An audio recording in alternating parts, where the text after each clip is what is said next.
turning dreams into reality. In the lab with the formula and chemistry. Your memories spark and motivate and make the industry shake. We put the bars in the place. I'm talking one chance at best. Yes, painting pictures for the culture, keep the brushes fresh. Flip the cover with the drummer, passion never rests. Freedom is our teacher under pressure, now we blessed. See, I was told doors for the go.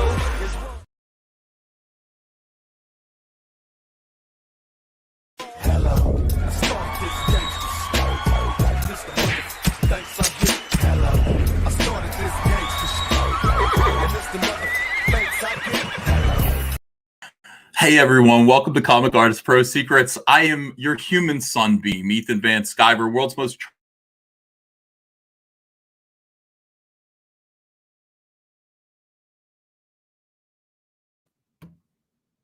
I was supposed to go on after that. How embarrassing. World's most charming, elegant, eloquent, and yet humble man. Great big Star Wars fan, trusted member of the media. Good to see you guys. Look, I had the cable guy come over and he blamed my computer. That's the situation that we're in right now. Comcast Cable looked at my computer and goes, maybe it's your computer's fault. Well, maybe it is. You know, I'm not somebody who's going to assign blame. Let me see. Gain. Let's put that a little bit. Hi, everyone. Hi. It's been a while. It's been a while since I've spoken to you guys. I've been very, very, very busy. I'm working really hard. We're getting these books out. Fulfilling a pretty large campaign. We're talking about Dan Fraga's Black Flag campaign, and he's going to fulfill it. He and his family, and he's trying to figure out, how he's going to do it. Trying to teach him, stamps.com and stuff like that. Pretty excited about, Dan's small business. And we looked at his campaign. He's at like $175,000 and growing for Black Flag. We're fulfilling a campaign right now that's $225,000 for Cyberfrog Unforgettable Tales. And so we kind of know what Dan is going to be going through. I woke up this morning and immediately sat down and started putting together perk packs, which is two little paper dolls, a couple of trading cards, a bumper sticker, throw them in there in a bag and a board, tape it shut, put it in there. It takes a long time. I mean, it actually takes a little while to put one of these things together. You have to get a rhythm going. And did that. And then I started bagging and boarding a crate of Cyberfrog Unforgettable Tales #2s. And then we had to run out and drop off 6 more crates full of books that were ready, that were addressed and on their way. And that's basically how I'm starting my day. I told Andrea, I was just like, nighttime is the only time that I get to draw now. And so because I'm fulfilling during the day, I'm spending a little time with the family around 6, 7 o'clock. From 8 o'clock to like 4 in the morning, I'm up and drawing. And there's just no time to live stream right now. Not until one of these things, not until Unforgettable Tales is fulfilled, completely fulfilled. And having, have it out to you guys. It's all done and everybody's happy. Then I'll be able to, my life will adjust again. And that's why I owe everyone an apology. I just want to say I'm so sorry for not live streaming for like 4 days. 4 days it's been since I've had a live stream. I think at least 3 days. But the good news is work is getting done. Rec Planet is coming along, just duckily. We're trying to get Amphibionics #2 ready to go. And I sent Kyle the comic book and said, here's the comic book. Scan it, make good files of it, and color it. Change a couple of things here and there. We've got the cover already done. I'm thinking about making the cover foil at this point because everything should just be shiny. I'm in communications. I'm in talks with the people who are making the keychains. I got those underway. Keychains are looking pretty sharp. I got to show you this. You guys aren't going to believe this. But these are the keychains. These are free. This is soft vinyl. It's not like it's soft vinyl. It shouldn't hurt your, like Shane Davis down here is saying, will it snag my balls? No, I don't think so. I think that was an initial concern, Shane. I mean, originally these were going to be hard plastic or metal. A lot of people were worried about severing their testicles. I took all these things into consideration and came up with this. This is like a very simplified design based on, of course, the classic Cyberfrog image. And this is just like a nice soft vinyl. You flip it over. It's going to be kind of three-dimensional. Like, I guess like the blacks here are going to be grooved in a little bit. You flip it over and it's like soft, shiny black rubber with the Cyberfrog logo on it. Nice keychain. I can't wait to get mine because I am absolutely going to use it. But we're getting everything underway. The PVCs, I'm expecting my Paintmaster Salamandroids soon. I know those are going to take a long time to get turned around. Yeah, it's nothing but drawing, getting things together, getting trading cards out the door, fulfilling, and look, All Caps Comics is it's kicking some ass. Let's see here. Christopher Gorey says, "Welcome back, Uncle E. Quick question: how did you find out Zoe Quinn was your long lost twin sister? I heard you volunteered for a DNA test." Rectally. Christopher, aka the Good Reverend. Well, listen, Christopher, the rectally part isn't true, but I did do a little research, and it turns out that Zoe Quinn's middle name is Van Snorenberg. I don't really know what her last name is, but the prefix is Van. Mine is Van Skyver, and that means we're blood related by blood. I think that's how it works. Very happy to have Zoe Quinn in the family.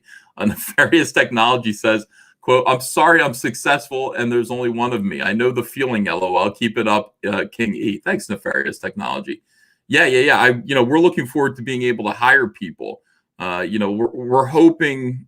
Look, we're trying to find a place that we're talking about buying a big gigantic office with a storage facility. We're either going to buy it or we're going to rent it right now. We're looking at our finances and deciding what we should do. But looking forward to possibly next year having a big gigantic office with the Laughing Man logo on it. That would be great. That'd be the best thing in the world. A lot of people are concerned about Zoe Quinn. They're saying kissing cousins. Hell no. No. Mixed up the names on Ellis Island. That's a possibility. Maybe that's how this all happened. Wait, I want to paint a trading card. Hope you got my package, says Mixjazz Pitlick. I'm not sure I got your package. I'm not sure what it was. Yeah, sure. I mean, look, we all aspire to paint Cyberfrog cards. A lot of people do. It's the height, of this industry. Only the best of the best, like Jay Lee, get to make Cyberfrog things. Let's see. What's your hat say? Says Lama Giganti. This is it's the frog logo. I think it's it's a marine thing here. I think it's what's his name? Shit. See, this is the problem. Don't ask me questions because then I have to answer them, and I'm not sure that my brain works. Chris Kyle. It's Chris Kyle's logo. Is the frog here? So I think it looks badass. Michael Morris says you should look into renting Valiant's headquarters. Well, I'm glad that you said that. Valiant Comics, poor Valiant Comics, is not doing so well. There's a report on bounding into comics, and you know what? Only one other place. I looked for other people discussing this issue, and I couldn't find it. There is no article on Bleeding Cool yet. There's no article anywhere about this, but. Look at this beautiful. This is Ken Roquefort, by the way. Did this beautiful piece here of this. Who was this? Bloodshot. Fucking awful characters. Bloodshot piece by Ken Roquefort. Ken Roquefort, of course, is awesome. He's Comicsgate. And maybe that's why Bounding into Comics used this image. But here's the report. Valiant Comics shutters New York City headquarters. Interesting. Let me open this here. And we'll review all this stuff. We got a lot to do today, guys. Because I've waited so long to do a live stream, we got a lot of subjects to cover. This is not going to be a quickie. This will be, I'll take my time with you guys. We will enjoy this. Valiant Comics shutters New York City headquarters. You're kidding me. I didn't know they still had a New York City headquarters. I mean, is it in an alley somewhere? Like, is it in a Starbucks waiting room? Like, what? Valiant Comics has had a building in New York City? I'm stunned. A new report from Comic Watch claims, let me look at this here. This might be the, yeah, this is where I saw it. This is the only other place that this is being reported right now. Cody White reports that Valiant Entertainment has closed down. And so, boom, here comes bounding into comics, not Bleeding Fool, bounding into comics with an expansion on this and some really, really good reporting by an unlikely source. Very happy to see John Delarose doing some reporting on this, and he did a good job. It's good to see John Delarose actually doing reporting about comic books. I mean, actually doing something that matters here. All right, so Valiant Entertainment, home to such properties as Exo Manowar, Harbinger, and recent Hollywood breakout Bloodshot. That's not funny. Yes, it is funny. They counted on Bloodshot to be a hit movie, and it bombed. Like, it got like a 0%. How many on Rotten Tomatoes? I got to see what it is. It's close to a 0.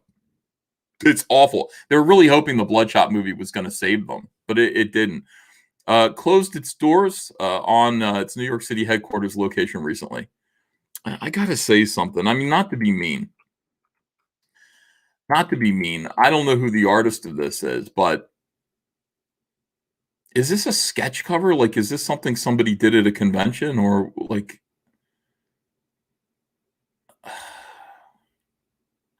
Like, I don't want to be mean, but like, what is going on with the talent at Valiant Comics? Because there's this, and there's also, we were looking at Ninjak before. Let me see if I can find that real quick. I mean, you're not going to believe this. You're not going to believe this. It really is. It's insane. If I can find it, I don't know if I can. Usually somebody sends me the link. Ninjak was like Joe Quesada's. Like, Joe Quesada did a bunch of Ninjak work that was unbelievable. Yeah, here it is. Okay, so is there any porn on this page? No. Okay, good. Sometimes you look up Ninjak and you find some porno, and then when it's on the page, it's on the Google image search. Somebody called porno Ninjak or something like that, and then you share it inadvertently. And people see porno on YouTube. That's not good. Ninjak new artwork right here. So look, I want you to look just over here. Like, this is the way Ninjak normally looked. I mean, you could see beautiful artwork. Valiant used to hire some really good professionals. Joe Quesada do some really good Ninjak. Where's that cover Joe did? Who knows? Oh, here's one right here. Famously, this is the way it looks now. Not to be mean, but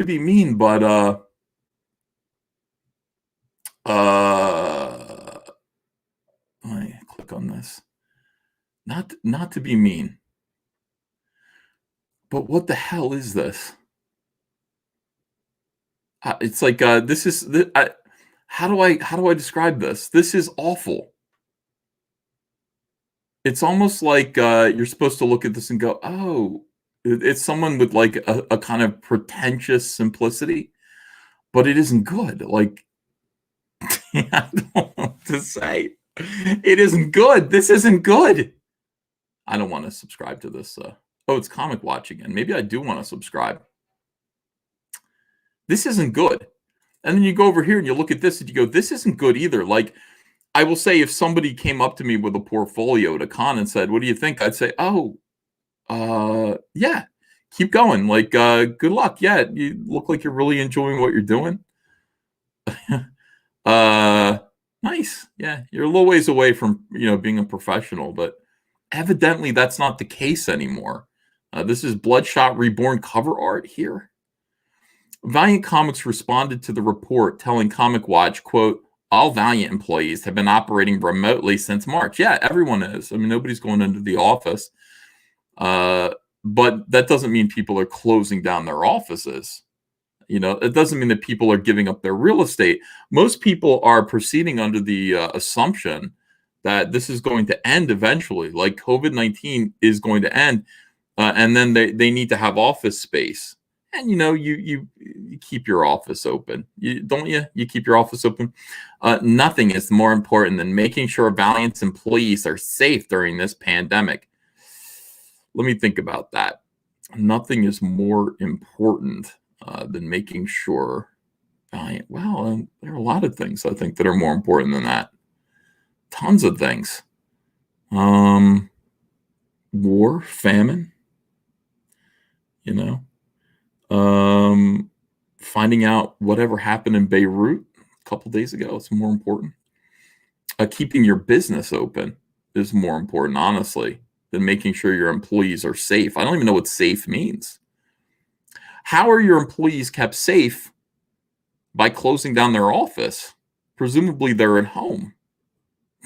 Presumably they're under their own recognizance. They're at home. They don't need to be babysat. And I'm not sure how closing down your office further keeps them safe. How selling your real estate.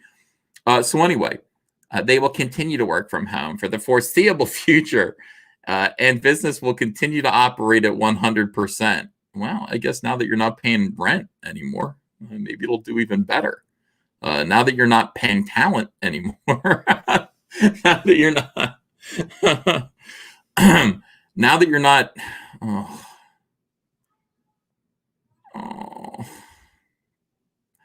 don't force me to be mean.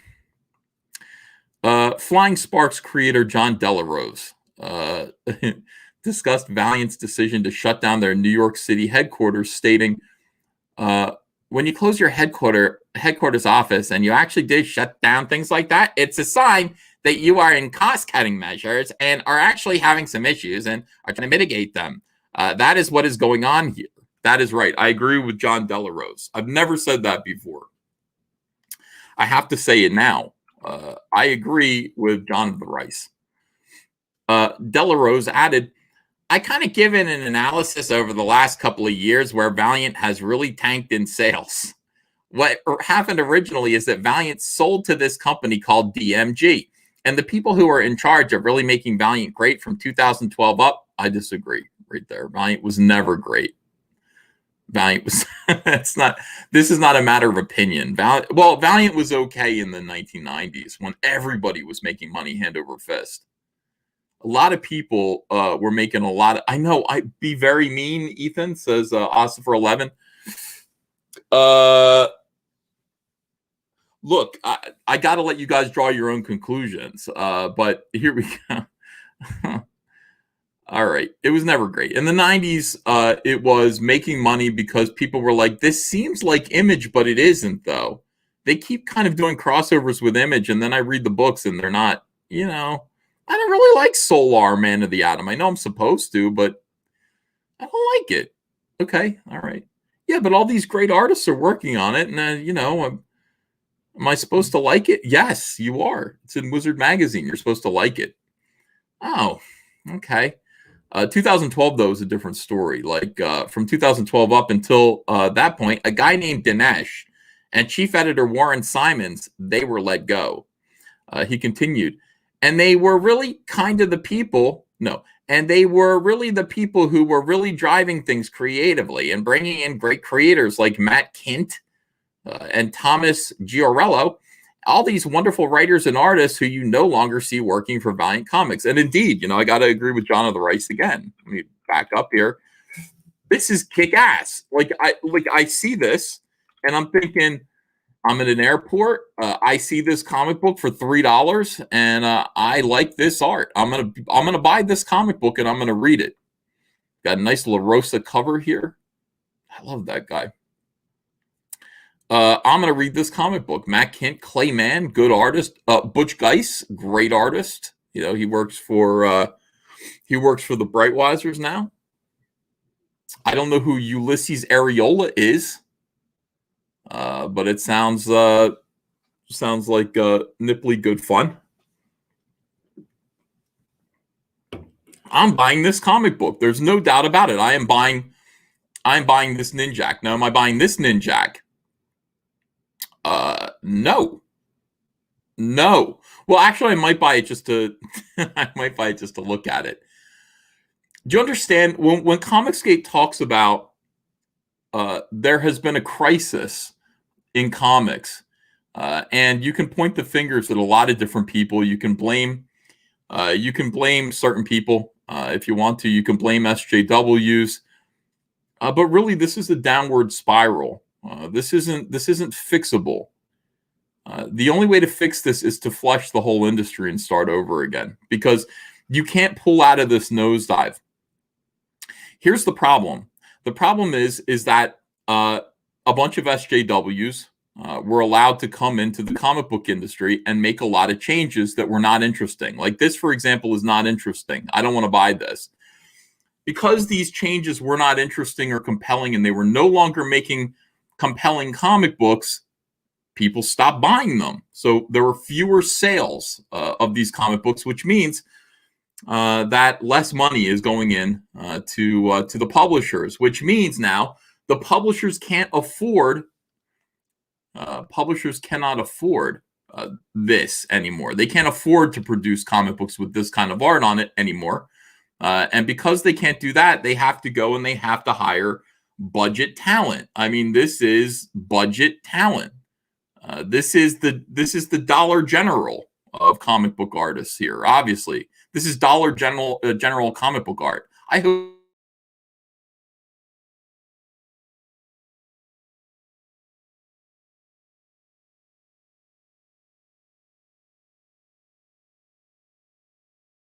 this person was paid $15 a page. Now they have to raise the cover price. So now they're making these awful comics more expensive, and of course that means fewer comics are being sold. And because fewer comics are being sold, there's less money going into publishers, which means they can no longer even afford to hire this talent anymore. And now they're hiring your baby sister to draw your comic books because she'll work for sweatshop prices.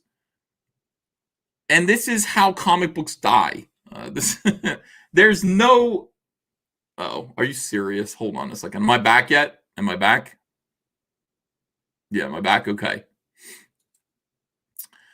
This is the problem. All right. So, as the content becomes worse, talent, they can no longer afford to pay good talent. So talent leaves. They hire cheaper talent. The comics become worse. People don't buy those. It is an endless spiral downward. They have to raise the cover price so that they can make the same amount of money for fewer shittier comics.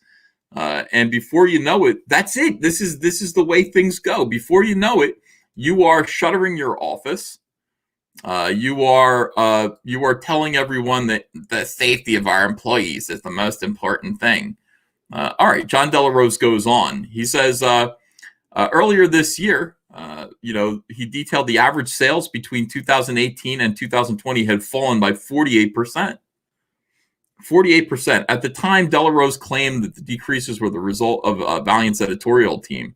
He wrote in March, "You look at their editorial across the board, and it's people who are promoting political ideology, yes, over great content that the fans want." That is why SJWs were hired in the first place. They came in and they said, look, these books are sexist. These books are racist. You need to, represent more people of color, more marginalized people. If you don't do it, you're bigots. Hey, look, it's the year 2017. It's time to change. And, the comic book industry fell for that like suckers. And now their books went from looking like this to looking like this. That's so funny, dude. That is such a stark realization there. From this to this. And who's responsible for it? Well, Heather Antos is partially responsible, I guess. She's one of the editors that's over there who cares more about, her ideology, her politics than actually producing great comics, or so it would seem. This is what happens when the core business gets replaced with a company that cares more about holding on to movie IPs than they do about producing an excellent comic book line. Again, John Delarose is doing good stuff today. Good stuff, John. I like when John talks Comicsgate. Yes, the higher-ups don't understand comics and aren't interested, so they bring in names like Heather Antos to direct without really checking on what made the books great in the first place, he added. Which is interesting. I wonder, it's like these people who hired Heather Antos, it's like you hire her because you see her name everywhere. And I think you mostly see her name, sort of being protected by people because I guess she's She's Milkshake One and all this stuff. So she must be a good editor, or else people wouldn't talk about her very much. Her name's out there so much, she must be pretty good. She must be doing a pretty good job. Let's hire Heather Antos to take our line into the future. This looks pretty good. I like this artwork here. Who drew this? Can't see. What's that? Panta something. I don't know. In fact, Valiant Comics senior editor Heather Antos recently claimed that America has the worst fans. This is Heather. What thing has like the worst fans? Heather Antos. Mic drop. America. America. Patriots are the worst people. Patriots, people who are proud of America are the worst, evidently. Worse than anything. The worst thing, the worst fans of all time are patriots, I guess. People who are proud to live in the United States of America. You're currently in second place behind my friend who said Jesus Christ for the best answer. The replies to you are real bad, though. Heather Antos says, what can I say? The worst fans. Upside down smiley face. Yeah, so this is the thing. You say America is the worst, and people who love America are the worst. People criticize you, and you go, see, I told you they're the worst. It's like a self-fulfilling prophecy. And these people, look, Jesus Christ, the Christians are the worst too, right? Yeah, Jesus and America are terrible. It's like the worst things ever. Not only does Antos seem more concerned about her own political ideology rather than Valiant Comics and comic books in general, but since she joined Valiant Comics, the sales across the board have tanked. Somebody told me, I think Zach told me, that he hadn't seen Heather tweet about Valiant Comics in over a week. I tweet about Cyberfrog every day. You guys have to understand. I don't know what you're expecting from my Twitter. But my Twitter is largely, it's for two purposes. It's to promote Cyberfrog, and it's to make fun of SJWs. Those are the two things that I feel are my job on social media. So that's what you see me do. You don't see me post too many photographs of my cat. Every single day I say, please buy Cyberfrog. Here are pictures of Cyberfrog. Here's a look at what I'm doing. Here's a look at this and that. This is all Cyberfrog stuff. And then, F the SJWs. That's kind of what my Twitter is. Heather doesn't talk about Valiant Comics at all, and she runs it. She's editor over there. She's a big time editor of Valiant. I would be talking about Valiant Comics every single day, all the time. That's what you're supposed to do. People who follow Heather are hoping to hear about comics. This is what I kind of learned. This is one of the things that kind of made me Comicsgate. What made me Comicsgate was I was watching Richard C. Myers' videos when he was Diversity in Comics. And, even though he was shaming SJWs about their behavior and the way they use their social media platforms, he may as well have been talking about me too, because I was doing the same thing. I was sitting there yelling at the Democrats who, look, just Democrats theoretically just voted differently than me, but they're still my fans. I still have fans that are Democrats, and they were deeply wounded, I think, by the way I was treating them. And the fact that I used my large Facebook platform to do nothing but talk about politics instead of talking about Green Lantern or anything else that I was working on. That's when I realized I was Comicsgate, and I realized I needed to kind of change my mind about things and adjust the way that I was doing business. Even though my business wasn't my business because I was working for DC Comics and not for myself, it was still... it's still my job to represent DC Comics or whoever I'm working for the best way that I possibly can. And now I'm working for me, and I'm representing myself beautifully, absolutely beautifully. But if only I had been, more attuned to that way of thinking when I was working for the mainstream, because I'm against this. I'm totally against this kind of behavior. This is a horrible thing to say. You are saying that patriotic Americans are the worst. Who else buys Valiant Comics? I don't understand. Like, what?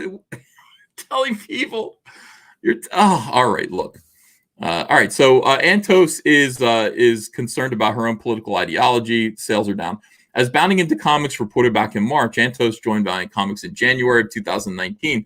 The year before she joined Valiant Comics, Valiant Comics shipped a total of 61,448 copies over 7 titles in January of 2018. So that's an average of 87.78 copies per title, which in this marketplace right now isn't bad. You know, it's like if somebody's selling 8,700 copies and they're not Marvel or DC, but they're one of the other companies, that's pretty good, you know. In January of 2019, they shipped a total, this was when Heather joined, I guess, of 27,451 copies over 5 titles. That's an average of 5,490 copies per title. By the way, the SJWs will be quick to tell you there's nothing wrong. Sales are great, but you can see this. I mean, this is observable. More recently, in January 2020, Valiant shipped 32,024 copies over 6 titles, and that's an average of 53.37 copies per title. So we are, we're shrinking. We are shrinking. Let me see this artwork here. Yeah, Rivera, Paulo Rivera. I like it. It doesn't make me want to buy it. Like, I don't want to buy this, but I have to admit, like, I look at it and I go, yeah, it's okay. That's pretty good. I like this a lot. I like this monster here. I don't know what this is here. Is this a tongue or is this his lower jaw? Or is this a beard? It's got blood on it. I guess it's like a beard. I like it, but I don't want to buy it. Like, I do want to, here's the thing. Like, I might buy this. I definitely am buying this. So I guess that's just my taste in artwork. Like, I guess I like super realistic stuff. And if it's not super realistic, it needs to be very detailed. This is okay, but I just go, look, what is this look on her face? What is this look on his face? Are you guys having fun? Are you enjoying? Like, you're like, this is no big deal. I'm just being lightly caressed by tentacles, root-like tentacles from hell. I've seen worse. This guy's kind of enjoying having this brush across his nipple, his nipply area here, his nipply areola. Look on his face. And this is kind of appropriate. This is all right, I guess. This makes a little more sense. I don't like it. As Delarose noted, sales to retailers from January 2018 to January 2020 decreased by nearly 48%. The average number of copies shipped decreased by nearly 40%. While Valiant claims to be the closing of their headquarters is business as usual. What do you mean? This is just business. One has to wonder, as Delarose does, if it isn't a sign, another sign of Valiant's struggling publishing arm. I like struggling. That's like, struggling should be a good word. It should be a new word for the comic book industry right now. What do you make of Valiant Comics shuttering their headquarters in New York City? I make, I don't know, I make a lovely bouquet of roses out of it. And I set them on my desk and I look at them and I smile. Do you think they are just adapting to new workplace standards in the wake of COVID-19 pandemic? Or do you think it's a sign of possibly struggling financials?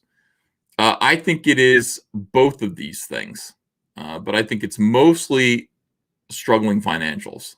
There's no way. These people, none of these people can stay in business. I don't know how anybody survives. I really don't understand how people survive like this. How do you survive when your comic book costs $4 and you're selling 5,337 copies? All right. So let's just say $4. So that's about $25,000 there, roughly.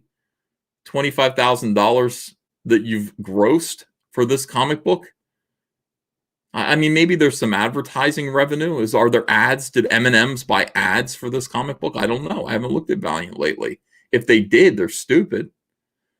So, let's just talk about the gross sales.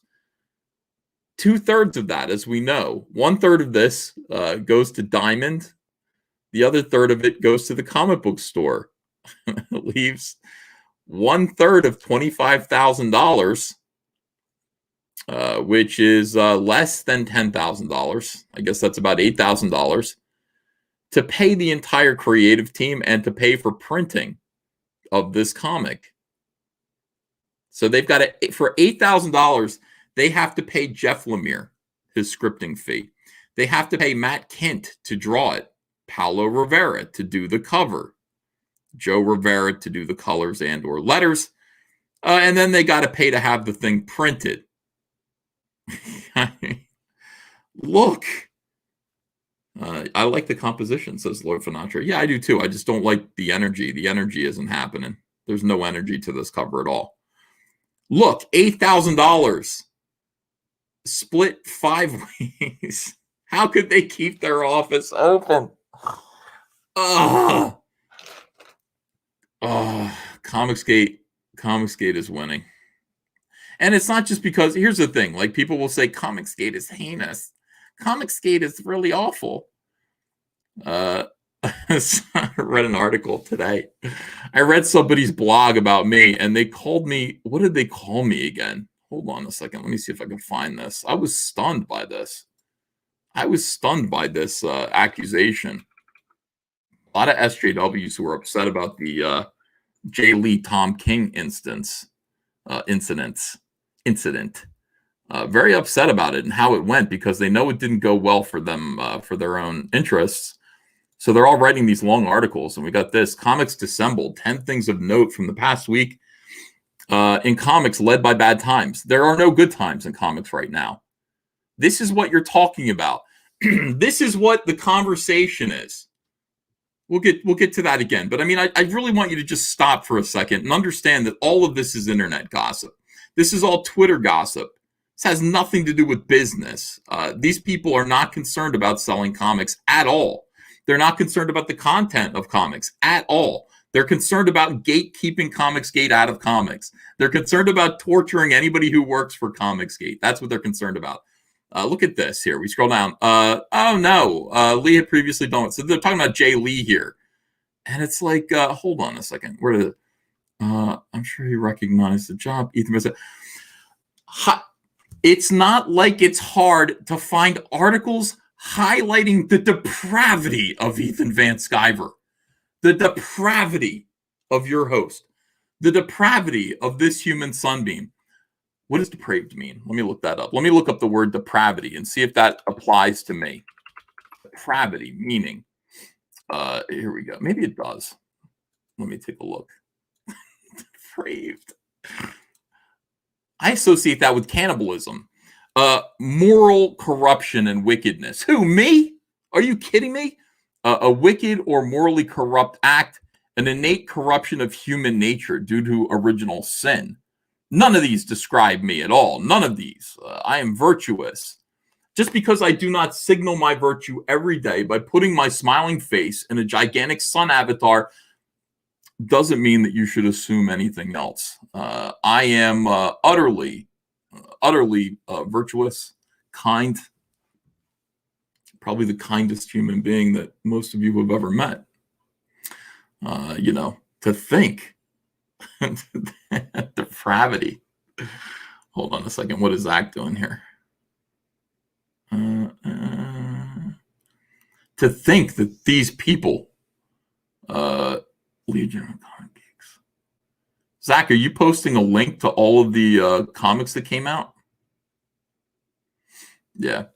Zach is trying to point out that there are a lot of comics that came out, a lot of them, and nobody cares. Nobody's talking about it. Nobody's talking about these comics. Not one bit. They're talking about us. They're talking about us. Let's see. The Storm says, dude, why do you only have 132,000 subscribers? That's a lot, isn't it? I mean, are you saying I should have more, like many more with this quality content? I agree with you. I agree with you. Hold on one second. I've got a little bit of a problem with the chat. Let me do this. Okay. Let me see if that worked. No, the chat is frozen. Oh, hold on a second. No. Now it's catching up, I think. Antos has the worst fans. No. 718. My chat on my page is 10 minutes behind, and I don't understand it. We're not going to worry about it too much. I've got the chat here. I can see the chat where it counts. That's not a problem. All right, let me read some super chats and try to clear my head after being called depraved. People call me depraved. Let's see here. No, that's not it. Every day it's a living hell. Every day. Why can't I just get my super chats? Oh, I know how to do it. I forgot. I told everybody else how to do this. I said, this is what you need to do to find your super chats. And then I promptly forgot. Let's see them. No, that's not it. Moderate them. Moderate live chat messages. Why is everything a problem now? I mean, everything is like a living hell. Was this helpful? No, it wasn't helpful. I got to be honest with you. No, it was not helpful at all.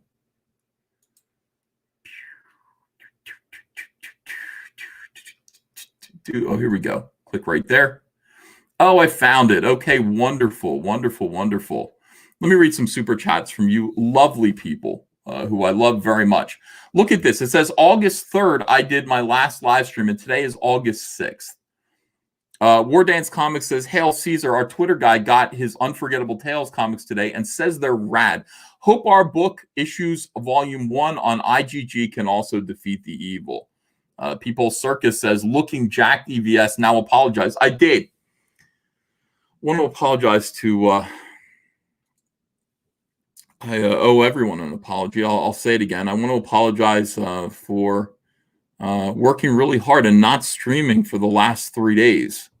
I didn't stream. You guys, it's not that I didn't hear your complaints. I did hear them. I just couldn't answer them because I was busy drawing fantastic things.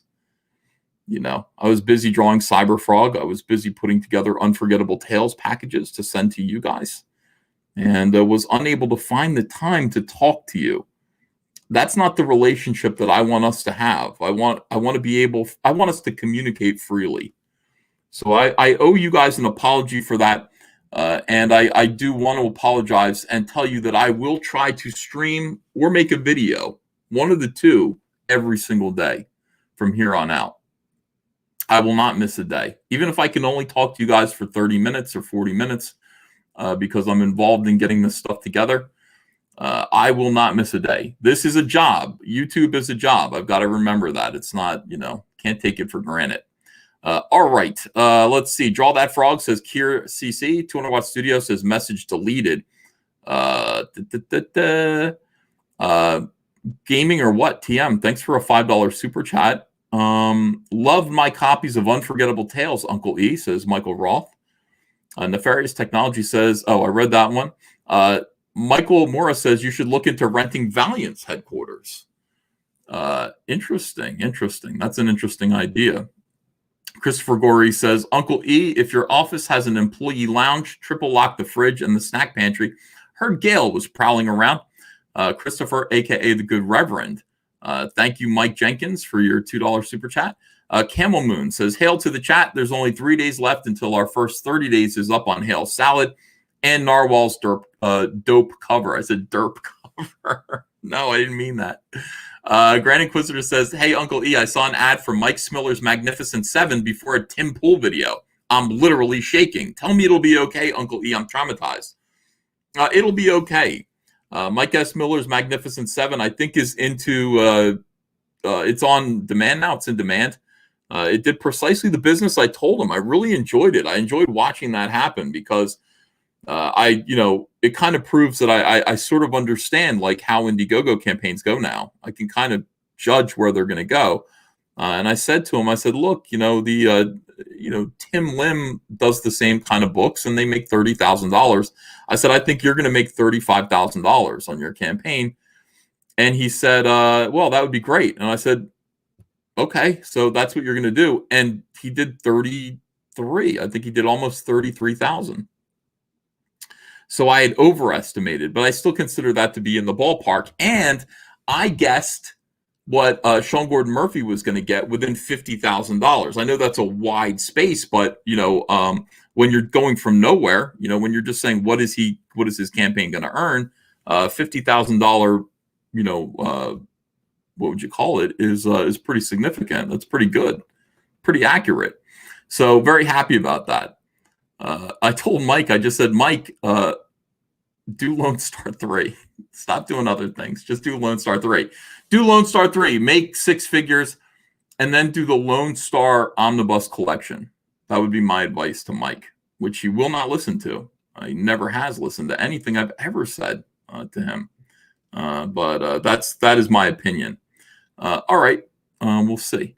Let's see. Ahoy. And by the way, yeah, spending money putting ads out is a waste of money. I've got the money to do that, and I'm not going to do that. That is a waste of money. Ahoy, sir, says Mandy Summers. Super Dead is already at almost $8,000 in just a few days. Be sure to check it out and grab that super sweet John Malin cover. Hail EVS and Comicsgate. Keaton Smith, thanks for the sticker. King Toad Incorporated, John Ball says Valiant has always been trash, 90s to now.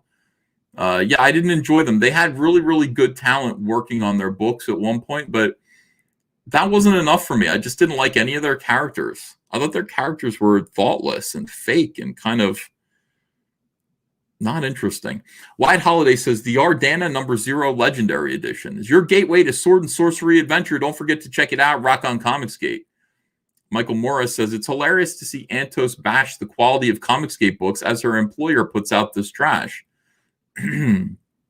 Has Heather done that? I mean, I see people making fun of the quality of Comicsgate books, and I just go, I don't think you understand. Like, people go, these Comicsgate books, there's no standards for them. That's right. There's no standard for Comicsgate books. The idea of Comicsgate is just to allow people who want to make comics without SJW interference. We don't sit there. There's nobody who's sitting there going, you're not good enough to make a comic book. You don't fit our standards. You don't fit our plan. That's not what Comicsgate's for. And thus, there's a wide margin, of people. There's a wide variation of you've got some very basic amateurs. You can have teenagers making comics, maybe. You got Odie making comics, phenomenal. I think he's close to a teenager. All the way to skilled professionals like myself, longtime skilled professionals. And there's nobody saying no.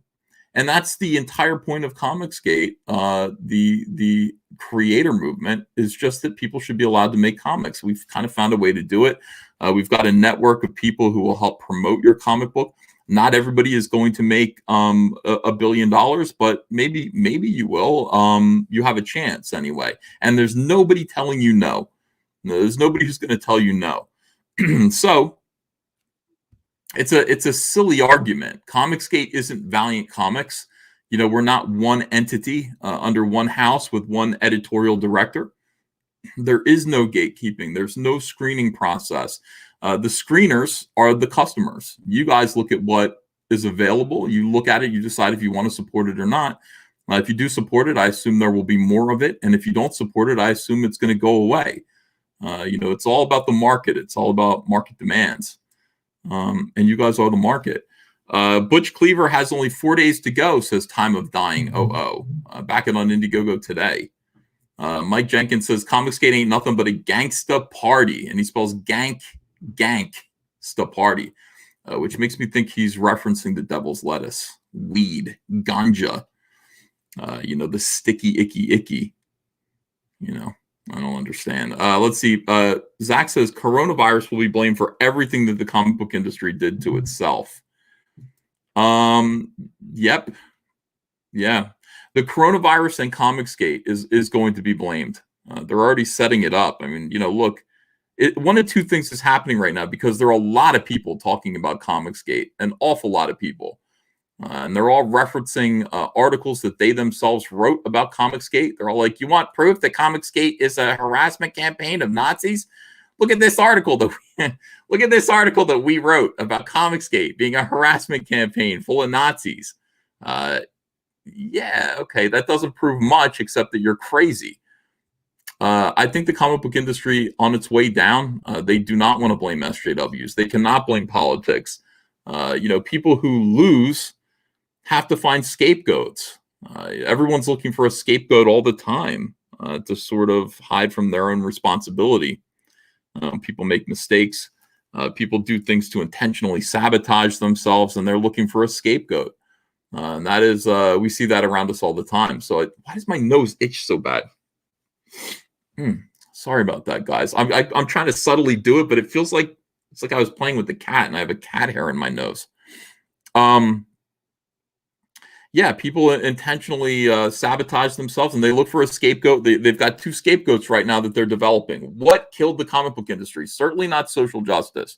Certainly not poor business practices by editors, by publishers. Certainly not predatory publishing.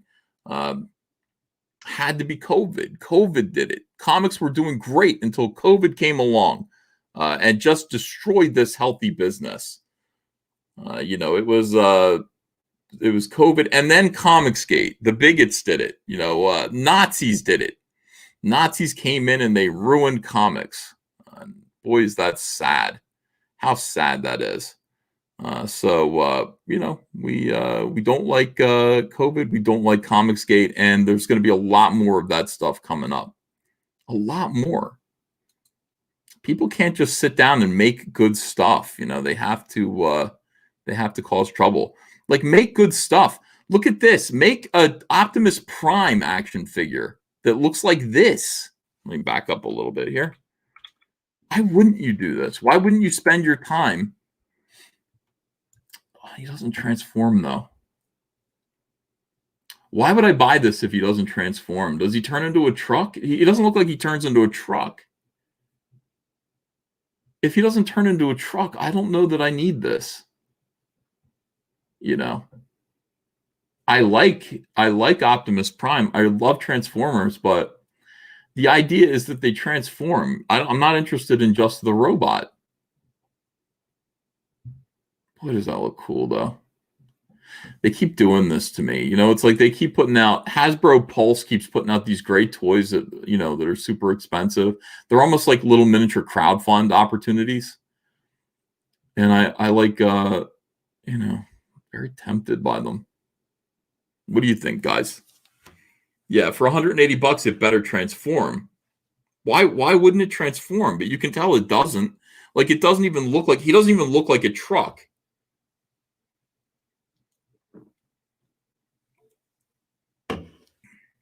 That is not a tractor trailer tire. That isn't. I don't know what that is.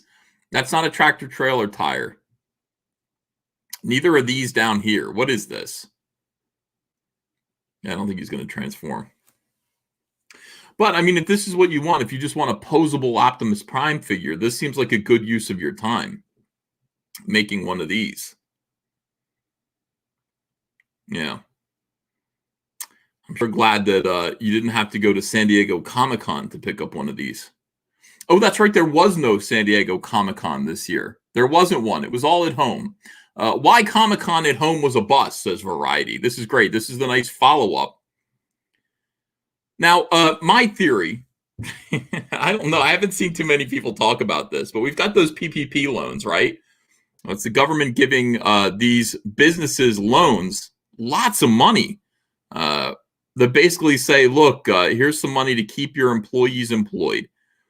As long as you keep your business open, as long as you don't lay anyone off, you can keep this money. It's a grant. If you do take this money, you got to do business. You can't lay anyone off. You got to keep your employees working, and then it becomes a grant. So Comic-Con, San Diego Comic-Con, took $5 million from the government. You could say that's my tax money. Well, that's probably their tax money. I don't really have too big of a problem with that. Andrew and I, we heard about this and we're like, can we get it? Like, we'd love to get some of our tax money back. Maybe maybe Andrea, as our business, as All Caps Comics, should reach out and get $100,000 of our tax money back, so that she promises not to fire me. I'm an employee of our business. I think Andrea is too. Maybe, I'm not sure if Andrea is or not. She's the CFO, but I don't know if she's officially. No, she is. She's drawn a paycheck. But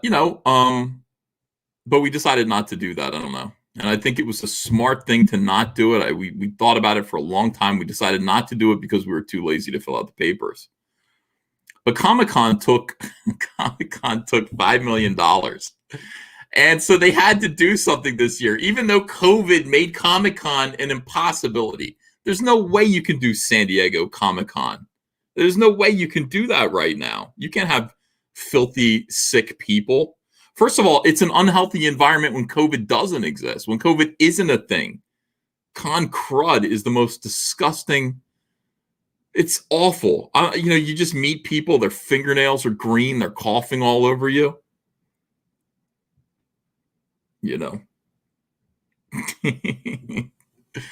Go home with streptococcus. It's a fucking nightmare. Now that's when people are healthy. Under these circumstances of COVID, you cannot have a comic convention. So what they decided to do instead was essentially scam the government for $5 million and then put on the convention on the internet. So you could sit home if you wanted to. You wanted to pretend to be at San Diego Comic-Con. You could watch some really boring people get on the computer and go, this is great. This is so cool. Let's look at a preview of some. So you could look at some previews of whatever it was, and you could listen to these people sort of talk about comics. Dan Fraga was in one of them. It was very strange. I didn't watch too many of the live streams. In fact, I watched close to 0 of them. But I did watch when Dan Fraga was on one of the San Diego Comic-Con live streams because I had to see it. Dan Fraga, at that point, people knew he was Comicsgate. And Dan was just acting normal. He's perfectly cool. Everyone around him was so phony and fake. It was amazing. Comic book people are very, very strange individuals. I watched that video and went, look at them with their like fake smiles and their, look, we're on TV. All these people who kind of want to be in media. And then there's Dan Fraga, who certainly belongs in media. Dan Fraga is an actual talent and a real human being. It's awful. But Comic-Con at home was a bust, evidently. Don't worry, it didn't lose any money. If a fan convention is held on the internet and there's no one there to talk about it, does it make any noise? That was the overwhelming experience with Comic-Con at home, the virtual fan convention that ran from July 22nd to July 26th.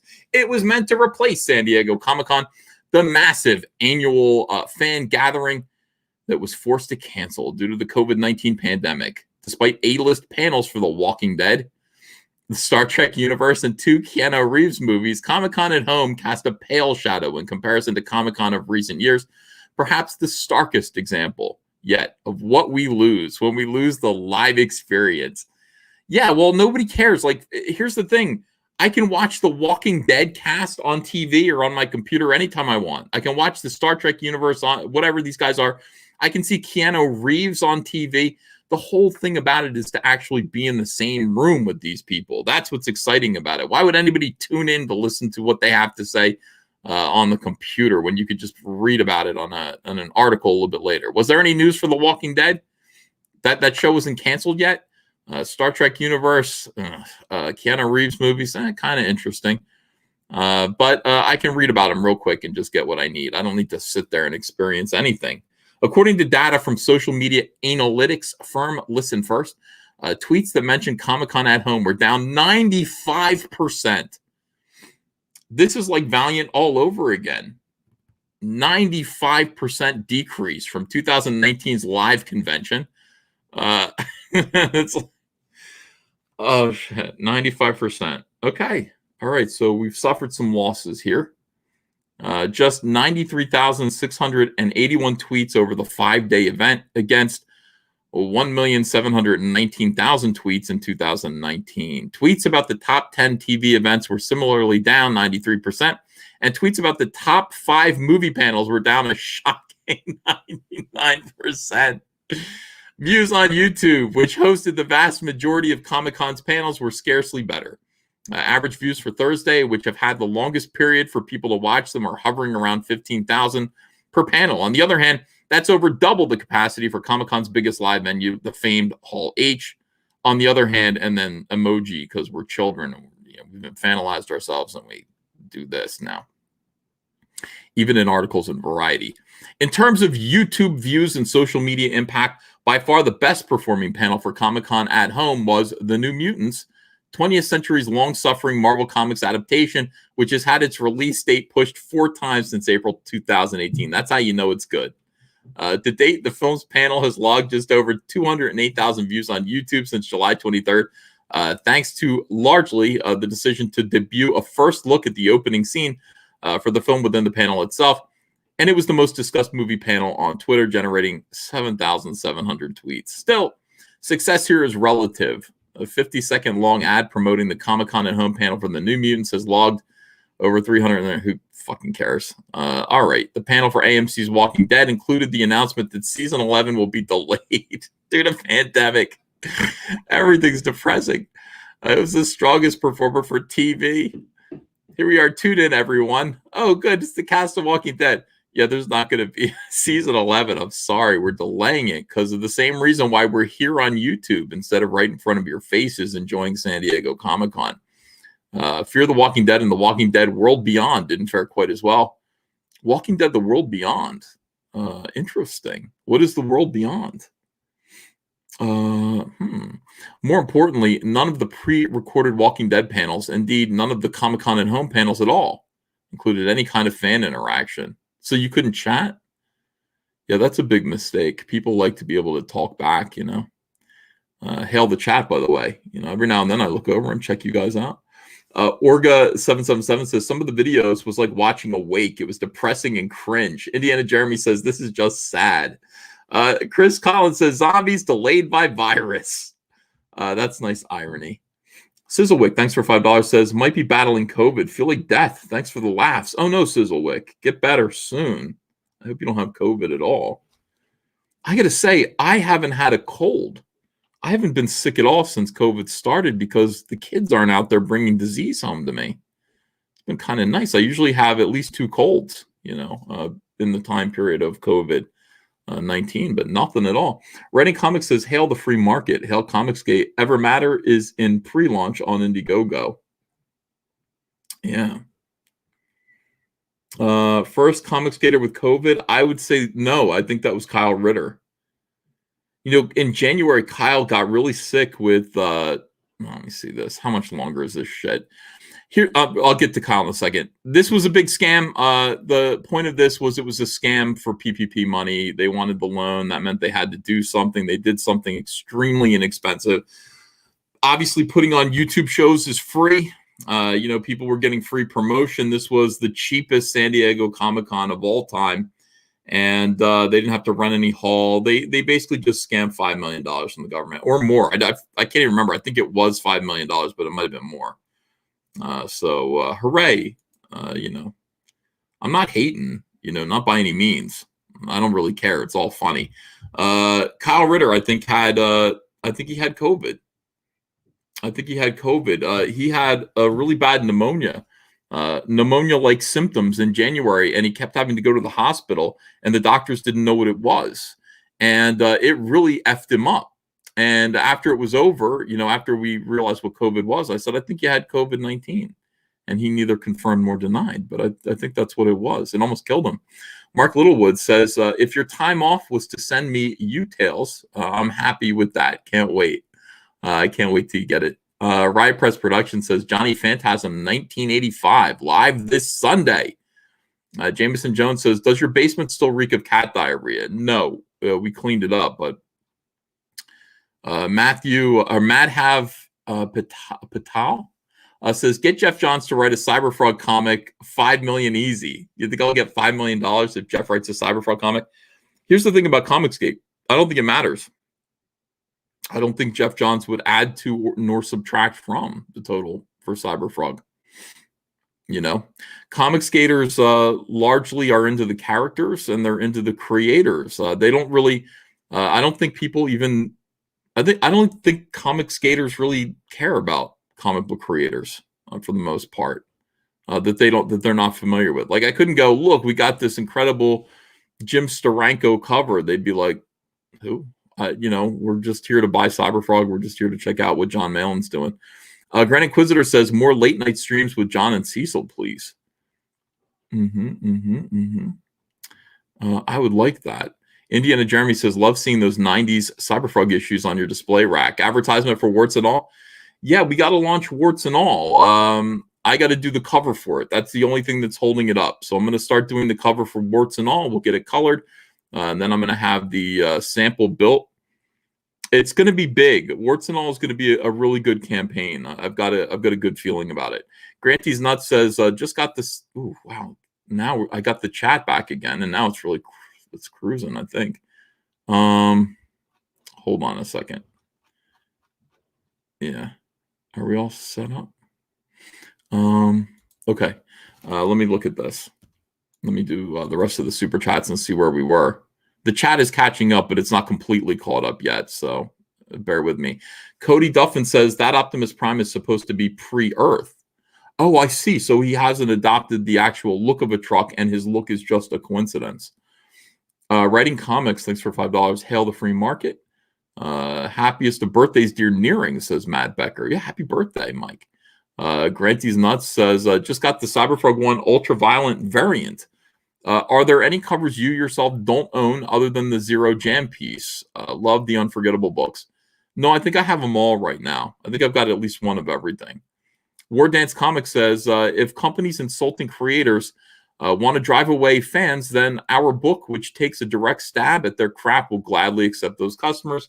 Back Issues, Volume 1 on Indiegogo to defeat that evil. Hail Comicsgate. That's War Dance Comics. Let's see. Yeah, I think we're caught up now. Sheila Allen says PU. No, it smells good down here. Do you know if your comics will be shipped to Canada due to the beer virus, says Beamer? Yes, they are. Yeah, we haven't, we're shipping trading cards there, not having any trouble, right? I mean, we're getting Canadians who got their cards. I think we've shipped out all of the brothers cards and the stickers, and that's the thing. I've started to make Rainbow Brute stuff. I'll just tune you into that. I've got beautiful Rainbow Brute stickers that are coming in, and I'm not sure what they're going to be used for yet, but I'm making beautiful Rainbow Dazzler Rainbow Brute stickers. So get ready. It's going to be good times. All right. Let's see. Why Comic-Con was a bust? Because it sucked. What else do I want to talk about? I got tons of stuff here. I'm noticing. I don't want to go there. Let me see. Let's talk about this real quick. Another actual recent news story. All right. SJWs. What do you say to this? What was once Meltdown burns down in Los Angeles. Here's a nice article on Bleeding Cool from Rich Johnson. And again, you've got these crazy activists right now who are all over the place, largely supported by comic industry SJWs, and they are wreaking havoc. Now, I want you to understand something. I understand the message behind Black Lives Matter. I'm, even though I consider myself to be conservative, a Republican, I'm not somebody who goes around and says all lives matter. All lives do matter, but I understand Black Lives Matter means, yeah, but are you guys mistreating Black people or not thinking our lives matter as much as white people's lives? I understand the message of the statement Black Lives Matter. I don't like this group of people. I think they are dangerous. I think the people who parade with that noble sentiment, Black Lives Matter, are causing a lot of trouble. I think they're, attached to Antifa, and I think they're quickly becoming a local terrorist organization, and I think that's awful. I think it's awful because I do believe Black people need to be treated with more respect. I think their voices need to be heard and listened to, and I don't think I'm, being an SJW by saying that. Having said that, this is the disgusting behavior. The fires, the local businesses that are being looted, the riots in the streets. I'm against all of this. And this is what it leads to. Industry-leading and highly prominent comic book store Meltdown Comics of Sunset Boulevard, Los Angeles, closed down for good back in 2018 after 25 years. Famous for appearing in many movies and TV shows with a prominent A-list actor customer base and a tendency to hit all manner of headlines with promotions, launches, and premieres, the location retained its studio for recording podcasts, performing shows, and the like is Nerd Melt Open Mic and currently NTWRK Network, describing itself as a mobile-first video platform. It features original daily content hosted by celebrities, musicians, and nonstop pop culture figures, all paired with shoppable exclusive products. launched in partnership with premier brands. But as a comic book shop, it had seen its day, and now it's gone completely. As of last night, the location on 7522 Sunset Boulevard is burned to the ground. 3 fires in the neighborhood within an hour. Someone is having fun. They're trying really hard. This is Rich Johnson. He doesn't want to, I guess, talk about who's responsible for this. This is the building on Sunset between Gardner and Sierra Bonita, which used to house Meltdown Comics, the Ruby the Russian Caviar Sandwich Joint, and Parisian Florist. I lost count of the fires at 10. According to the Los Angeles Fire Department, there were 84 firefighters responding to the vacant building as of 9:10 p.m., where flames had spread from the original unit through the attic. Crews initially responded to the fire. When crews arrived on the scene, flames were already exploding through the roof of the structure, forcing the firefighters to take a defensive position outside of the structure. The full extent of the fire was still unknown. The blaze was officially declared a knockdown. So they shut it down. There were no injuries. The cause of the fire is still under investigation. And here you have people who are just mourning the fire, including Ben Stiller, which is interesting. Yeah. Meltdown Comics, literally melting down, is very on brand for 2020. Come on. This is not the first one. I think there were 3 other reports of comic book stores being set on fire by looters, and I guess there's nothing in this article to suggest that that's what it was, because we're not given that information. But certainly does seem like that is probably what happened here, just like the other 3 stores. And it's very sad. It's very sad that this country's in this kind of chaos right now, enduring this kind of belligerence. I guess, is this what we're going to expect? Is this what we have to expect every year from now on, every election year, every 4 years? Is this what we're going to get? You know, I don't know.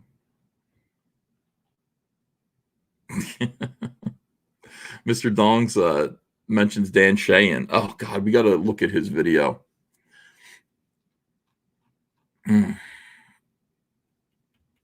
Yeah, he did a video. Dan Sheehan did a video with a bunch of retailers. Comicsgate was the subject matter through much of it. You know, I guess we can look at this. Here's the thing. After this video happened, Dan Sheehan, we'll do this. Let me just show it. All right, so here is comic book news with Dan Sheehan. And these are a bunch of retailers and Heidi McDonald. Heidi McDonald, famously of the Whisper campaign. She is in the Whisper Network. She's on the, she not only runs Comics Beat, but she is in that room. What do I want to say about this? There's a lot that I want to say about this before I show this, but these are all people who are completely buying into the comic book industry narrative, such as it is. And are going to talk about the Jay Lee situation with Tom King, which is just, I don't understand these people. I don't understand why they're talking about this stuff. I don't understand why this is a concern to them.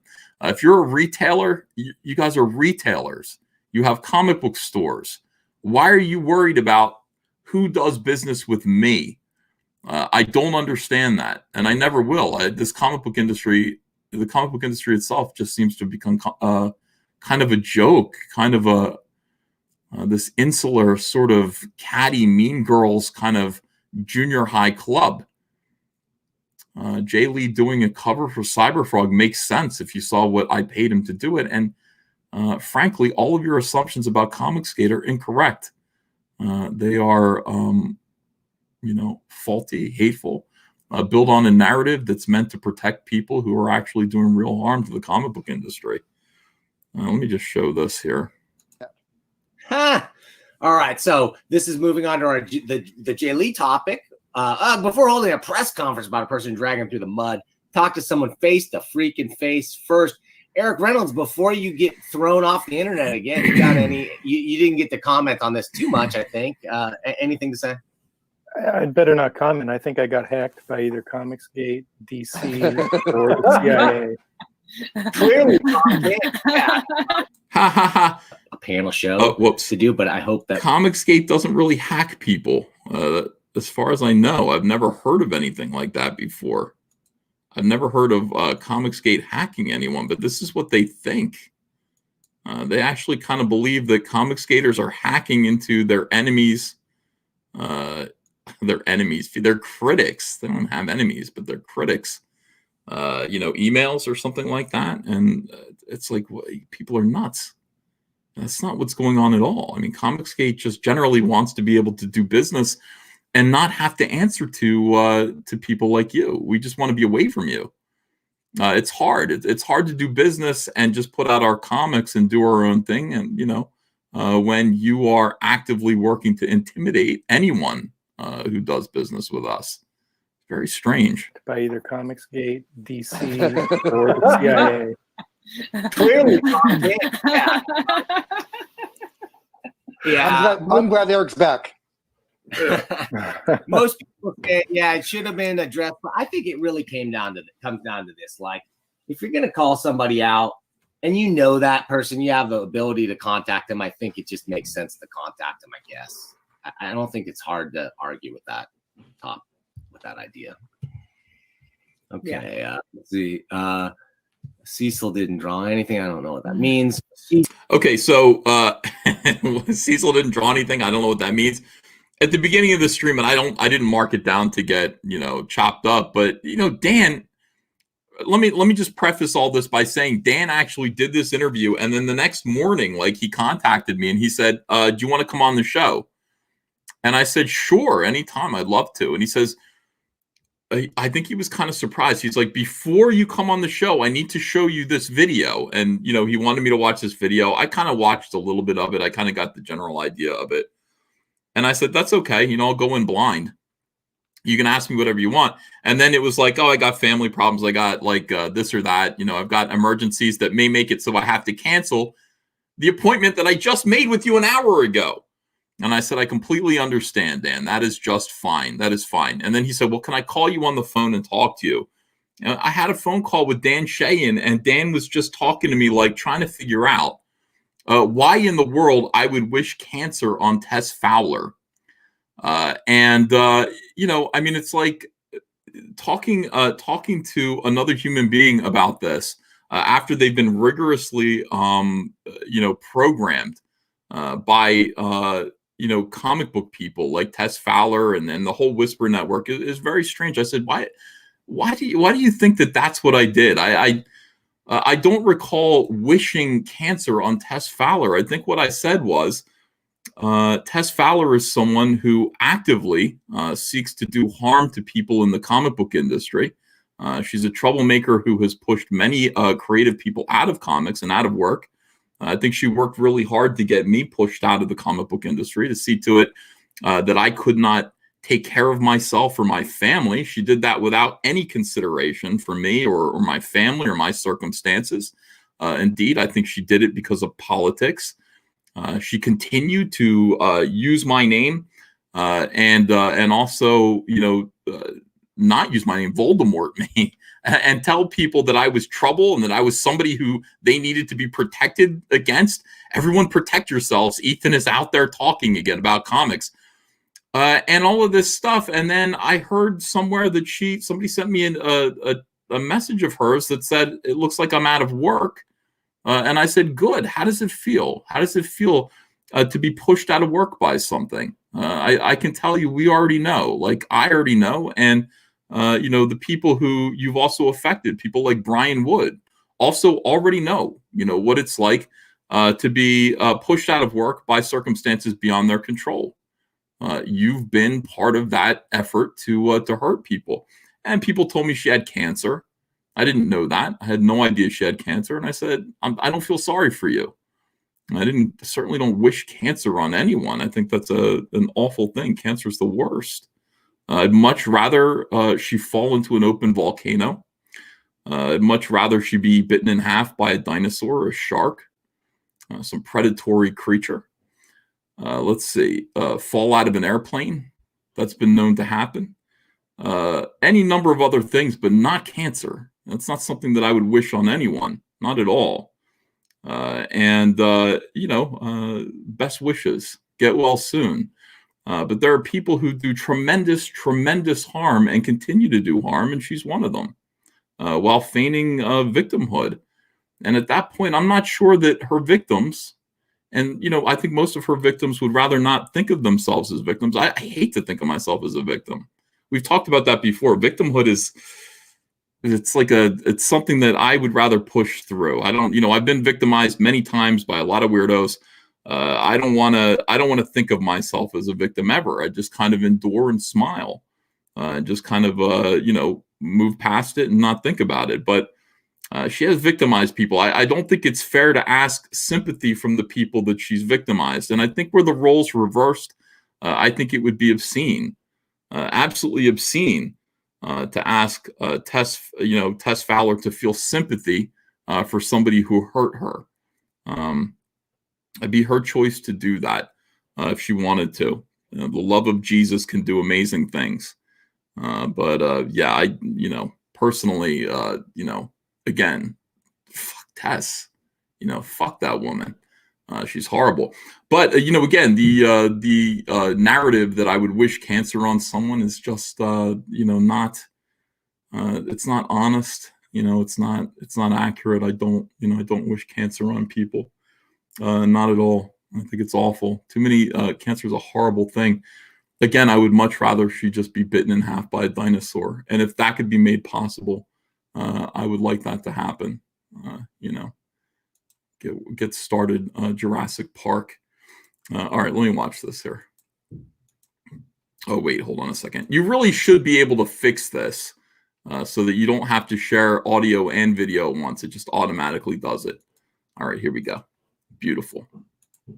G is not. Oh, so again, this is Dan Shayan said this horrible Cecil cover. This guy Cecil, this terrible guy Cecil, did a cover, and it sucked or something like that. So somebody was actually letting him know Cecil didn't draw anything. Cecil doesn't draw.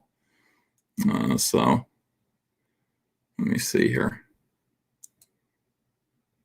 Scrolling through this. Predictions. I can't find it. Okay, here we go.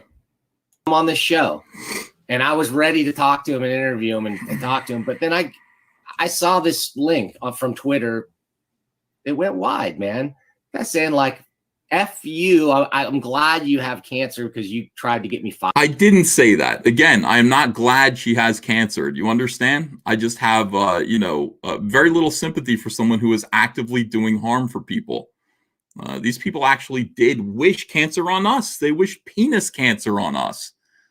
They wish death on me every day. I mean, it's ridiculous. I saw Richard Pace and John Lehman praying for my death 3 days ago. Fired or tried to get me out of the industry. I think it was disgusting on a lot of levels. Mm-hmm. Guys, any comments on that, or is that enough said? I think there's a lot of talk about free speech or free will, and if you choose to act like an asshole, I choose not to have anything to do with you. Precisely. This is the whole point of Comicsgate. This industry, we have moved away from it. We don't want to have anything to do with you guys. And yet, everything that we do, you guys seem to be getting in the way and interfering with. Why is it? Why is it that Jay Lee could not do a comic book cover for me without your tormenting him? Why is that? Why is it that Jay Lee couldn't do that? Why is it that Cecil couldn't do a comic book without being tormented? What is the purpose? What is the reason for that? People apparently can't just decide that they don't want to have anything to do with the mainstream and, well enough be left. It's like there are people who want to harass and demean and belittle and torture and threaten. I mean, this is the thing. They're saying that Jay Lee shouldn't get any more work because he did a cover for me. I find that to be intolerable. I don't know who's being the asshole at that point. It's craziness. Bingo. Simple. All right. That's hard to disagree with. It wasn't just about the Yeah, well, I mean, it was just about the cover. I mean, that was a very sad thing.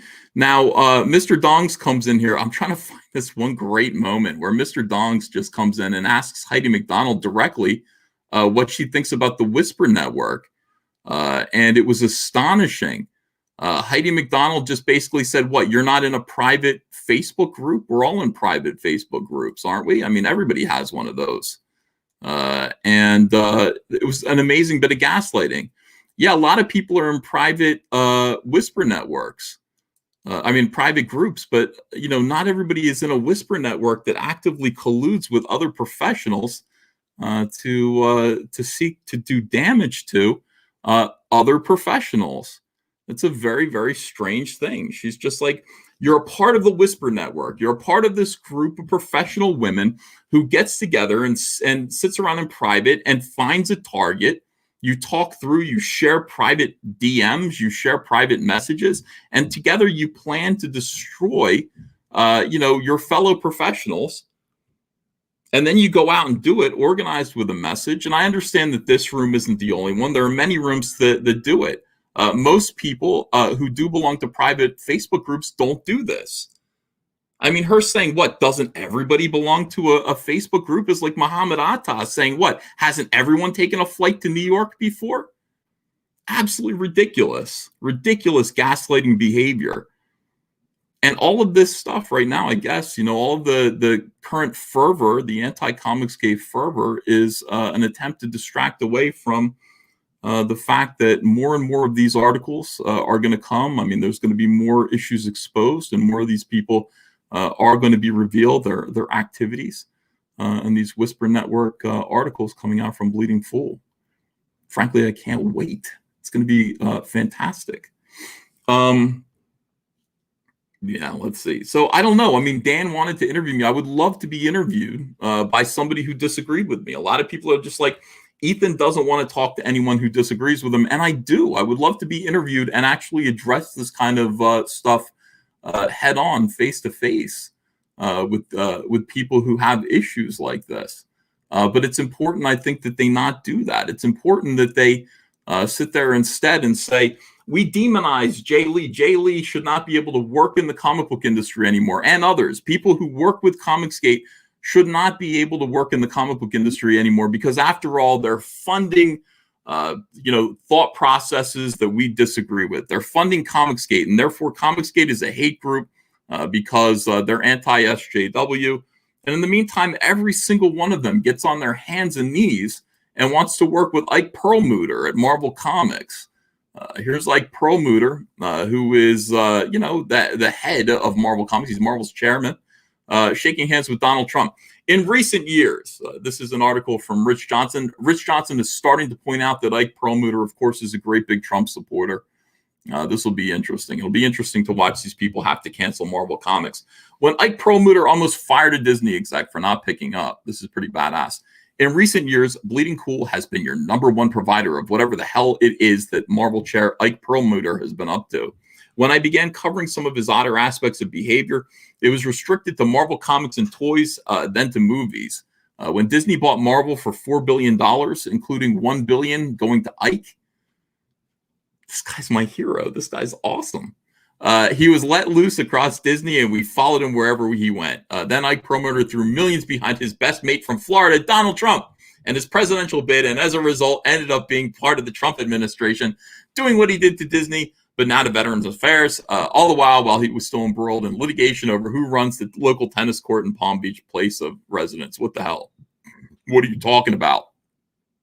Which has included DNA theft, libel kits imported from Canada, and Marvel emails being subpoenaed. Holy shit. What? Can you expand on any of this? I want to know what this stuff means, Rich Johnson. God, why don't I have a photograph of me like this? Some stories are true. Some, like Iron Man 3 female villain blocking, are false. But now we have another courtesy of Chris Fenton. Fenton was president of the Chinese-based DMG Entertainment Motion Picture Group, general manager of DMG North America, owners of Valiant Comics, and senior advisor to IDW Media Holdings. He has now written a book, Feeding the Dragon, looking at his career getting American movies into Chinese markets, notably Looper and Iron Man 3. I just read it. Looper. That's the Rian Johnson movie, isn't it? So you're telling me that Ike Perlmutter is a Trump supporter, but he's also a Rian Johnson supporter. Is that right? Is Looper Rian Johnson's movie? I just read it. It's quite the page turner, and there are so many nuggets to share. You can follow along with a few I'm sharing with this tag. Looper is the John Mayall movie. Yeah. Looper is. Okay, that's great. So what stories does he have to tell about Ike Perlmutter? Just the one to his DMG business partner and later litigant, Dan Mintz, as they're making the case for Marvel to go big with China over the release of Iron Man 3. This is great. This is how to intimidate people, I guess. He's an interesting character for sure. In fact, a friend warned me that he could be ruthless. How so? Apparently, after the Disney deal closed, Ike called most Disney executives directly, demanding to speak to each immediately. When one didn't respond, he called again, leaving a message to call back ASAP. When a very short amount of time passed without a response, he called again, telling the assistant to get her boss immediately. In one situation, the assistant panicked, reaching out to colleagues to find her boss. Ike held the whole time until the executive was found. What happened when he was found? Daniel asked. I heard the conversation went as follows. Hello, Ike. Nice to meet you over the phone. Sorry about the wait. Do you know how many strikes a batter gets in baseball? Ike asked the nervous exec. A what? The guy was confused, totally caught off guard. How many strikes do you get? You know the game, right? Yes, of course. I'm sorry. The exec was left scratching his head. Apparently the exec didn't know the game. No idea where Ike was going. 3 strikes? Correct. And you already have 2 with me. Click. Ike abruptly hung up. That executive was stunned, couldn't stop shaking, literally shaking for the rest of the day. So he just left. Took sick days the rest of the week, too, apparently. Took a while to recover. Yikes, Daniel responded. Yikesies. Yikesies. We just have to get a deal to work financially and creatively. Ike will want to make money, so we need to show a path. If he signs on, then we need to get Kevin excited creatively. 2 masters to fleece here. Let's get on the horn with China tonight. Beautiful. So this is a story that's meant to yikers. This is meant to show that Ike Perlmutter is a monster. How could you think that he was a monster after reading that? That guy's a hero. The guy's 100% a hero. That's how men deal with each other. You've got 2 strikes with me now. Let me look at Ike Perlmutter again. His nose is freaking me out a little bit. Not that I'm one to talk, but I can't tell what's going on with his nose here. No, that's not it right here. Okay, let me blow this up. All right. No, that's okay. It's just a bad photograph. This guy's the man. This guy demands respect. He said, come to the phone. But he's got to call you twice, 3 times? He's got to call you 3 times? This is Ike Perlmutter. If Ike calls me once, I'm on the phone with him. Yes, sir. Yes, Mr. Perlmutter. What can I do for you? Sir, what can I do for you today? Sir, how can we make billions of dollars? How can we stiff the Chinese today, sir?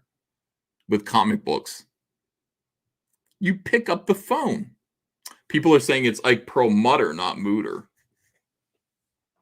Perlmutter. Well, look, it's the Mutter Museum in Philadelphia. The Mutter Museum. Are you sure it's Perlmutter? Perlmutter would be German. Mutter would mean mother. Pearl, mother of pearl. Maybe that's what it means. I don't know. I don't know if I can trust you guys. Cheyenne Perlmutter. How many kumquat trees are we stealing from today, sir? Says Fraud79. Whatever he told me to do, I would do it. If he said, go to your neighbor's kumquat tree with a baggie, with a Ziploc baggie, and steal as many as you can and then run away while singing the Super Mario Brothers song? I would say yes, sir. I would say yes, sir. Let's see. I can confirm mutter, says Commie Mark. It's mutter. Thanks, Commie Mark. I appreciate it. Thank you, Frankie says EVS is the original sinner. Durano says all these SJWs are fucking obsessed with Trump. Get a life. And MI05 says EVS is a simp. No, I'm not a simp. I just look. You know, it's like there's a hierarchy of things around here. You know, if you got a boss like Ike Perlmutter, you say yes, sir. You know, you say yes, sir. Yeah, that's the way it works. You know. EVS is a gimp. Mike says his nose is like a flaccid peen. I think this isn't part of his nose. Now, hold on a second. Let me get a better look at him. I shouldn't be. I mean, that's an awful picture. I almost feel like Rich Johnson did that on purpose. Let's take a look. There are all these dark, smoky pictures of him. It's funny.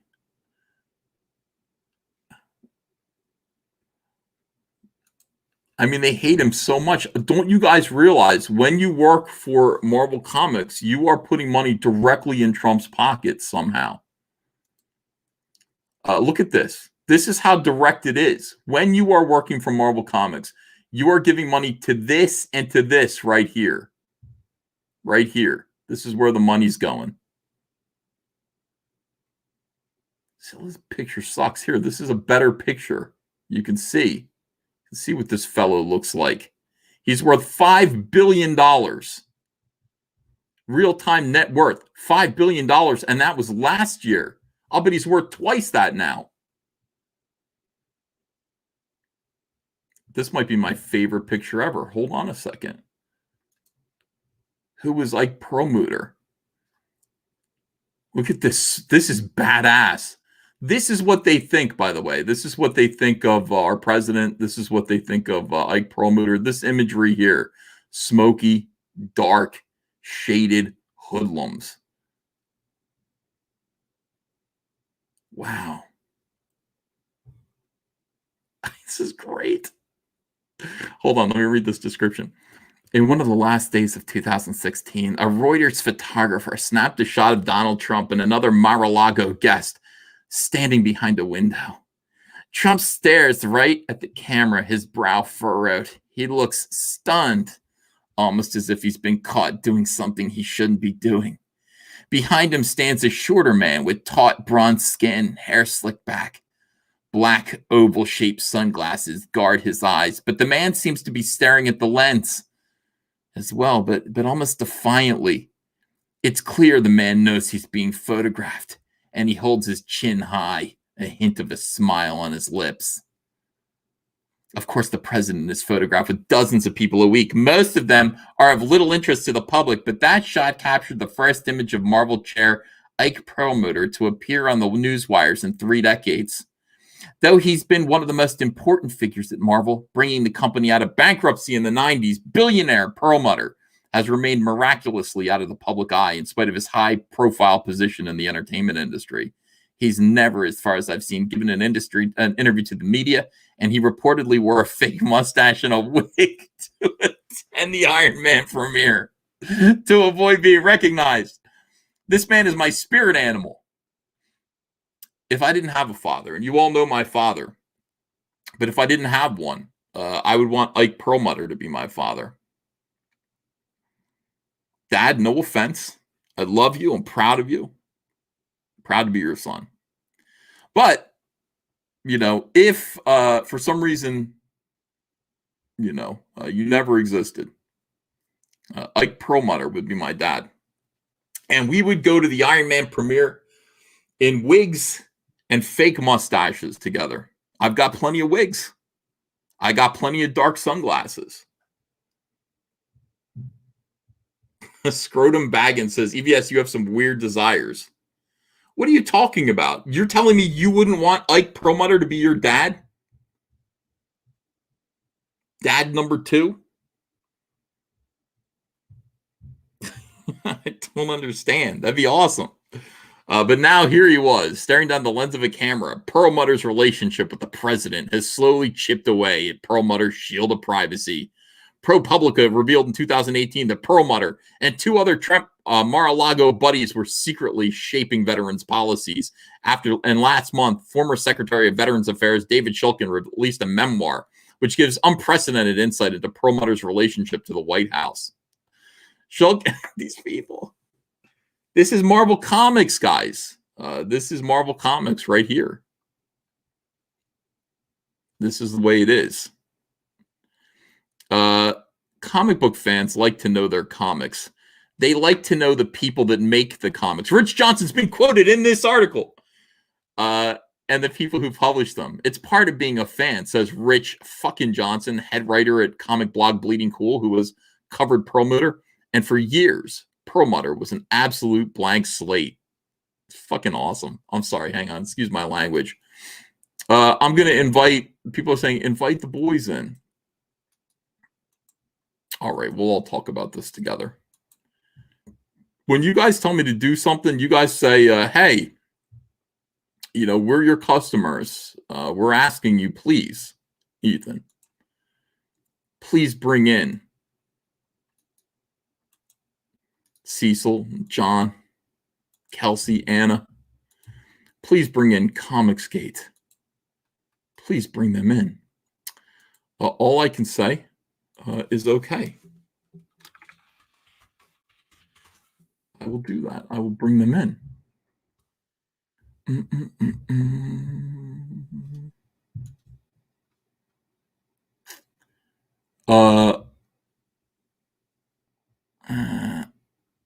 Should I show this or no?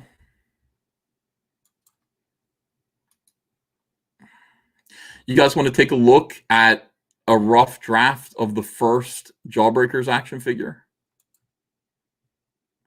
I don't know if you remember this, but you know, Zach said, "Yeah, Ethan, you can make the Jawbreakers toys," and I said, "Okay." So I assigned out. I had an idea. You know, I wanted them to look like the movie versions of Zach's characters,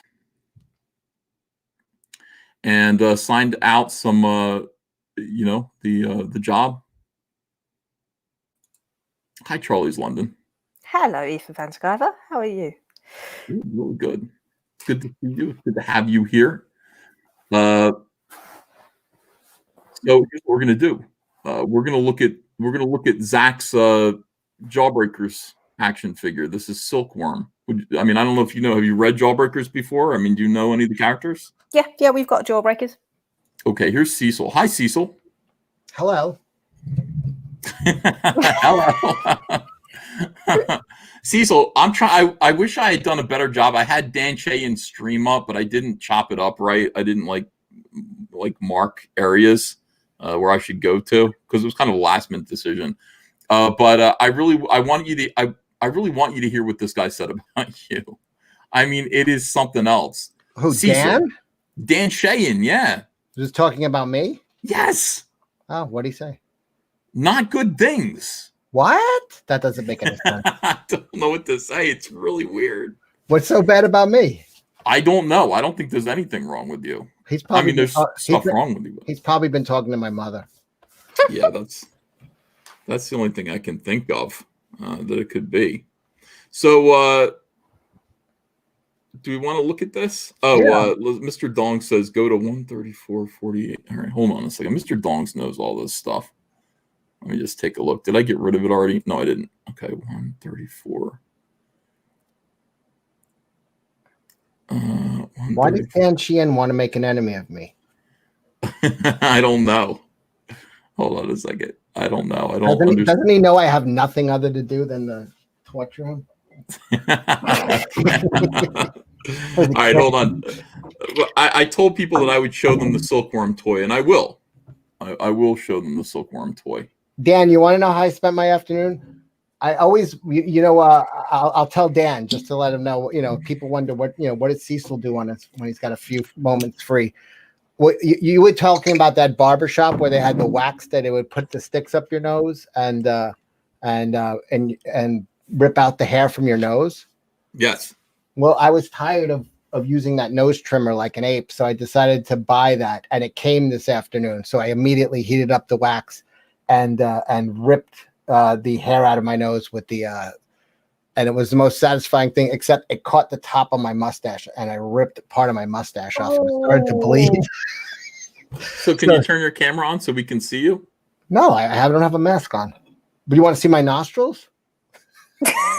Well, I mean, like when you're wearing a mask, we can see your nostrils and your mustache usually. I want to see your bloody face. Let me make sure it's not scabby. Hold on. Let's see. No for $2 says comics tropes called you hateful, EVS, and banned Malin. I'm hateful. I think that's fair to say. I'm hateful of some things. I don't think anyone is completely filled with love, Charlie's. No, I think that when you're passionate about something and people attack you for being passionate, your natural instinct is to defend what you're passionate about. And I think that really for me, that's how Comicsgate started. That's the root of it. Passionate about protecting something that looked like it was being destroyed. And so of course it's gonna bring out the best and the worst in you because you're trying to save something you hold dear. So I think that's a fair assumption. I think that's true. I think that's very well spoken and very nicely said. I can be mean, when I'm angry about something like that, when I'm angry at injustice. And I see injustice all around when it comes to Comicsgate, anti-Comicsgaters, SJWs. I just find them to be these people who chase down Zach while claiming victimhood the entire time. Made me sick. I don't know how to deal with that. I really don't know how to. There we go. See that big chunk missing right there? Cecil, what did you do?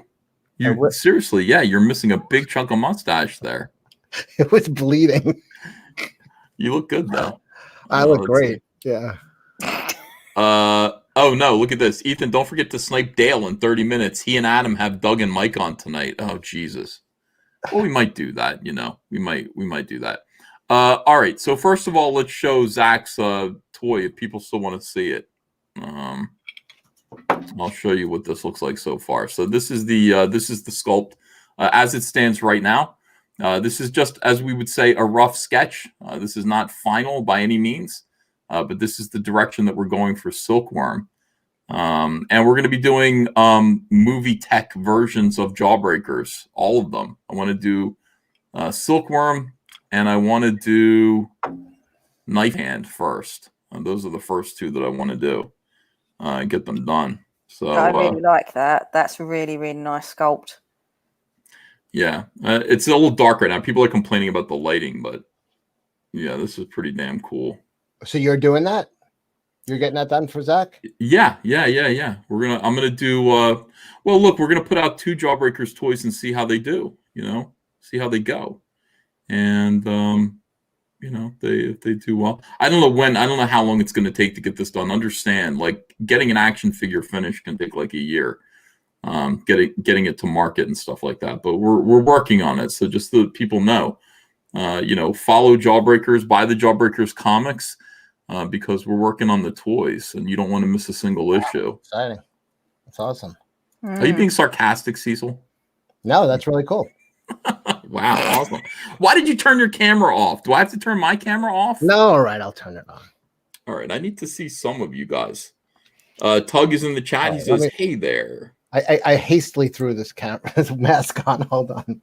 Okay. Let me. I would be, but I'm in my pajamas, so I'm not like letting 2,000 people see my pajamas. Charlie, where were you? Were at the beach in was that where they filmed Quadrophenia, that big fight scene at the end? No, that's in Brighton. No, I was in a place called Eastbourne. We just decided, we were like, stuff it, we're going to go to the beach. But it was really weird because when I was there, I was thinking how it looked really similar. So when Ethan just went away for that weekend, like it amazes me how I'm like 30 minutes from the seaside and 30 minutes from central London where I am. So it's really, really cool that I can just go to places like that. But it was hot today and it was really nice. All right, let's go real quick over to let's see Dan Shea in stream here. This is Mr. Dongs directly asks a question of Heidi McDonald, which I think is oops, I did it again, Cecil. What'd you do? You know what I did. I forgot to hit the audio button. It's so annoying. Okay, here we go. Who's this? Heather Antos from the future? Kind of. Yeah, this is Heidi McDonald of Comics Beat, and she's in the Whisper Network. She's part of the Whisper Network. So here we go. I'm just saying, there's more to it. Okay. All right, so Heidi, what's your take on the Whisper Network article by Bleeding Not Cool But Fool? You were referenced in. Look at that face. I love that. Wait a second. I got to watch this again. The mannerisms are pretty funny here. So. Doesn't everyone collude to get people fired? That's right. Let's look. I'm just saying, there's more to it. Okay. All right, so Heidi, what's your take on the Whisper Network article by Bleeding Not Cool But Fool? You were referenced in this article. You're in that. From Mr. I've taught you, yeah, Mr. Dongs. You know, I've talked to a lot of people. I'm like, are you in a private group on Facebook? And they're like, everybody is on a private group on Facebook. So look at them. They all go, yep, that makes sense to us. Yeah, of course. Look at Dan. Of course. Everybody's in a private Facebook group. Of course. Look at, this is how, when you look at this go down, and thank you, Mr. Dongs, for doing this. When you look at the gaslighting here, Heidi McDonald is in a private room with a bunch of fellow female professionals who've all gotten together with the purpose of basically planning to eliminate the patriarchy from comics. And it's not, I don't even think it's the patriarchy, because look at what they're doing to Scott Snyder right now. And that guy has nothing to do with the patriarchy. That guy's part of the matriarchy. But they all get together and they plan to do this. They tell each other who's weak. They laugh at they laugh. They took what's his name, Max Bemis, and they kind of tortured him. One of them tortured Max Bemis by accusing him of being insensitive to women. And Max kind of stumbled off. What do you mean? I don't know what you mean about this. I didn't do it. I love women. I love you. I respect you. And they took his embarrassing conversation where he was apologizing all over himself and flattering this idiot, this bitch who was persecuting him, and they laughed about it together in this Whisper Network. Yeah, we laughed about it. They thought it was pretty funny, and they remembered him. They remembered that he was somebody who would bleed. He's somebody who would bleed into the water. So, Heidi's a part of this. She protects these people. She writes articles when articles need to be written in order to destroy somebody that they don't like. And she avoids writing articles about people like Stephanie Crook. When one of them actually gets called out for stealing from Bill Willingham $10,000. Right. That's if that's not a comic industry worthy article. I mean, it's a comic pro and a comic pro with embezzlement. I mean, I'm sorry that she's your friend, but I mean, that's an article that needs to be written, because this is somebody who's actively robbing and then seeking to do more damage, seeking more employment as people's assistants, comic book professionals' assistants. We now know what comic book professionals make for a living. This person robbed Bill Willingham of $10,000, and Heidi McDonald protected her. So here she is gaslighting five old simps they're like, yeah, well, we were in private. Let's just watch this with all this in mind. And I want you to understand, these are the same people who will buy anything that Tess Fowler has to say. They'll buy anything that any of these crazy women have to say to them. They all go, well, yeah, sounds good to me. You're all suckers. Either that or you're complicit. They'll buy anything she has to say, but they won't buy the comic. Yeah, I mean, for real. All right, here we go. Let's watch this again. This is tingling. That's all. I'm just saying that's, I have no knowledge of it, but I'm just saying there's more to it. Okay. So Heidi, what's your take on the Whisper Network article by Bleeding Not Cool But Fool? You were referenced in this article. You're in that. From Mr. Dongs. I've taught you, yeah, Mr. Dongs. You know, I've talked to a lot of people. I'm like, are you in a private group on Facebook? And they're like, everybody is on a private group on Facebook. So everybody belongs to a Whisper network. So I can't wait to screenshot yours. I mean, it's a non-issue. You know. You fucking coward! Who's that guy cheering with his hands in the air? You simpletons! This is Dan Sheehan right here. No, who's the guy with the white? He was going. This guy. Can't we? Yay! You tell him. You go, girl. We're in you DM go, girl. Group. We're all in DM groups. No one's actively colludes to destroy someone's career and keep them from working. That's what I was just thinking. That's exactly what I was just thinking. Like, I'm thinking I'm actually not in any secret groups on Facebook. I'm in DM groups on Twitter, but you know, I actually don't know anybody that's in secret groups on Facebook. So that in itself, the fact if it's got to be a secret group, that surely shows something. This isn't you. We're in DM groups, but no. There are groups. There are Facebook groups that are like, hey, art collectors, and they only want the top art collectors. I used to be in a group that was only conservatives in comics, and what we talk about, we just wanted to know each other. We just wanted to know that we were out there. None of us went, guys, today we're targeting Heidi McDonald for destruction. I mean, there was none of that. There was, hey, let's talk about the comic book news and what it's like to be a conservative in comics right now. Those kind of secret rooms where your privacy is important. These guys use their privacy, these ladies use their privacy to destroy other people's careers, to create narratives that they all adhere to, because this is what they're good at. What Tess Fowler is doing right now is she's got a narrative. She's got a narrative and she's spinning it. They're all complicit with it. They all go along with it. And that's how they avoid responsibility for what they're actually doing, which is seeking to destroy the careers of people in the way, I guess, that are in the way. I mean, this isn't, Cecil, this pisses me off so bad because here's the thing. None of these people care about producing great comics. Are you kidding me? We had to sacrifice Warren fucking Ellis for this? Warren Ellis. I'm sorry if I'm yelling, Cecil. Am I yelling? Fine. No, you're all right. You're not yelling. All right, we'll get back to this in a second. Stephanie Cook to still Bill Willingham is one of the that was one of the last great series from Vertigo. I mean, that his stuff is amazing. The only thing that matters is producing great comics that sell. The only thing that matters is creating great art, right? The only thing that matters is actually producing great art. We want comics that I want to read more Warren Ellis comics. I love Warren Ellis's writing.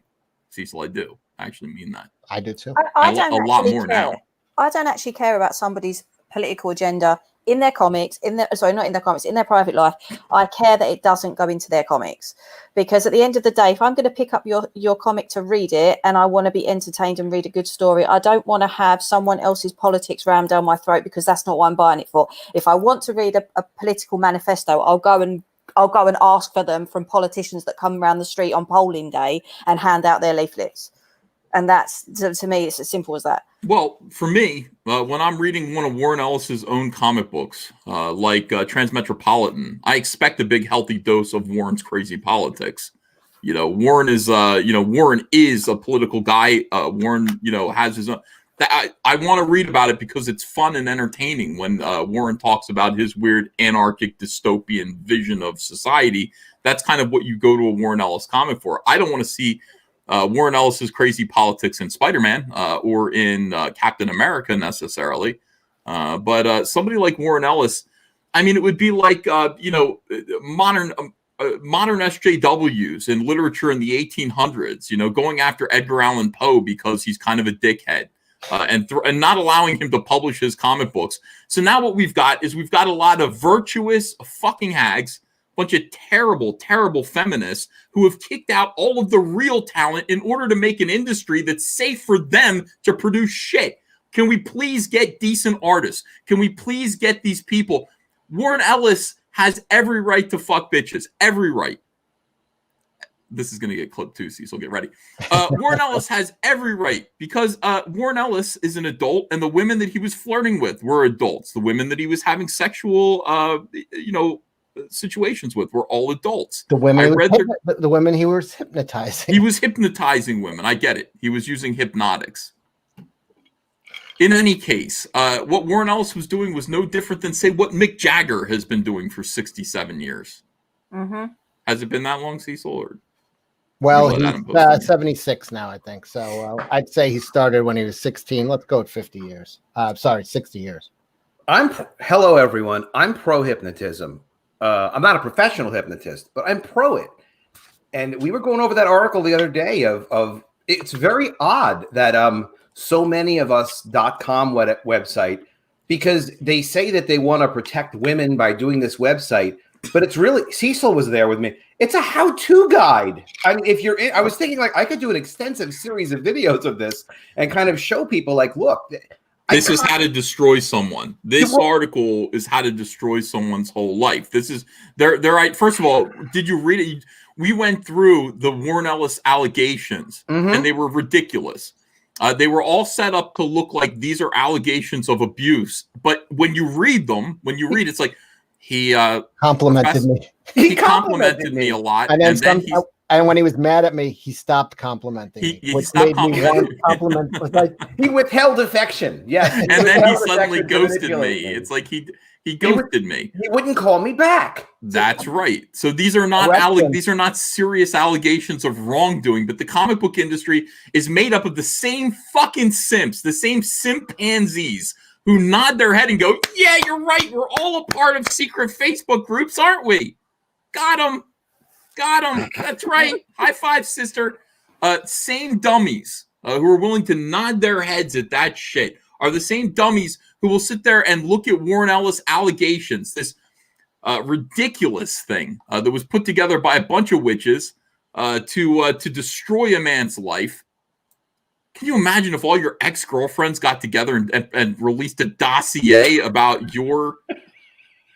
You know what I mean? Like the outrage of that. The absolute outrage of that. It is a violation. It's a major violation. And then, hi, Shane. How are you? Hello. Hey, Shane. How are you, sir? Good to see you, everyone. Good. Somebody said that Warren Ellis is Bela Lugosi because of his hypnotism. He's Beta Lugosi because he knelt to these people. Beta Lugosi. Should never have done that. Should have been like, so you guys are reading about my dick now? You guys are reading and writing about my penis? Enjoy that. Enjoy that. I'd probably sue. I would probably start suing people over this. Absolutely crazy. Can't we just stop the rape? Now we're laughing. John's talking rape. Warren Ellis needs to be stopped. I'm tired of it. Look, I'm not going to turn a blind eye to all this rape going on. You know, there's people giving rape a bad name. I heard he gave them each a cute little nickname. The funny thing about them, I'm sorry to step on you, Cecil, but the funny thing about their accusations about Warren Ellis, which I've seen this nowhere else, was they said, look, we're not trying to cancel him. What we want to do is have a conversation. It's like, well, so are you saying you want the advantages? Like, because he got work for people and he mentored people. I was telling Cecil, like, it's very difficult to read amateurish scripts and then to work with the writer and deal with that. It's very difficult sometimes and time-consuming to read a professional person's script. So if he was mentoring them, Book of Spells. It's a big investment. Thank you, John. Thank you for the Book of Spells. Yeah, he's a warlock, and I'm tired of warlocks getting their way around our women. I'm not. Yeah, I'm kind of pro warlock. I'm going to throw this out here now since Warren Ellis lost his Castlevania gig. If you want to go over the cash grab script with me, there's a hand job in it for you. Welcome, Graham Nolan. I'm so sorry. Patrick Thomas Parnell. Hello. Welcome, fellas. Hey, how's everybody tonight? Angry.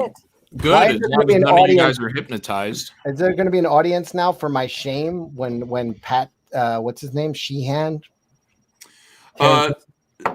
Yeah, if somebody in the chat could find the part in the video where he says that Cecil's a terrible person, that's not nice. I meant to watch that. I didn't get to see it. It's the whole video is like crazy because then I think Dan knows he's like been hanging out with these weirdos, and then he comes to me like, I'd like to talk to you. It's like, I would like to talk to you too. Well, I don't want it to be like all of the comments. Well, it could just be you and me, and we'll have a talk about this ridiculousness, this silliness. Graham, are you hypnotizing me right now? I am. I just want to be sure. You got that look. That's why You'll John's know. got his camera off. You know, he doesn't want any of you guys hypnoptizing him. He's John, one step stop. ahead of the game. So anti-warlock. This guy takes care of himself. He got a good smile. Look at that head. You can draw that. The things that bothers me is that I am a terrible person, but he doesn't know that. How would he know? How dare he say that? How would he know? Okay, so let's watch this one more time. This is the great work of Mr. Dongs, Mr. Dongs, who totally catches Heidi McDonald flat-footed. Ooh, I like She's that thing. here on this panel to say how dare the horribleness of Comicsgate and Tess Fowler, and that was it for me. That's these guys. All right, you want to be an asshole on the internet, then just be prepared to have people respond. And Mr. Dongs smacks her upside the face with this, which was With his dong? with his dong, like Dong. like literally, but not his penis, but with this. Ready? I'm just saying, there's more to it. Okay. I All mean, right, that's so Heidi, what's your take on the Whisper Network article by? I just want to hold on a second. You can see it in her eyes. You can see her eyes flutter with oh shit when this happens. Let's watch it one more time and then just watch the eyes. Her whole thing was to spend this time distracting from this, distracting. Everything's a distraction. They don't want to have to deal with this Whisper Network series of articles that comes out. All of this is a tactic. Talking about Tess Fowler's cancer is a tactic to get people to look the other way. But here, let's look straight at this woman when she's confronted with this Whisper Network, which she is a part of. I'm just saying, there's more to it. Okay. I All mean, right, that's so Heidi, what's your take on the Whisper Network article by Bleeding Cool? A lot of blinking there. Referenced in Yeah, this article. yeah. You're in that That's You know, that's I'm fucking. talking- You know what? That's downright Hillary Clintonian. What we just saw. Did that not remind you of Hillary Clinton? She should have just said, at this point, what difference does it make? Or if she had like a little spasm. She could have had a seizure just then, you know. Yeah, a little- like a little snap. Absolutely. That looks to me like she doesn't know what to say because nobody's telling her what to say. Like she's not prepared for her answer, and there's people there that normally help her along with her answers, and they're not there. So she's like she doesn't know what to do. These people are on my side. Everybody in this room is on my side. We're supposed to not be talking about the Whisper Network. Well, who's going to call her out or make her back up her answer in that crowd? And not nobody. Well, they don't. They go. Oh, okay. All of them Yeah. were caught flat-footed. If you look at them, until she starts to give her any answer, would have done. Any answer would have done from Heidi McDonald. They would have all clapped the same way, like seals, happy, relieved. What you're about to see is a lot of simp males relieved that Heidi was able to talk her way out of this, at least in front of the captive, willing audience that she finds herself in front of right now. So let's look at this one more time, and this time I'll play the whole thing through all the way. I'm just saying, there's more to it. Okay. I All mean, right, that's so Heidi, what's your take on the Whisper Network article by Bleeding Not Cool But Fool? You were referenced in this article. You're in that From you Mr. know, Dong. I've taught, yeah, Mr. Dongs. You know, I've talked to a lot of people. I'm like, are you in a private group on Facebook? And they're like, everybody is on a private group on Facebook. So everybody belongs to a Whisper Network. So I can't wait to screenshot yours. I mean, it's a non-issue. You know, I mean, everybody has private groups. All right, who here in this chat is on a private group on Facebook? Well, you're all in my private group, so don't lie, Bill. Not Bill Shanis. Private group. Come on. Just for the sake of saying it out loud, I'm not sure I understand what that actually means. So I'm not sure if I qualify or not. I'm not in touch. Now we're laughing. I just started posting on Facebook a year ago. We're I just know how to laughing. do It's it. funny. So Hasn't everybody been in a private Facebook chat? Muhammad Atta asks, hasn't everybody flown a plane to New York City? Everybody has. What's the big deal? What is the big deal here? The fact is you are in a private chat room with associated females, feminist activists who all get together and plan to destroy the lives of targets. You plan targeted harassment within this group, and those screenshots show it. That's not what most people do. Yeah, I mean, like most people in private chats are not conniving. Most people in private chats are sharing fun media and having a good time, not kind of like rubbing their hands together, like conniving to get their next victim. Yeah, a private Facebook group is just a group that you're invited into, and it's a little controlled about who the members are. It could be comic publishers. Someone invited me into an inkers group. I'm no inker, but a lot of great guys in there. Bill Shanis is probably in some private groups. He's the perfect example. He's the former Diamond Comic executive at the top who's like, I don't know, I started Facebook a year ago. He's a professional guy. He's like, well, maybe I'm in one of those groups, but I'm not doing what you guys do in those groups. He's not plotting the destruction of people. He's very upfront. He's a great communicator on Facebook, but he's a great example of like, that's what you're supposed to do on Facebook. You're not plotting the destruction of people. It's also you know what? Oddly enough, I know a kid that interned for Heidi. I got to look him up. His name was Seth Rich. Good one. I haven't been able to get a hold of him recently. Got to double check on him, make sure he's all right. So that's what goes on right now. And, this whole thing, I mean, this whole gaslighting effort to like distract from this situation. I mean, God bless you, Penny Parker, up there. You're doing a great job. I'm not to say Penny Parker's dead. She wasn't. I mean, wherever you are, Penny Parker, God bless you for what you're doing right now. More articles are coming. You have these people running scared, and they're going to, every single time an article comes out, there's going to be a new distraction, a new outrage to piss everyone off. And that's just the way it's going to be. And it's important that Comicsgate just continue to hammer home what is going on here because their distractions are flimsy. They don't really matter.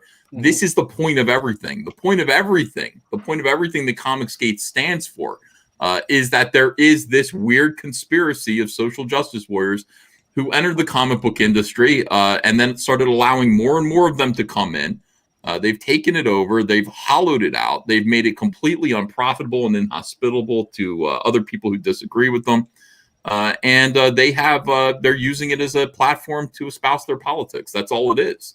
That's all it's become. And also, sorry to interrupt, but also they do target powerful people. I thought that was an interesting part of the second Whisper Network article when they was talking about, sometimes it looks like it's not even politics. They just go after powerful people so they can have control and influence over them, damage them, and or just steal work from people.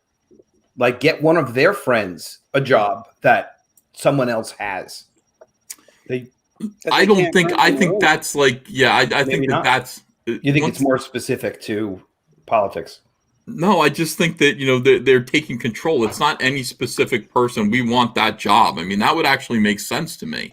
It's like getting together to remove somebody like Scott Snyder so that they could put one of their bitches in his place. But that's never what happens. We've never actually seen that happen. This kind of reminds me of when somebody gets like fired from a job and on their way out, they just wreck everything. It's like they throw the printer down and then they hit the books and they brush everything off the desk. They just want to destroy everything on the way out as much as they can. Well, more than that, I think what it is that they're trying to show that they're powerful. So, if they can take out Warren Ellis with nothing, I mean, they had nothing on Warren Ellis, and that's still infuriating what they did to him. Not true. This guy used hypnotism. Yeah, magic. Yeah. And I'd like to, I guess I'm going to step forward now and say, I feel like Heidi McDonald tried to use hypnotism on me, and I feel like I was irate by her. We're all using hypnotism on you, John. Yeah. Were you irate? Can we stop this rape culture? Can we stop rape, please? She could have been blinking in Morse code. Did anybody try to look back at that? Maybe that was a secret. Blink, blink, blink, blink, blink, blink. Could have been a hidden message. Yeah. It's hard for her to comment on it though because they haven't unlocked her folder yet also. So they don't know. It's like a certain level. You have to unlock the folders as we get deeper and deeper into these. Like anything she had said to that Mr. Dong's question could have been played back at a later date, when they do unlock her folder and you see her screen grabs or things that she's commented on. Talk about depravity. I mean, what if she really believed what she said, that she really thinks that other people are in Facebook groups secretly plotting against each other? No, it really is just you guys. There's no one else doing it, or you'd know. Can we do it? Can we start doing it now? I mean, we're friends on Facebook. I don't think that they consider it plotting. They think they're doing it for the greater good. So she probably thinks that there are other groups that are doing the same things because she doesn't realize what they're doing is actually completely sinister and is destroying people's lives. They think what they're doing. And how many times have you seen this with SJWs? They always come up with the same thing. Well, you brought it on yourself. You shouldn't have been such a horrible person. We're here to call you out. Well, actually, no, that's not. Everybody has a right to just do their own thing and get on with it. But when you're attacking other people, that's where the problem is. Yeah, by a mob. A mob. They go, there's no cancel culture, but there is call out culture. And if you want to be an asshole, then we're going to call you out. Oh, okay. Well, you can call me out and say that I'm an asshole, but does that mean that you're going to destroy my life and my reputation too? Or are you going to never stop coming? These people just never stop. They never stop attacking. It never goes away. And you know what? It's not illegal to be an asshole. There's a lot of assholes in the arts. But that's right. They might be very good at their jobs. Mm-hmm. You know, I mean, Neil is not the greatest guy in the world to talk to, but he's a hell of a damn artist. You can be a functional asshole. Yeah, to Graham's point, I've never met as many assholes as I have since I started hanging out with artists. Good point, Graham. Well, I mean, this is the thing. Again, you know, it's like Warren Ellis might be an asshole. I disagree. I want to high five him mentally. But you know, his books, his work, you're depriving. If comics mean anything, and I'm not sure that they do anymore. People say comics are important. I'm not sure if comics are important, but if comics are important, if comics do matter with your boys Zach and Luna, then somebody like Warren Ellis should be allowed to fucking make them. Warren Ellis is a genius. Yeah. His writing is really, really good. And what we've done now, and I want you to understand, Warren Ellis's behavior is none of our business. What we've allowed to happen is we've allowed a gaggle of gossips, a gaggle of hens to come in here and make it so that gossip is the entirety of business within comic books. It's no longer about creating great comics anymore.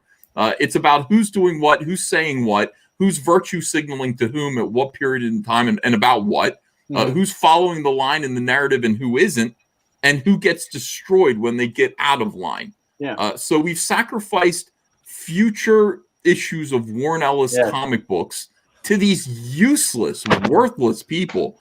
And for what? I can't believe we're allowing this to happen in the comic book industry. I find it, again, I find it absolutely intolerable. And that alone is justification for Comicsgate's existence. Yeah. That alone is justification for what we talk about and what we do.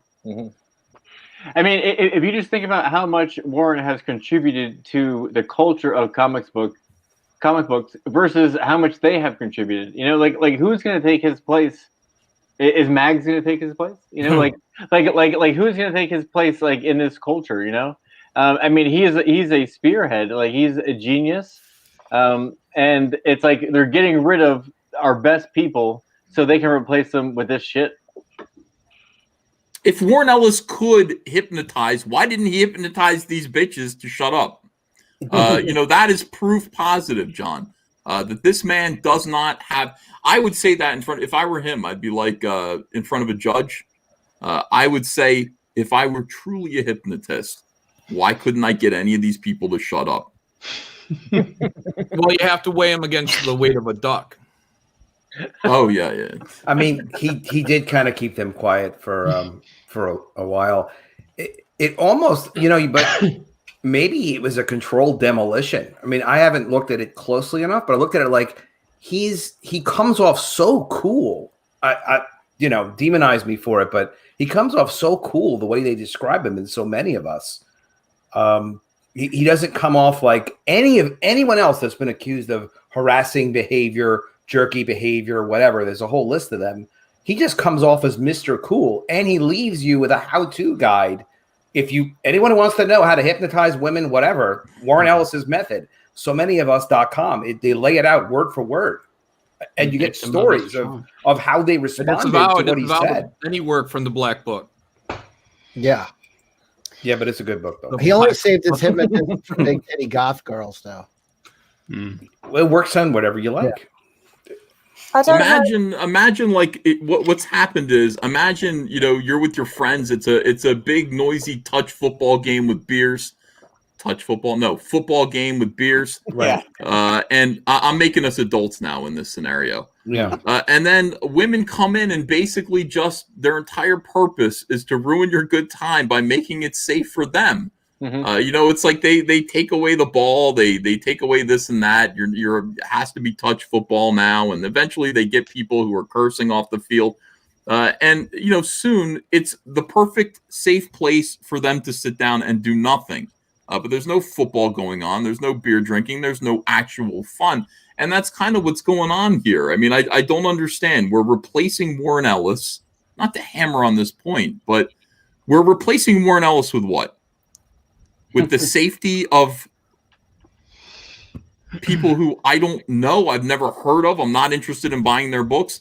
Who are we replacing Warren Ellis to make safe? Just Vita Ayala. women in general? Vita Ayala? I don't think Warren would ever threaten Vita Sexless Ayala. men. Well, I don't know if you heard the story of the guy who was an executive who worked with the Comic Book Legal Defense Fund. And supposedly, like back in 2005, he was accused of going to a party and partying after a convention, as a lot of people do. And he was in a hot tub with a girl and her boyfriend or some friend of hers, and they were drunk, and he grabbed her boob and wouldn't let go. And then they pulled him off of her, supposedly, whatever it is. He denies that he ever touched her. He just said he tried to pull her. He feigned and pretended to pull her shirt up, but didn't do it, but he was really sorry about it. So nothing happened for years. And then, like, whatever it is, like 15 years later, because of Me Too, it came out again and they took him out. But, you know, they were talking, this was in a Hollywood Reporter article recently, right after the Whisper Network. And they were talking about how, like, oh, well, you know, I just want to make it safe so that no one could ever get attacked again. It's like, well, you know, you can't do that. If you're going to go and you're going to go to a party, you're going to drink at a party, things happen, and things happen that are unfortunately a lot worse than that. So what could you possibly do? I mean, so if it was in the hot tub with her. No, that's what Charles Brownstein did was sexual assault. You know, that's a whole different scenario. She was not asking Charles Brownstein to grab her boobie. That is Charles Brownstein can get fired from the worthless Comic Book Legal Defense Fund and go away. Well, he says the thing. He was accused of that, but she didn't have a witness for it. I'm not saying he's innocent or whatever it was, but it is openly talked about that he committed sexual assault. Sometimes it says alleged. Sometimes it doesn't say alleged. Adam, let's draw a line here in the sand for your benefit and for the benefit of others. There is a far cry between, you know, a guy who works for the Comic Book Legal Defense Fund getting drunk with other comic professionals and sexually assaulting a woman. You know, there's something about Scott Alley putting his hand in an employee's underpants. That's not that good. Stuff needs to stop. But you see, the thing about that is that stuff is being compared to and allowed to shield criminal behavior. Warren Ellis. Criminal behavior versus complimenting women. Or just having sex with your adult fan base consensually. Which is what rock stars do. And I guess if you're that big of a comic book artist that you've got crazy enough women who want to have sex with you, you could do that too. Luckily, me and John, Shane, we're married. Patrick, we're married. And so, you know, we don't indulge in those behaviors, although they would be available to us. Graham, are you not married? Oh, I've been married 35 years. Graham as well. I didn't want to make any assumptions. Well, you left him out, so I wanted to ask him. You know, Graham as well what his move is. What if he's doing his Warren Ellis move? I'm working on it. It's really Adam Post that you got to keep your eye on. Yeah, beware. Don't be a lunkhead like Charles. Well, Adam Post is sitting there standing up for people grabbing boobs in hot tubs. I don't think it's good to grab boobs in hot tubs. I will say that, you know, an allegation is an allegation, and you know, I don't know. You're right. It certainly is a tougher. It's easy to say if somebody is seducing someone with their magical hypnotic powers. And they're not a trained, licensed hypnotist. That's a hell of a lot. Graham. Yeah, Graham is getting me nervous too. He is very handsome. He knows what he's got going on. Isn't he that guy that created Bane? Talk to you after the show. Yeah, I'm with you. The other thing that kind of makes me just question that, I mean, not to harp on that hot tub situation, is if that happened, how come that girl's boyfriend didn't beat that guy's ass? How come that part is in that story? I don't think she had a boyfriend. I don't know. There was a guy who's from Canada it's a long story, but he called the police. The police came, and the police were like, she was disappointed because the police were like, well, what's your complaint? And they're like, all right, we'll write it up. But I mean, there was nothing that they could do because, like, of course, that happens constantly that someone says, well, you did this, and that person says you did that. And the other person who's the witness says, like, well, I didn't really see it. But obviously, don't be in those. There's no way to make those situations safe when you're socially hanging out. The thing is, what Mr. Biggins says, he's got the right advice about this. Don't get drunk and socialize with the people that you work with, that your career is based on. Keep work separate from personal. Boom. You know, that's 100% true. I never ever do that because the sensitive nature of my job. The things that, and let me tell you something, teachers are some of the worst when it comes to like them getting just the conversations that they have. Nothing ever stops with work. I'm not talking about they'll go away and talk about the kids. I mean, they talk about other teachers, and it's just like, I don't want to hear somebody's personal details or someone I might have to share classes with or stuff like that. I just want to go home and spend time with my family and my friends who I know I can offload with and I'm completely safe. But yeah, Mr. Biggins is 100% right. If you want to keep your career, you don't do that with the people that you work with. But that's what that's all we do here. That's what Cecil does. I drink. I depend on these guys for work, more or less. You know, all we do is drink together. You do have a hot tub too, right? A spot, and they fixed the light in it, so it's beautiful lit up now. It's beautiful, wonderful right now. The weird thing about a lot of this, safe with the guys here. I feel totally safe with all you lot. That's fine. Well, we were gonna. I'm sorry. Anna said, "There goes the Jack Show." LOL. I know that's all they do. That's all. You know, the Jack Show is all about drinking and being inappropriate. the weird stuff about a lot of this stuff. You know, the is Jack that Show we keep under wraps, but a lot of us have to put up with Anna sexually harassing us, and we just kind of like go with the flow. We don't want to make waves, and we allow it. I stopped drinking on the Jack Show because the last time I drank myself to oblivion, my wife yelled at me the next day. She's like, "You were watching those? What's the videos by the older guy who the older gentleman, Mark? You know who I'm talking about? The guy who." Gormley, yeah, Mark Gormley. Watching Mark Gormley videos and drinking. And Mark Gormley has these extremely attractive girls that walk around in his videos, and ostensibly they're supposed to be his girlfriend. And I was drunkenly going, "That girl's so much hotter than you, Anna. That girl's hotter than you, Anna." Andrew was like, "What the fuck is the matter with you?" I'm like, I have no memory of saying that at all. So that's the problem with drinking with Cecil. Blackout drunk, and you. Oh, come on tonight. We'll be fine. You know, he is a bad influence. I went on a stream with Cecil once. It was a 9-hour stream. And, I got ridiculously drunk. I drank a whole bottle of Jack Daniels. I got into bed at 11. I got into bed at 11 o'clock in the morning. Fell out of the bed the minute I got in the bed. Jan looks over at me and goes, "Where have you been?" I went, "I've been drinking with Cecil," and he drank me. And he went, and he just sort of looked at me and he rolled over and went, "I'm getting up now, making a cup of tea." I didn't get up till 6 o'clock that evening, and I blame you. Completely blame you. You could drink water in between, or whiskey and water. Yeah, we lost connection with Shane. Shane's video kind of clicked out. Hopefully he comes back in.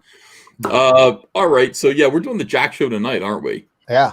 Yeah. Hey, can we finally get to the Dan Sheehan talking shit about me? Oh, do we have to? I mean, I don't want to. Let's not do it. Okay. How can he call you a terrible person? Well, what did he say? You could paraphrase. I don't have to actually see it. Okay, I'm going to play it without showing it, and I'll tell you why later, Cecil. I'll tell you why I'm doing this later, and you'll say, "Oh, I understand." And when he says it, as he says it, I'm going to say the exact words that he says. Okay. Sounds like a cover up. Yeah, it is a cover up. It says there's a Comicsgate related kerfuffle. Okay, so this dude Cecil made a really ugly looking alternate cover that his character and Vampirella and Red Sonja are on. It's very poorly drawn. It's kind of blah. Okay, so that's what he's.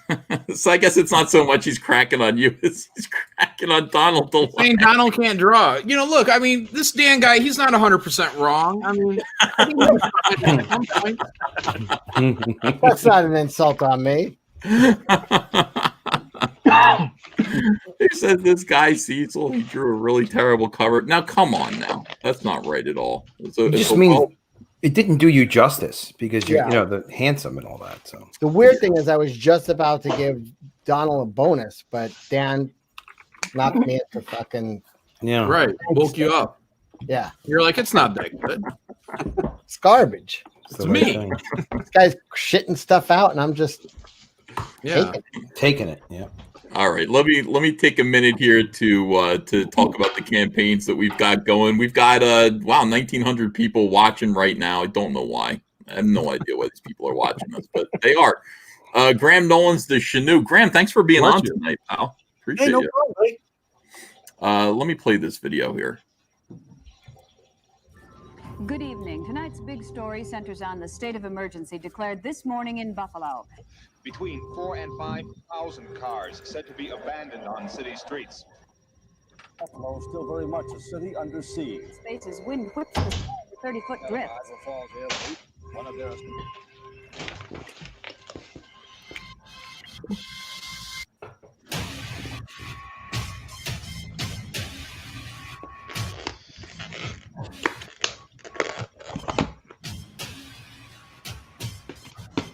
tonight, 10 below zero. Get off the streets and highways as soon as possible.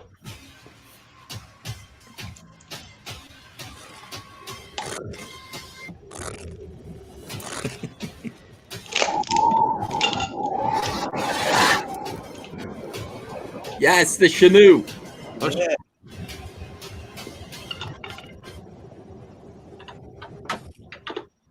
I even have one of those snow globes right here. Yeah, cool. So that's what it is. The current thing, new perk added, Chinook two-sided snow globe, which are going fast. They're limited. You know, it's not like you're going to make a million of them. You're making 100 of them, and 52 of them are already gone. So tell people, give people a quick flavor. What's the elevator pitch for the Chinook? The Chinook is a creature out of Native American myth that comes onto land during big once in 500 year snowstorms, big, huge blizzards like the blizzard of 77 in Buffalo. And now there's another storm coming, and he's coming to feed, and he traps a bunch of people in a house as the snow builds up to like the second story, and they lose power, and they're quandary. How do they get out of this thing? Do they go out and this thing feeds on them? So it's basically a story, a claustrophobic terror story of people under siege by this monster. It sounds like a lot of fun. It sounds like a good horror story. People are saying cool things. People are saying, "Oh, look, I'm ordering the Chinook now. I grew up with Nolan. Welcome to Comicsgate, sir." Oh, thank you. GK wants so thanks. Thank you for that. Make sure, guys, to put the link in the chat, and if you wouldn't mind backing the Chinook, ordering your copy, reserving it while it's still available, that would be awesome. These campaigns are not open forever, are they? So, right. The snow globes are just about ready to ship too. So, if you got in on if you're getting in on those, they're going to be going out in about a week or two. That's good news. Yeah. Graveyard Shift 3. Wow, 134,935. Great. They were about to cross over. You're about to hit 135. You just did 135. Whoa! Thank you, everybody. Yeah, we got 15 days left. We're trying to get to 200,000 in the first 30 days, so we got 15 days to do that. If we hit 200,000, our stretch goal is 10 extra pages. But if we do that 200,000 in the first 30, we're adding 20 extra pages. Wow! So you guys have to hop in there and back. Otherwise, there's that secret perk, and it'll save you $55. You're not going to end it in 15 days, are you? Or are you really? No. We'll extend for the next 30. So but that secret perk will be gone. It won't be available to the mailing list people anymore after the first 30. I love it. I'm going to back this again. John is notorious for ending his campaign, not doing in demand.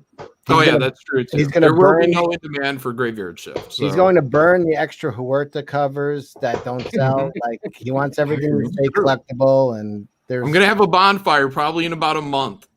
So don't worry, I'll film it. I'll put it online, let everyone see. But all of my extra graveyard, and we're talking, 2,000 plus comic books are all gonna go up. So. Wow. I disagree with that. Can I just say that John has done the most sick cover for Mandy Summers and Peter Gilmore's new campaign, Super Dead. His cover is off the chart. It's amazing, John. Just wanted to say that. Appreciate it. It's lovely. It's all right. That's kind. Come on, look at cover from John. Graveyard Shift Volume 3, everyone. Back it today. Everyone is backing it. We just got like 3 more backers. Appreciate you guys. Thank you. Everybody loved John and not Cecil. I love Cecil. Makes no sense. Thank you, Charlie's. He's likable. It's a European thing. Yeah. Cyberfrog Wreck Planet is doing good. I don't know if it's doing good enough though, because I need $200,000 more dollars. I don't think I'm going to get it.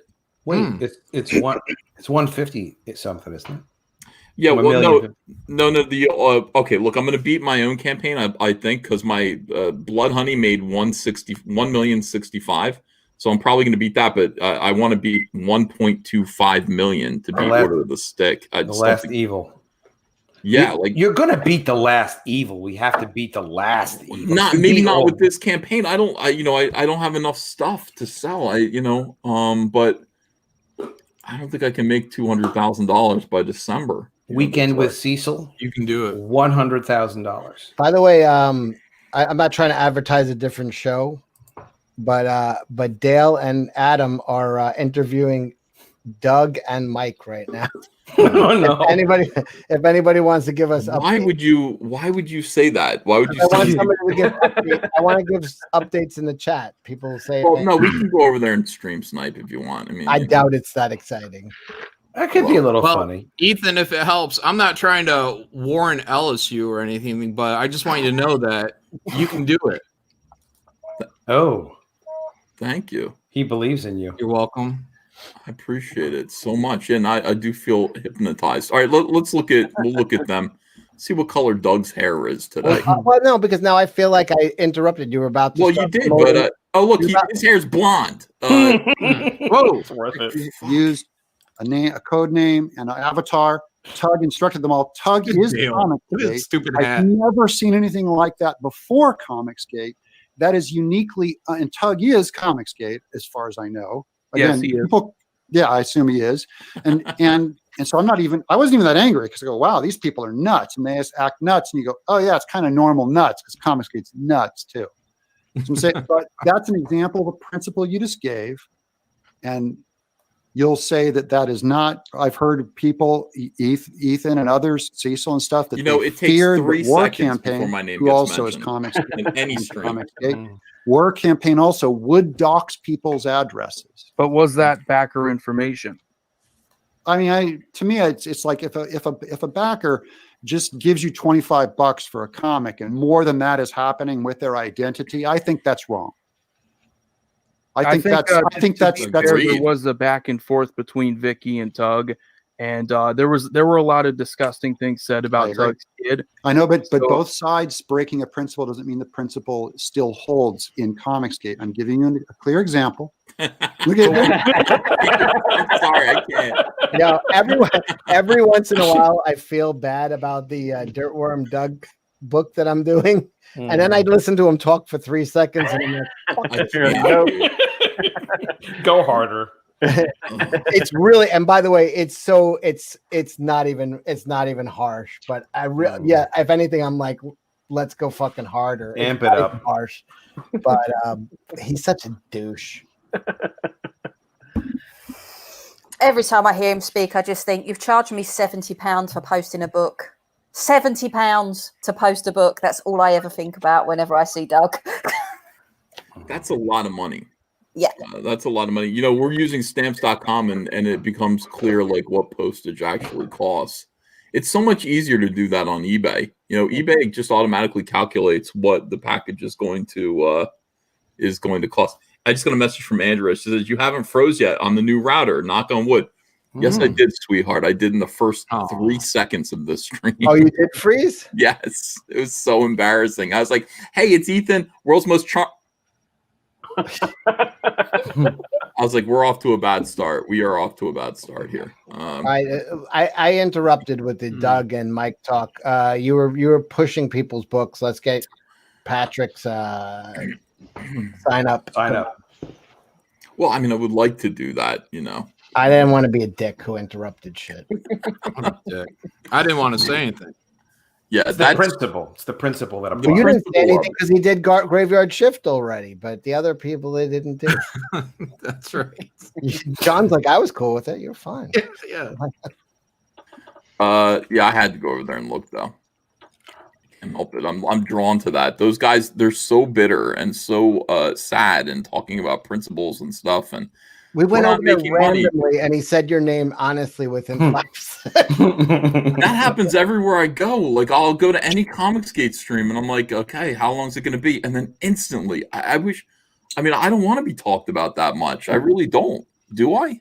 You do. You do. Oh, you definitely do. But I did a Kozor stream, and you didn't come up. Like, even I'm kind of let down that Dan Sheehan was dissing Donald and not me. I know, like, I don't know why he couldn't think of bad things to say about you. Like, there's nothing bad. What is there? Well, no, you fell out of your chair. I mean, if I were there, like, I mean, the problem is he surrounded himself with a bunch of yes men. If I were there, I would have been able to tell him all kinds of bad things about you. And I wasn't there, so he had to kind of improvise, and he ended up insulting Donald, which I'm everyone fine does. Yeah, I mean, that's fine, but he missed the mark on you. Yeah. This looks terrible. Hold on a second. I'm going to put up my version of this. Let's see. Oh, no. Stop sharing. Again, I did it again. Patrick Thomas Parnell is releasing the brand new Johnny Phantasm Halloween 1985.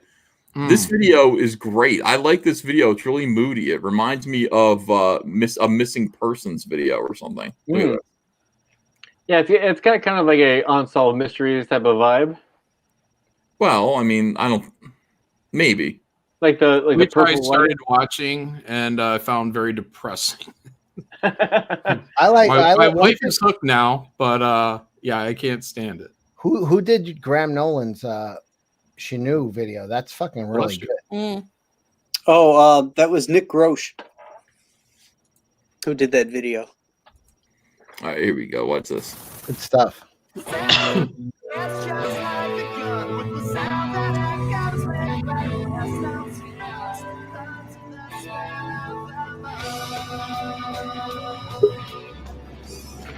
Life for Johnny can be crazy. You never know who will go next. Until then, I drive, watch the cities, lay the foot down and just cruise.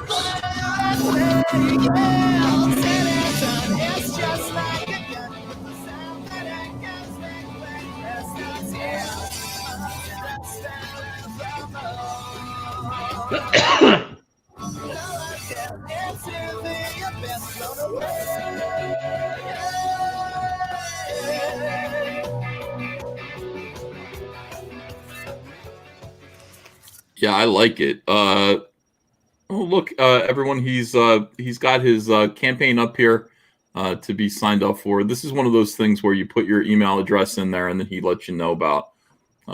You get early notifications about when the campaign launches, and look, you get a poker chip. Right. We've started collecting those. Poker chips are. I like cool. the poker chip. Yeah, it's a fun thing, you know. Like, people like getting little collectible stuff, and I think poker chips is something that not too many people have done, you know. I want to do poker chips too, but yeah, I don't know. It works. Do more stuff. Yeah, go for it. But yeah, we're going live with this campaign this Sunday. So you have until then to sign up, and then this Sunday we're going to be schlepping some books. Nice. All right, so sign up for Johnny Phantasm Halloween 1985.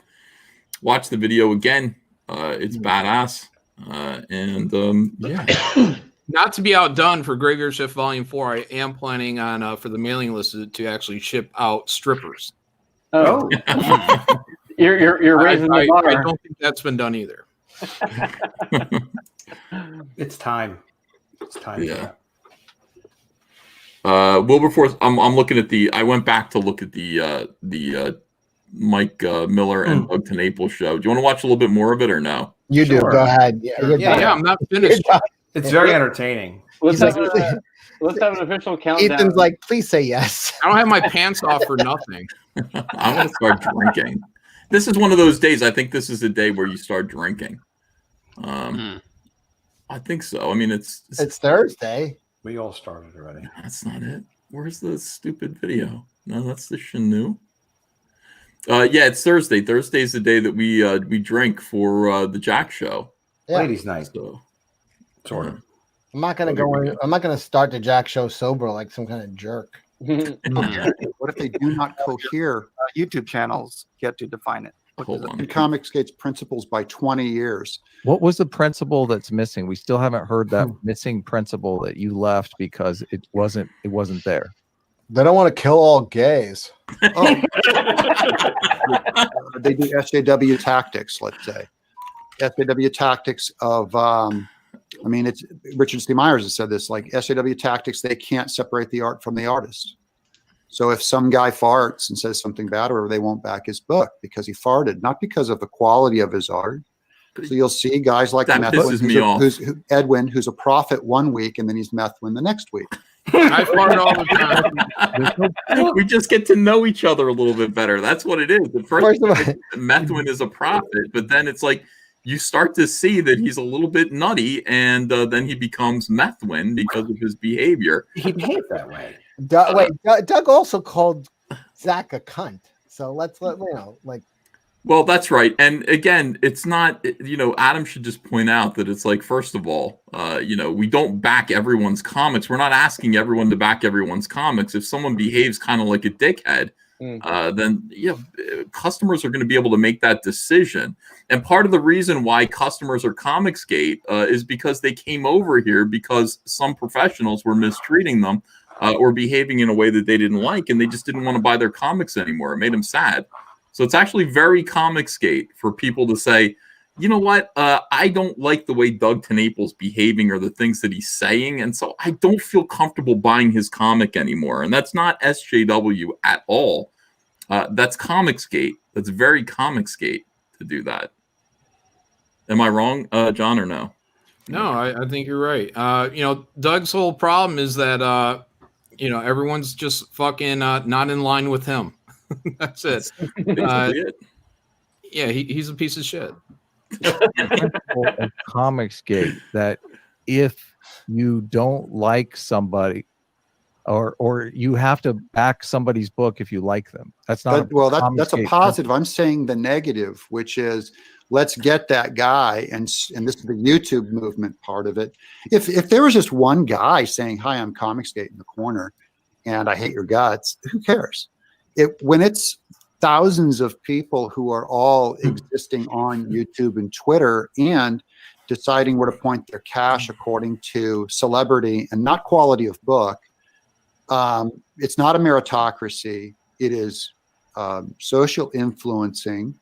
And I'm saying that's fine. I mean, if Tom Hanks made a comic, it would be the top selling comic of all time, probably, because he's Tom Hanks. But it's not, but to go out and represent the artists, we're going to give you a chance. We're going to help you out. You can finally write and draw your own book and put it out there, and you'll get a fair shake, and we'll format you. And there's nothing more involved with it than that. That is not true. Both of these guys like this argument that Doug's making because both of these guys are dickheads. And they're just like, we're dickheads, but we're really, really good. And you should be buying our comics anyway, even if you personally feel annoyed or slighted by us. Look at the quality of MAGA 7. It's Mike's highest art. And fucking Doug TeNaples, your Bigfoot Bill, you think like this is something that's like earth-shattering, groundbreaking, merit-based work? You can barely draw. I mean, and the truth of it Hey, is, you draw well, you can get by, but you can barely fucking draw, Doug. but I if think you it know was that that too. good, people would be seeking it out regardless of his behavior. Like, I hate the guy, but I love his work. Yeah, and here's a newsflash for Doug. They're not buying it for you, Doug. They're buying it for Earthworm Jim. They don't give a fuck about you. And your celebrity is what benefits you, and you're poo-pooing other people for the small amount of celebrity that they've fucking gained. Ridiculous. Fucking moron. I didn't even think of that. That's true. It is true. Yeah. Shitty artist. Well, and the other thing is, a big thing about Comicsgate, of course, is the Doomcock slogan, without respect, we reject. So, again, if customers feel personally disrespected by you, they might just not buy your book. And that's why Mike S. Miller telling everyone, don't buy my book if you're blah, blah, blah. Well, we've heard that before from Kelly Sudaconic, putting conditions on who's allowed to buy her book before. That is what SJWs say. And by the way, Comicsgaters are happy to go right along with that. Okay, then I won't buy your book. Without respect, we reject. If we feel like Doug TenNapel is saying Comicsgaters have no principles, they're stupid, well, we might not buy your comic anymore. Even if we like your comic book, we might not buy it just on principle. Thank you. Well, being an entertainer is really a privilege. It's like people start to think that they're somehow special. But at the end of the day, it's the audience that decides if you belong there or not. Nasser Rabati's in the chat saying CG supports stealing from writers. Nasser, all right. I think the thing that upsets me about this stuff with Doug was I was always really excited when I came over to CG, and I was really excited that Doug was here because Earthworm Jim was part of my childhood. But then when he literally shit on us all, he took his money and he run, basically. And so many of you guys have said this before. If he suddenly decided that CG wasn't for him, he could have walked away quietly and that just be the end of it.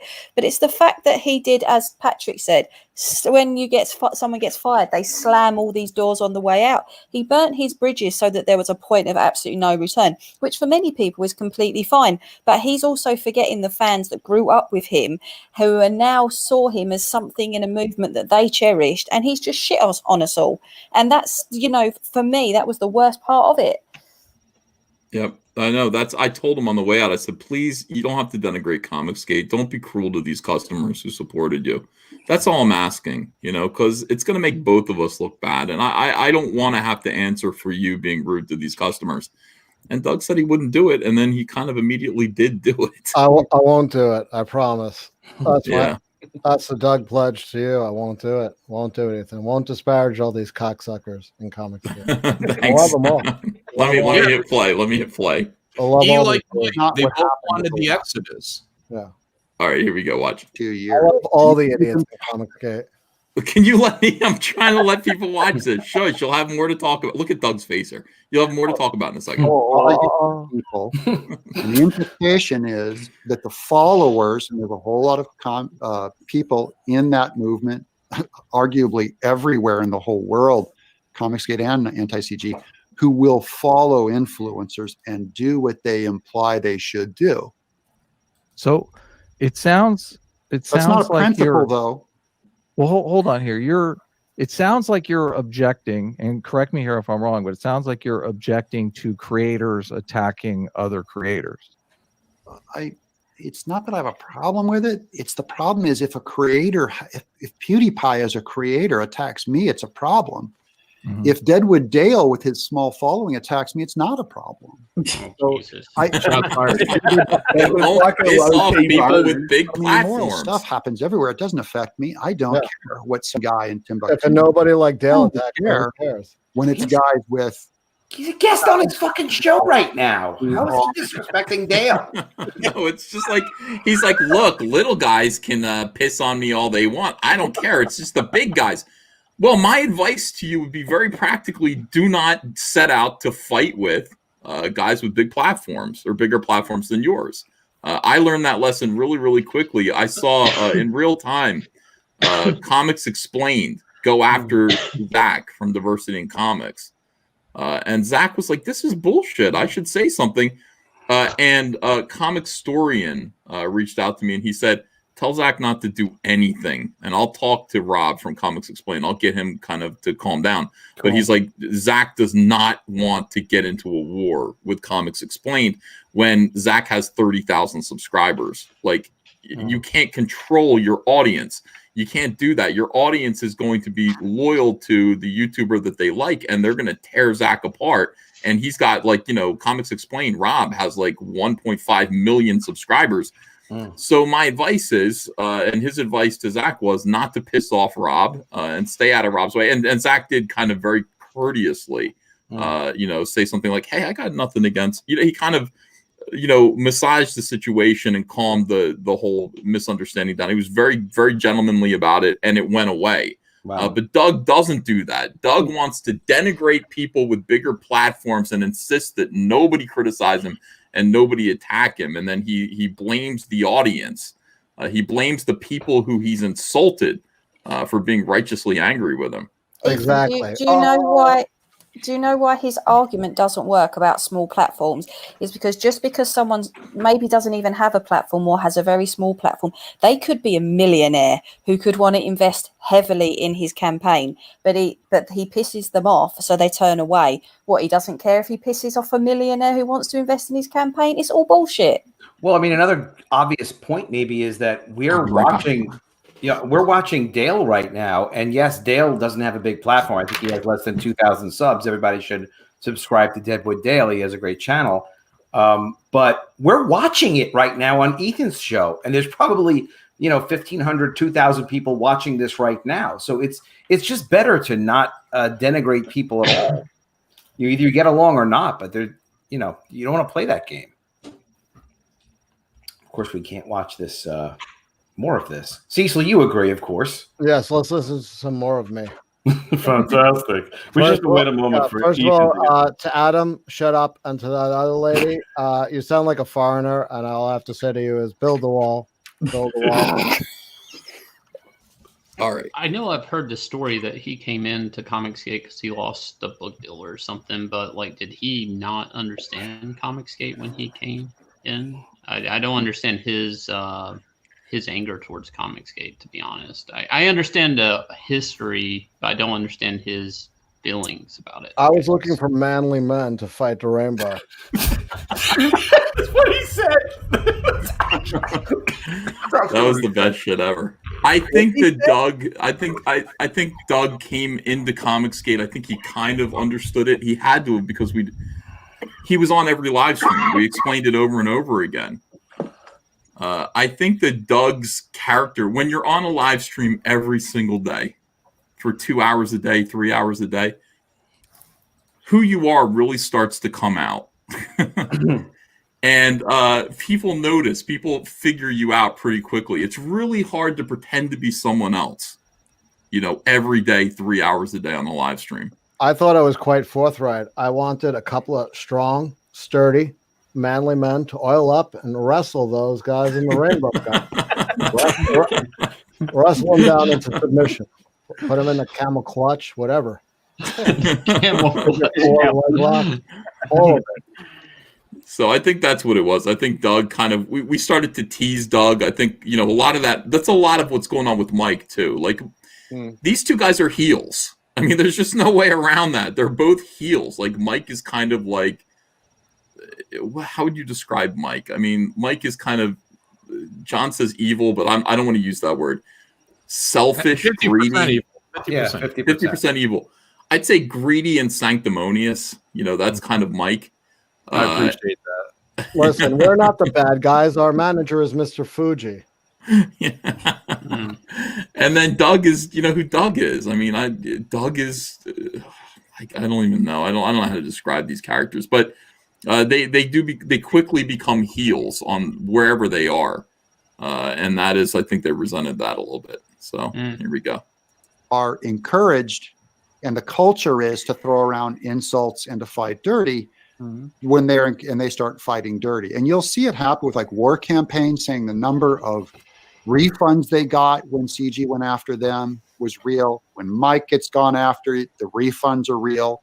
When Ethan turned on me, backstabbed me, I lost $25,000 when my backers didn't like what he did. He lost a ton of money. I'm saying that is I lost $0. what SJWs do. They take their money and they say, I'm not going to buy this comic based on if it's good. I have to attack you. SJW, Doug, God damn it, Doug. Yep. SJWs don't have any money. You didn't learn anything from being Comicsgate. SJWs do not have money. They don't buy anything. They just create things. They create shit that they expect you to buy. They treat you like garbage. They create substandard product, and they expect other people to buy it because they're looking for power and control. Comicsgaters say, I am not going to buy your product because you are disrespecting me. That is what Comicsgate does. You're describing Comicsgaters as SJWs, but you are 100% backwards about that. 100%, 180 degrees out of phase. What a fucking... this is infuriating. SJWs pull their money away from... They don't have any money. They don't buy anything, Doug. That's why this whole thing is collapsing. That's why the comic book industry is collapsing. They all want to make product that's about diversity and inclusion. And then none of them buy it from each other because they know it's shit.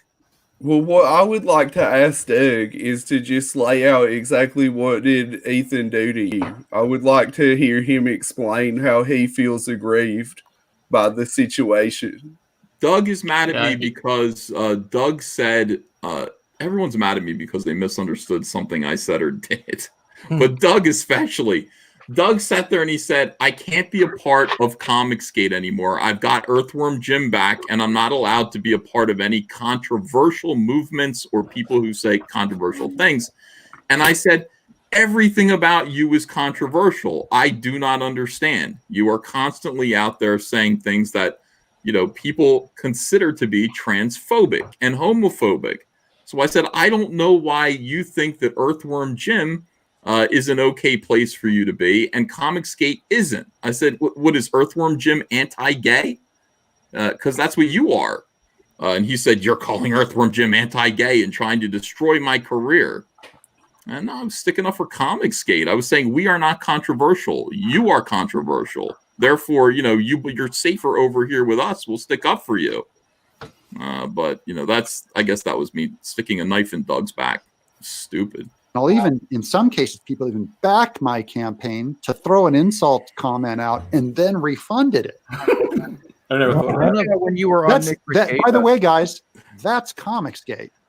One of my principles, and obviously I'm nobody in Comicsgate, so yeah. I don't make the rules for Comicsgate. Like I said, it's a decentralized movement. So don't worry about it.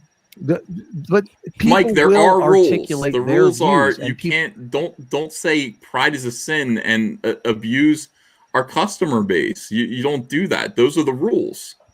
That's why we had trouble. Look at these smug. He's like, there are no rules. Don't worry about it.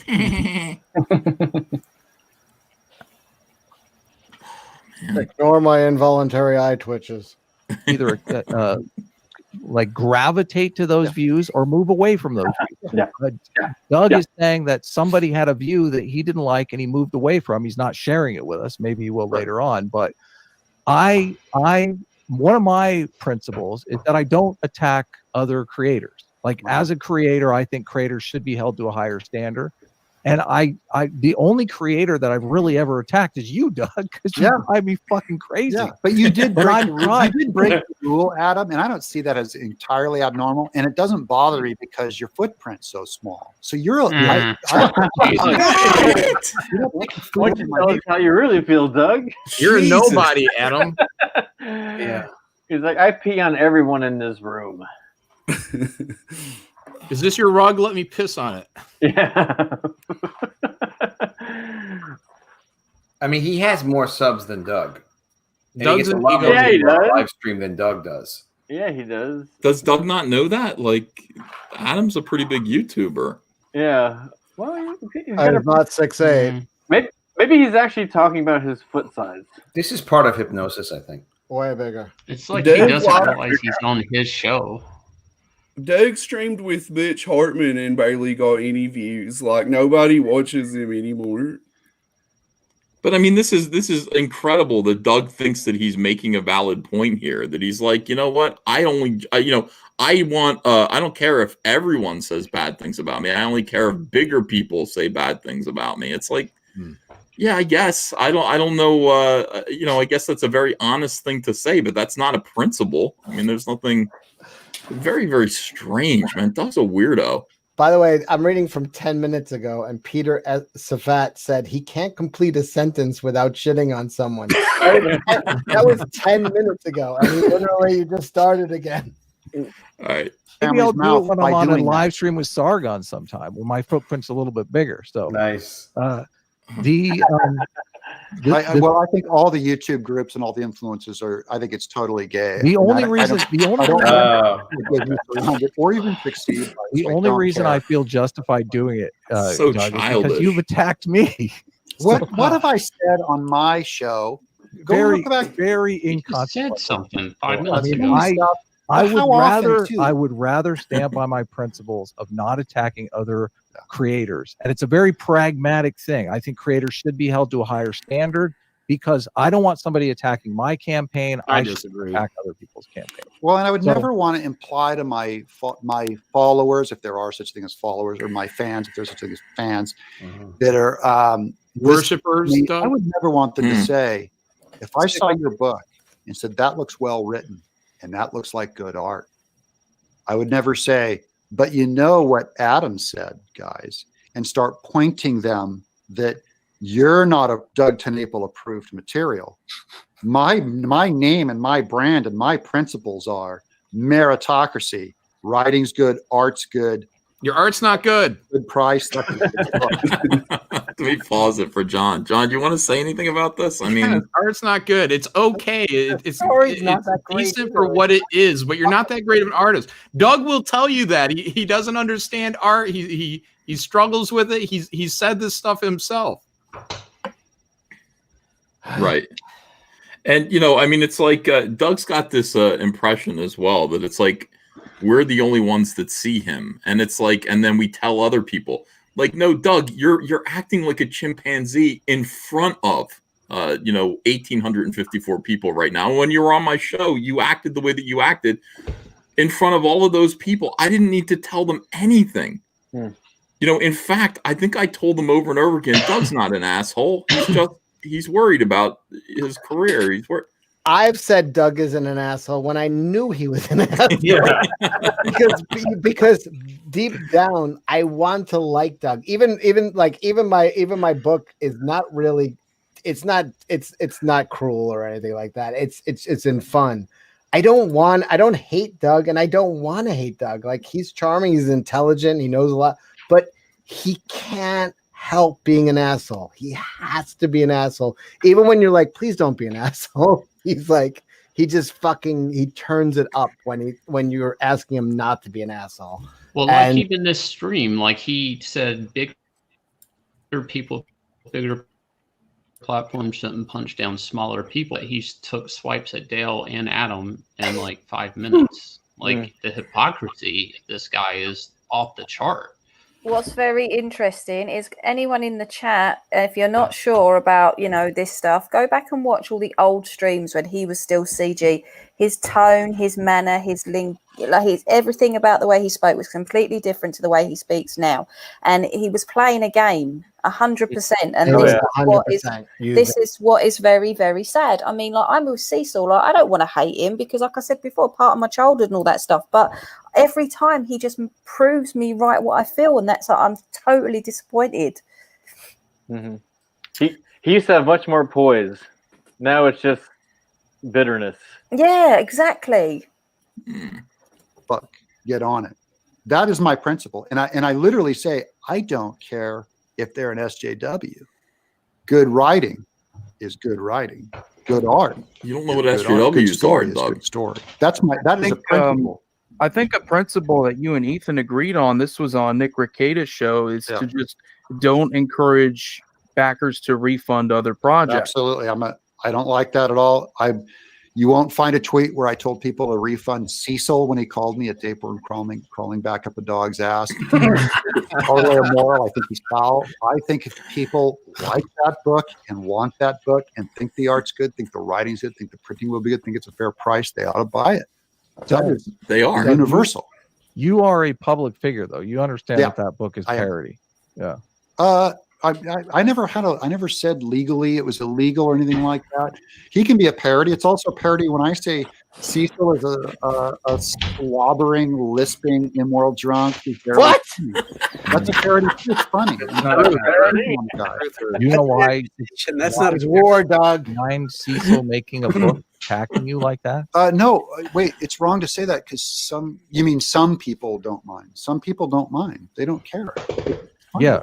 They do think it's funny, but do you know why they think it's There's funny? Mike up there who just got done making a comic book that called another, like George Soros, a lizard pedophile. You know what I mean? Like Mike is not talking right now because Mike just made $33,000 by doing a parody book of all of these people that he considers to be public figures as well. But they have feelings too. They have families and all this stuff. By the way, I'm the book about Doug is not cruel at all, but I wish it was now. I wish I had time to rewrite. You're taking a lot of abuse today. I mean, that wasn't about Donald at all. That was actually about you. Doug was a cocksucker who came in here, used this movement, used the heat to make money, and when he was done, he was like, I think I've garnered enough respect where I could rip away a major portion of this audience. He didn't. He miscalculated his popularity, but he pulled away enough people and he was able to. He had a plan. He was an asshole. And I'm just like, yo, you came in and tried to befriend us. And a lot of people fell for it. And I wanted to like him. Like I said before, he's a charming guy. He's a knowledgeable guy. But he came in with a plan to use people. And then when he left the people that he used, he's like, well, they're assholes for calling me out for using them. Yeah. Oh, that's right. Cecil, you tried your best, man. You know what I mean? You did your best to like Doug. I did, but I don't feel bad. Don't blame yourself. I kept looking at him and be like, this fucking guy's so full of shit. I wish he wasn't. I wish he wasn't full of shit, but he was. Yeah. All right. The idea of it made them laugh. Well, no, because you attack Comicsgate all the time. They hear you say things like Comicsgate has no principles. Yeah. Comicsgate. Well, it's also why they might find it funny to refund him. Like anti-Comicsgate might find it really funny to refund him. You know why they find it funny? Mike, because Cecil's a piece of crap. I'm joking, Cecil. Of course, I don't think you're a piece of crap, but he's a scumbag. You're using your I don't know. I'm starting to like Doug more now. Alrighty, can I take a break just to read a few super Yeah, chats? do it. Go ahead. Some of what he's saying makes sense. We can return. If you like this kind of discussion, All right, let me fast Well, forward. Great. yeah, I think, and that's another example of. I mean, I don't blame Sketchy for what he did. I just think I do blame War Campaign for monetizing it and multiplying it because they knew better. He didn't. And War Campaign's Comicsgate. Dale, you got any more? Still super chats. So, I mean, I think a personal principle of mine, I can't speak for everybody, but something that I don't do, like I won't attack the quality of someone's book if I have a personal problem with them. If it's a book, it's good, then it's good. You know, Yeah. but like Doug, I think you have a great book there. Yeah. Even though I'd probably disagree with you on many things. Yeah. You're never going to see me say, oh, you guys shouldn't back that Earthworm Jim book. You know, you guys shouldn't do that. That's not a good book. And I appreciate that. I agree with that principle in general. Or really, you should tell the truth. If you don't like a book and some guy's a struggling up and comer, it's not great to go and just kick his project in the nuts. You know, if it's a big guy like me, it's okay There to he is. get some negative reviews from- What a narcissist. Well, I mean, there's also this straw man going around that people are saying don't back Earthworm Jim or I never don't back Doug. canceled. I never canceled any of his books or told anybody to, and that was even after he told me I was a fucking asshole. I mean, he would have to produce a tweet, or he'd have to produce. Show it. I have yeah, tweets like of him. there's I have tweets of him cheering on people who said they were trying to get my Indiegogo taken down. That's I right. have tweets of him doing that.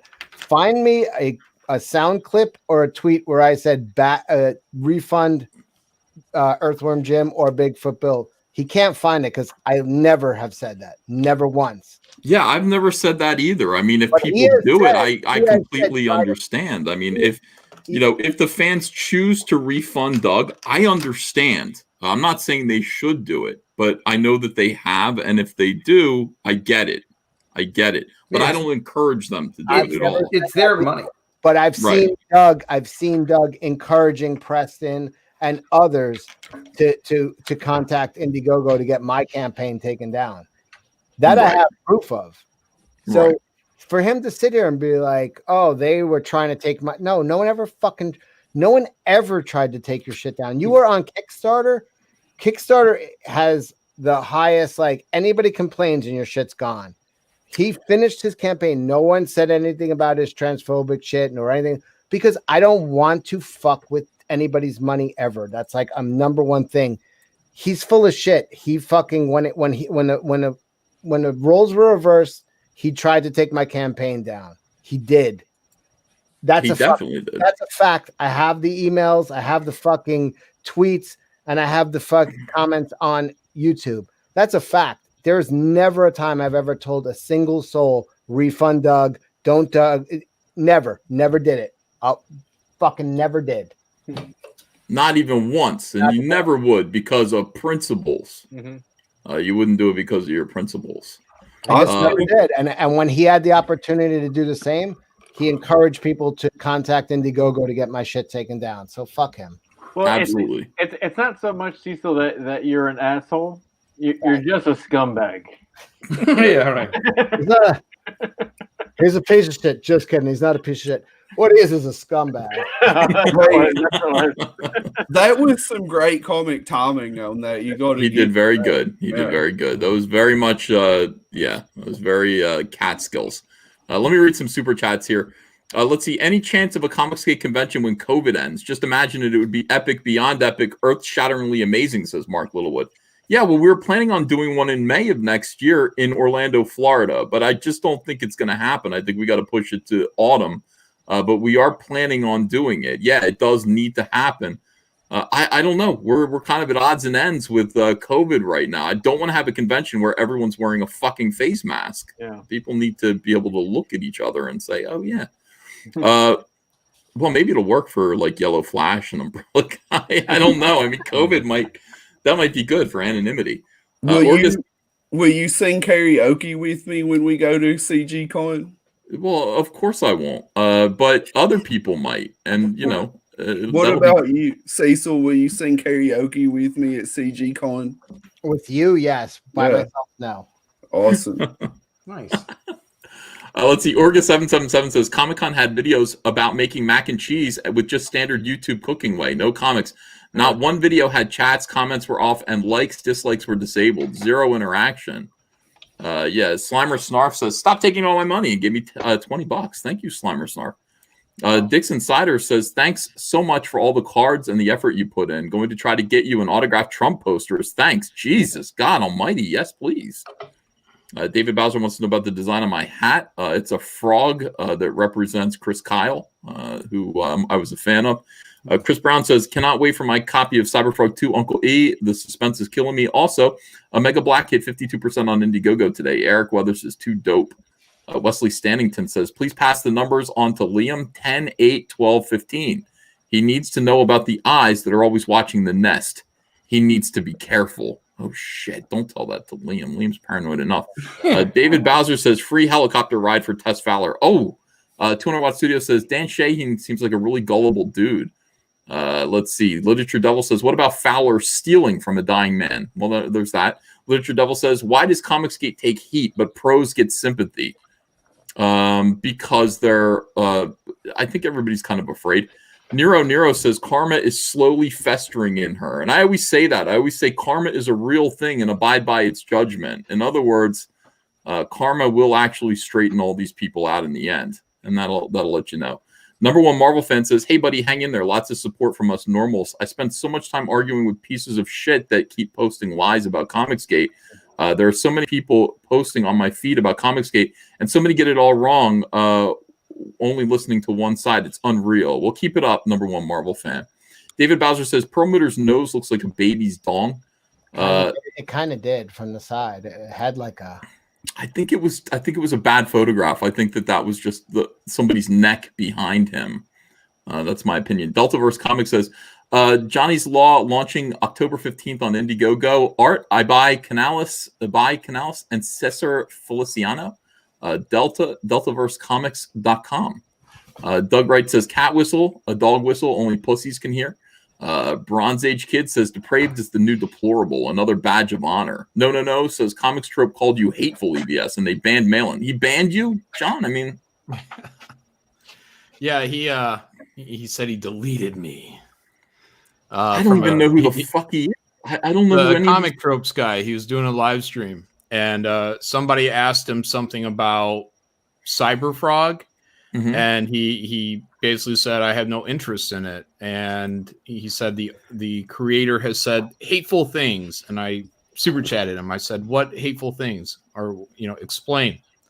He ignored my super chat, so I super chatted him a second time, where he read it and then continued to ignore the initial super chat. Then I posted something in there like, look at this guy, he throws out accusations and is afraid to answer anything about it. Then he timed me out, and then I was like, all right. Yeah, and then I pointed out again, I'm like, oh, okay, so you have a question, you get timed out, and cool. And then he's like, you're deleted. I'm gonna delete you. Wow. Well, thanks for standing up for me, John. Yeah, he's a dummy. Yeah. Umbrella Guy message deleted, but thanks for $5.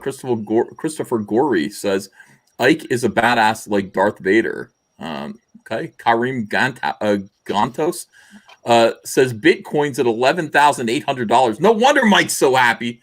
He's like, Bitcoin's at 0. That's true. Owned. Literature Devil says, a man thinks, a simp nods without question. War Dance Comics says, Cecil, if you back Issues Volume 1 on Indiegogo, your mustache will grow back, maybe. Couldn't hurt. Anyway, those soy cucks can lecture Comicsgate when they sell. Super Comic Fun Time says, I hate stupidity and Marxism, Uncle E. If that makes me a hate group, so be it. Well, you're not a hate group. You're a normal person. David Bowser says, Simpanzee's too good a word. I'm stealing that. Eric Lavoie says, Heidi is a journalist. Wow, thanks for $28 Canadian. Heidi is a journalist. Being part of a group on Facebook for activist planning actions, she writes to help the cause. As a journalist, it's a huge ethics fraud. She wrote that Comicsgate is a hate group. She should lose her job. Well, I don't disagree with you, except I think that she owns Comics Beat. So, she's not really a journalist if she is an activist, with the... I mean, what would you say about that? Is that, if you own your own thing? Surely, if you own your own thing, you should be less biased because you're going to be accused of owning your platform in order for your platform to only be one side. So it's propaganda. It's no longer a platform, it's propaganda. Rankabot says, what's up, fools? Most normal people can go have drinks with their coworkers and not worry about groping. Orangatwang says, Uncle E, check your P.O. box. Sent you 2 packages to Haviland related. Rest in peace, Olivia. Wow.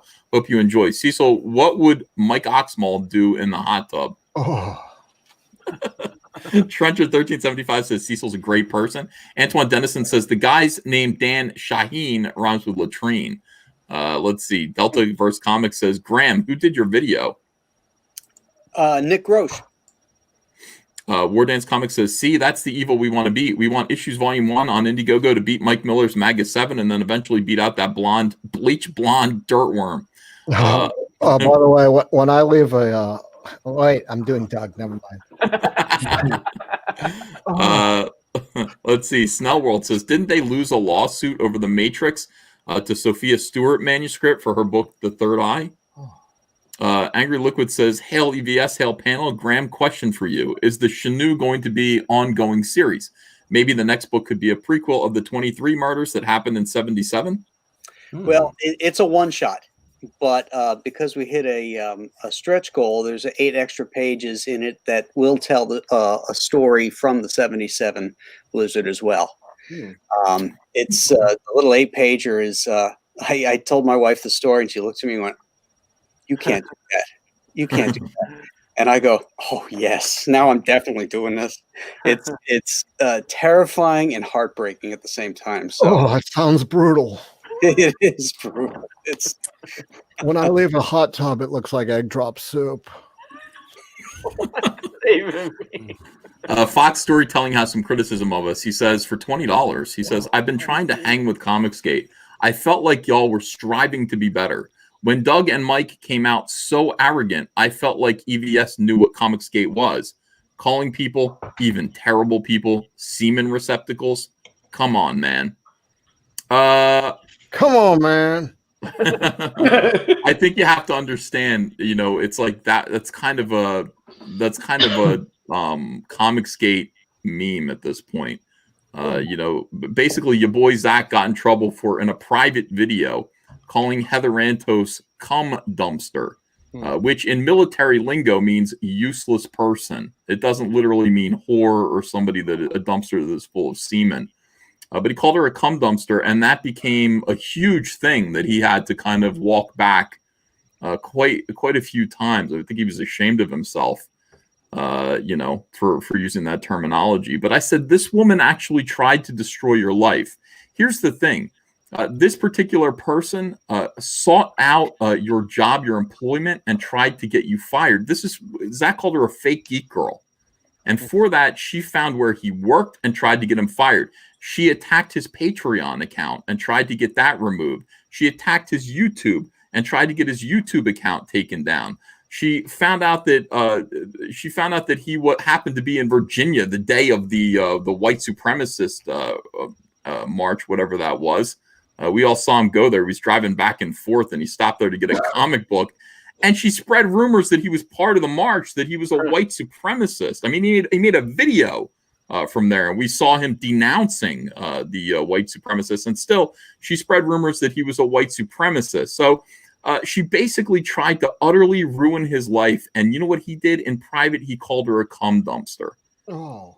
And that is, I guess, the worst thing imaginable. And she didn't have it coming. And how dare Zach? And he's felt bad about that for a long time. And I said to him, you have every right to call her whatever you want to call her for what she did to you.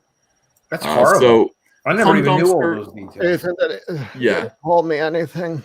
So semen receptacle, in other words, was me saying cum dumpster, but with different words, because I get sick of saying cum dumpster. I think it's disgusting. Semen receptacle is equally disgusting, I guess, but I think I just said that for fun. William Palmieri says, Earthworm Jim honestly had solid art, but it felt phoned in on the plotting and general writing. Monty Black says, just back Graveyard Shift 3 and Super Dead, hail Comicsgate. Thank you. Comics Work says, EVS, can I get a shout out? Another Comicsgate campaign delivered. Get Eclipse at audible.com. And Trevor Bruce says, cat shit, I think, referring to my cat. Cecil is a slobbering, immoral something. I can't read the whole name. Says, Doug is a jerk. Back, cash grab, steel kumquats. Zach never said anything bad about me. I love Cecil is a slobbering immoral. All About the Book says, I tweeted you a pic of my new frog books that arrived in perfect condition. Thank you. Well, thank you. Jason Smoot says, hashtag Stephanie Crook. Thanks for the super chats. You want to watch a little more of Doug and Mike, or are you guys done with that? Yes. Cecil says yes. I want to hear what Wanger says. Give it to me, Daddy. I think that Preston is aging right now, so he really needs to get back to the video. Okay, all right. Let's. We don't want to leave him aging. Oh, I do like. I have to admit, I like seeing these two guys. Is it over? Or is it still going? Comic fans, if it's honest criticism, I'm okay with that. Let me get closer to live. Saying backstabber, tapeworm, and now Cecil's doing a whole comic on tape. Oh, Can't go 15 seconds without talking about these. Backstabber. Doug used Comicsgate and then left when he had enough money to manipulate Earthworm Jim rights. All that is true, Doug. You told me that in his private. right eye starts twitching when he's lying. Watch When his he's right lying, eye. he closes one eye, doesn't he? Yeah, he does. Gotta fucking tell from hell. His right eye starts twitching when he's like, "Oh, that's completely full." of it, complete lies started by Ethan, perpetuated by a dumb, impressionable audience. that just That's you guys. follows what he said. Doug, the problem is that I have all your DMs. I could sit there and show people you talking about this, you talking about what the purpose of Bigfoot Bill was. The purpose of Bigfoot Bill was to show the guy who owned the Earthworm Jim rights that if he let you have the Earthworm Jim rights for graphic novels, you would show him what those books would look like. He was concerned about quality control. And you used Comicsgate to pay for that. That's what you did. Why would I make that up? That's crazy. But that's what you did. And it took, like, I'm so dumb that I didn't know that. I was like, yeah, but you got a good character in Bigfoot Bill. No, it's Earthworm Jim in a jacket. That's what it's Earthworm Jim in a fur coat. That, I mean, you know, the whole thing was meant to just show this guy what these books would look like. A proof of concept. Exactly. Yeah. Yeah. So thinking for himself and looking at the evidence. They're a fandom. They do what all fandoms do. Doug, you're Hey, Dale, got any more super chats? Sorry, you want to respond to any of that, Mike, or do you want to just move on to super chats? I don't care about it. Well, I'd like to respond first, and then I can start reading some more super chats. What's your take on that, Dale? I think there's a human element to all of this, and it's easy, especially it's only 2 years old, the whole crowdfunding effort. It's easy for opposition to form and for people to act accordingly to opposition and how it's perceived. So as soon as someone says, well, you know what, I don't like this group anymore, I'm done with it, there tends to be more, you're going to be more combative with that person. That's just the way it is. Yeah. It's not always going to be this peaceful separation. So I think at some point there has to be some kind of maybe absolution, I guess, for the fans. You know, if he didn't mention me again, that'd be great. And I noticed that he has mentioned me a lot less over time, and I appreciate that. I'm not talking about you're on a live stream talking about me. What do you want me to do? Oh, leave him alone.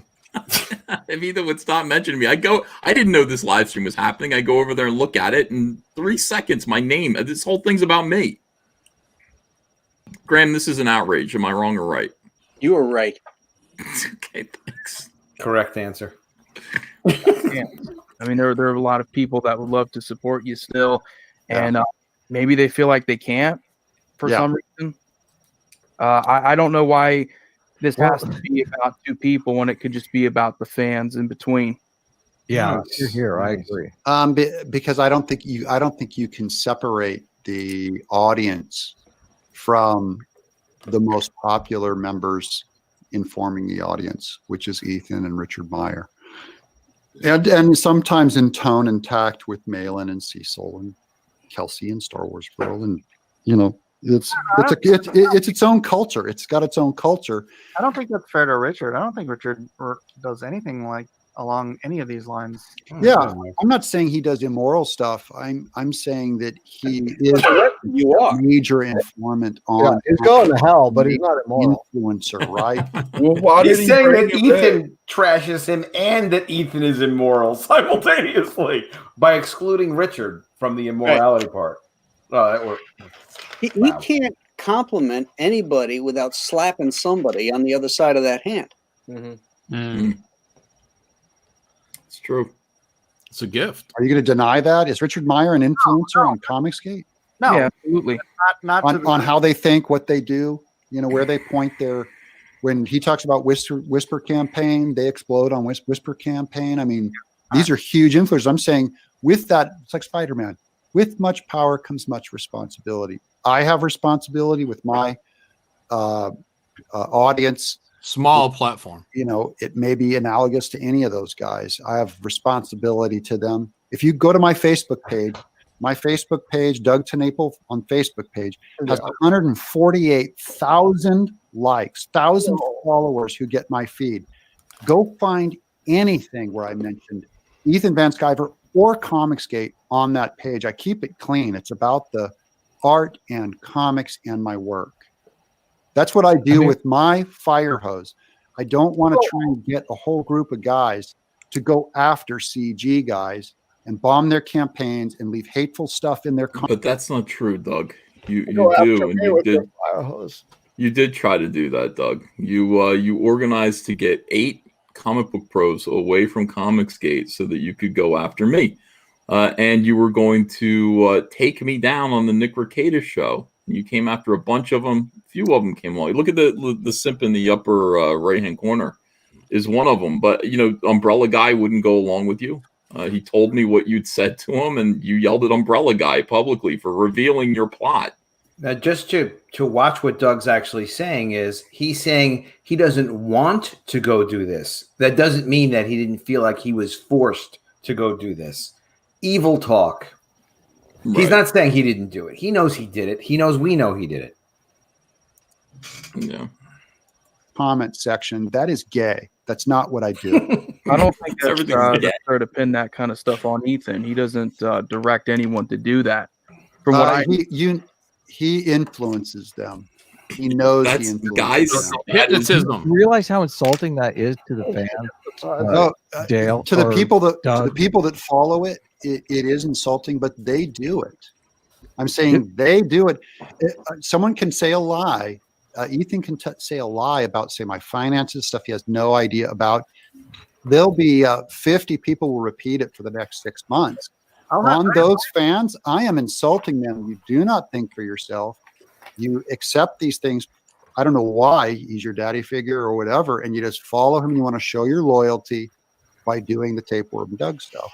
I'm just saying, if Comicsgate really did have a principle of not criticizing other creators, they probably would have laid off that. They didn't, because the principle ain't there. I have an old saying. It goes, a lie will come on your face before the truth even has time to pull its butt plug out. I don't know where he gets. Again, he's making up principles. He's making up straw men left and right.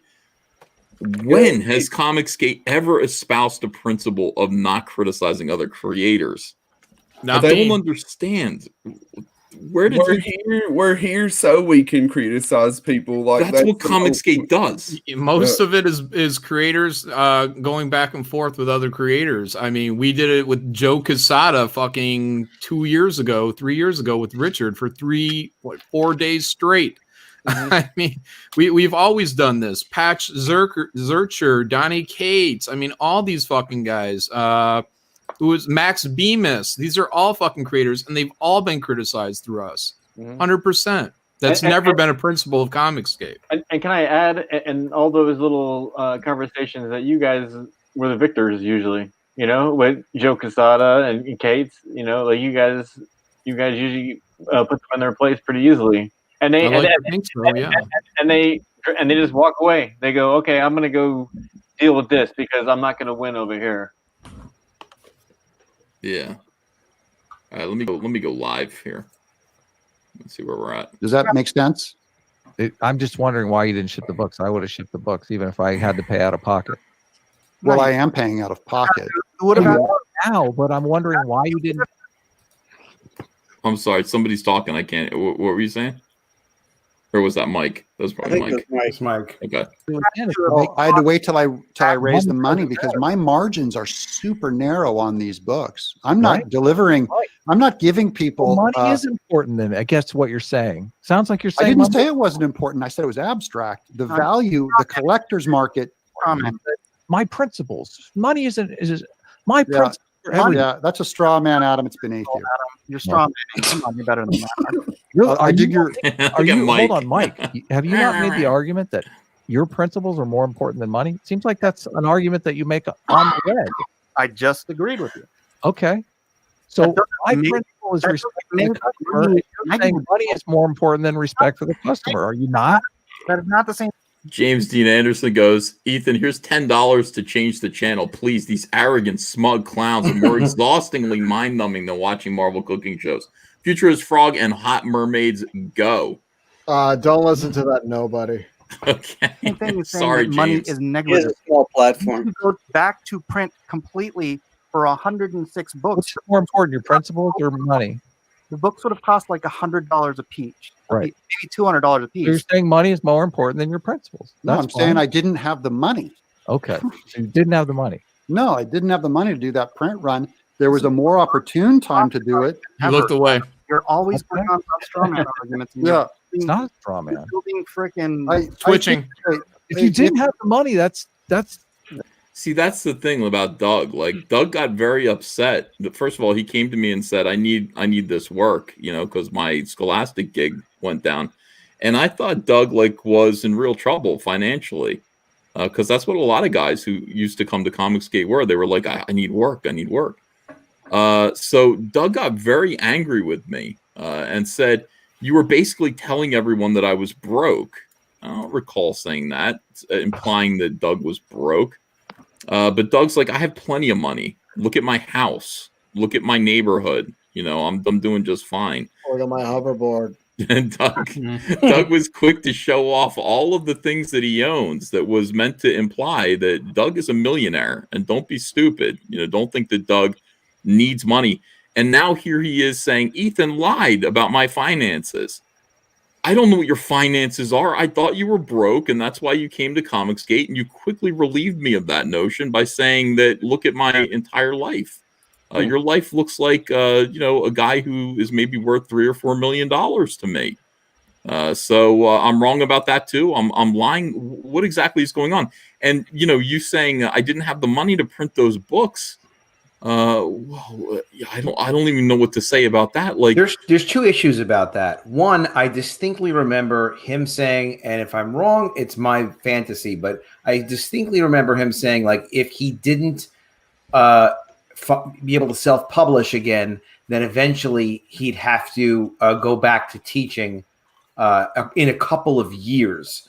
Like, so he's working way ahead. Now, maybe it's just something else I remember. The other issue is, if anyone, and it can happen to anyone, if anyone's ever in a position where they're running a crowdfunding campaign and they do not have the money to deliver what they promised, that's a terrible situation. But you need to communicate with your backers and say, I'm in a bad situation. I do not have the money to keep my promise. I swear I will make it up to you. You got to communicate. You got to be straight up. He certainly didn't do that if it's true he didn't have the money. yeah, I rest my case. You got to tell people, like, look, or go back to open up your campaign again and say, I need to raise some more funds. Where did Mike get the number $100 a book? What's that mean? $100 a book? He said that if Doug printed off these books for whatever the 106 or 60 backers, it'd be $100 a book. He said 100 and then 200. I think he was just throwing some weird numbers out there. Yeah, like if you have a limited print run, like, I know they're expensive. I don't know if they're $100. I can't imagine it being $100 a book. Yeah, I mean, you wouldn't do it to the 106 anyways. You'd print off like 500 or a significant amount, and then you'd sell those extras. The issue was supposedly there was a mistake that it ran short and he couldn't reprint it because it wouldn't be cost effective. But these are all probably things that are not completely true. So to sort them, to make sense of them, the only thing of it is if he didn't have the money and he's telling the truth right now, he, like all the rest of us would have to do, would need to be clean with the backers and say, look, it's my fault. I don't have the money. I will get the money and I will make it good. I swear to God. That's what you're supposed to do. Okay, can I just say something for one moment? And this has nothing to do with you just said, Adam. I'm in trouble. I know you're a good guy, Adam. I know you're a good person, and this has nothing to do with you commenting on me. But I just want to point out, it was the Jews that killed Christ. Yeah, that is true. But now you know why. Now you know why. So if he Nothing couldn't to do- print, nothing to do with anything. Just wanted to point that out. As an aside. if he couldn't print more books, I get that, but couldn't he have refunded the people that had bought the books he couldn't fulfill? Like, I don't understand. Or was the money? I think that's what he gone? ultimately did. Yeah. Wait, he did refund the people? I think so. I think that was what he had to do in the end. Well, Carl was one of them, and he said that he didn't get refunded. Yeah, there was a guy on Facebook that told me. Well, he didn't Carl's get refunded. Irish. Yeah, Carl is Irish. That's one thing. If you're pleading poverty, that's fine. I mean, No, I'm not. well, if I can steel man your argument, I could say, you're right. I could have mortgaged the house and found the money. I could have borrowed it from someone else. I could have gone through great ends. But instead, I thought, What are we talking about? On 106 books, $10,000. it would be probably a minimum print run of I'm trying to calculate 1,000 now. I mean, it would be 1,000. About I can't do the math in my $1,000, head yeah, right for now, but let's 106 just call books. it. Let's say it's $5,000 or whatever. You sold your principles for $5,000. That's no big deal. Oh my god! I mean, I've done worse than that before, but Okay, well, at least you're willing to admit it. yeah, I'm the only one. Yeah, but the point is, when you're starting a fledgling business, it obviously wasn't the right time to do that. I didn't have the means to do that. I could have moved stuff around to do that. I would have just lent thought there's you going to be a time when I do $5,000. the second printing of Bigfoot Built. It could be a great opportunity. I'm not going to ever reprint the making of by itself because it was a flimsy little scrawny book. It's not my brand. So instead, It's not my brand. Bigfoot Bill went from 98 pages to 160 pages. Bigfoot Bill 1, I thought it was it's a more useful book. It serves my business. It's going to serve my backers great. It's not going to cost me anything. They just got to send me their address. It's as if, and they had to wait 2 years, which is barely more than 18 months. I'm only pressing the argument because so many times you guys say, oh, my principles. Money isn't everything. It's my principles. But yet you're in a situation where $5,000 would save your reputation. And I didn't know that it would be that. I just knew that it wasn't going to work then. And it's not against my principles. Adam's got him on the ropes big time. To deliver the book. Disrespect 106 customers for over $5,000. But Adam, I didn't go to those 106 customers and say, I'm right and you're all idiots. I went and I wrote an apology. Okay. I said, I'm sorry. Forgive me. I screwed up, undercounted the books. I decided to do international because the shipping was so far off. I'll make up for it one day. I said all that. And apologized. Okay. And that's really all. Sometimes you can screw up and just say, I'm sorry. They don't have to forgive me, by the way.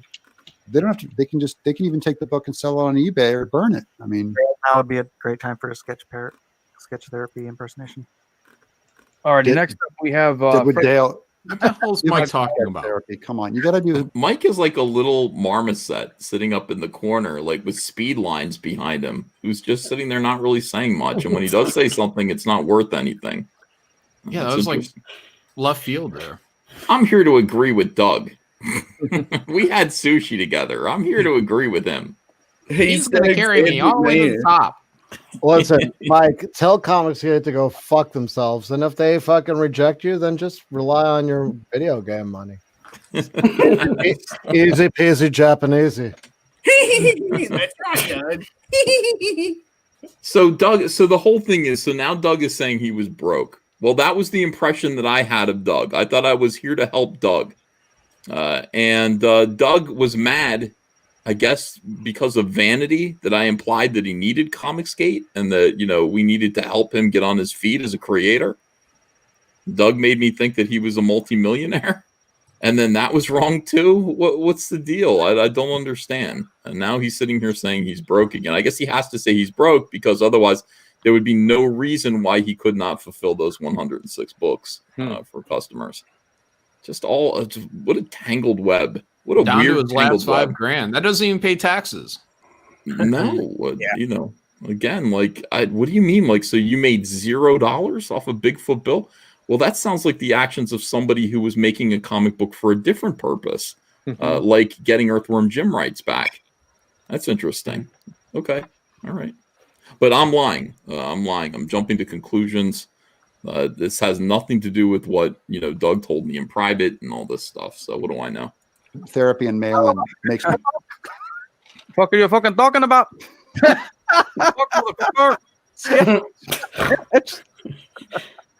I don't know where he's been. He kind of just vanished. Really? Yeah, Oh, he's man. gone somewhere. That song they made, Dale, is fucking hilarious. Oh yeah, yeah. So Let me go live. That's true. we're not attacking people who love comics. It wasn't like a one-way. It was people That's that funny, Adam. and it Well, was his- if people leave Comicsgate and they don't attack Comicsgate people, they won't get attacked back. I mean, you're here. No, it's not true. It's not true. I tried leaving. I tried leaving quietly, and what? None of it. I want to respond to the culture war comment. I don't really think we're fighting a culture war as we're defending against a culture war that's being propagated on us. The social That's interesting. justice. I love Adam, man. People have kind of infected He's got his all own of ideas. our institutions, and the principal weapon that they're using against conservatives is false accusations of racism and homophobia and transphobia. And I mean, one of the reasons why I think we need to fight against that is for any reason you need to fight against false accusations, because they're damaging to society and to the truth, to the situation that we're living Will in. you agree that it's operating through culture? The fight is being conducted through culture. Well, It's an element of it. Yeah, definitely. Yeah, I mean, if you hate what they're doing, battleground is, then you're watching it happen before your eyes to culture. So it's being fought through culture. It is a culture war. This is a disagreement that is. Can I just point out something real quick? Say that we shouldn't abandon. Whenever you want to talk, just let me know. Yeah, I just want to point out that Mike Miller is sitting there, and he knows very well that when Doug left, Doug didn't leave quietly. Doug threw gasoline all over the place, lit as many matches as possible. Doug went in a bang. Like, he did not, there was no quietness. But my point in bringing this up is Mike is sitting there and, again, principled man, character man, just doesn't say anything. Doesn't challenge at all what Doug just said about how, oh yeah, Doug just tried to leave peacefully. No, he was at war with people. He was best buds with War Campaign. They all had a fallout. Then they were going at each other. He said he wanted to burn Indie-Cron to the ground. Yeah, that was Doug. Yeah, yeah. It was a fucking internet war at the fucking time. It's the furthest thing from I just tried to leave quietly. No fucking way, Doug. And shame on you, Mike, for letting Doug just walk right out of that. When Doug left, wasn't that when Doug said Comicsgate hates Christians? Wasn't that timing? Yeah, he said they hate Christians, we're a cult, and Mike will tell you, even Doug is the guy who's out there saying it's a cult, it's all these bad things. Doug has done everything he can possibly do, and Mike is the guy to tell you that Doug hates Comicsgate. Mike will tell you that, but he sits there and lets Doug just tiptoe right out of that one.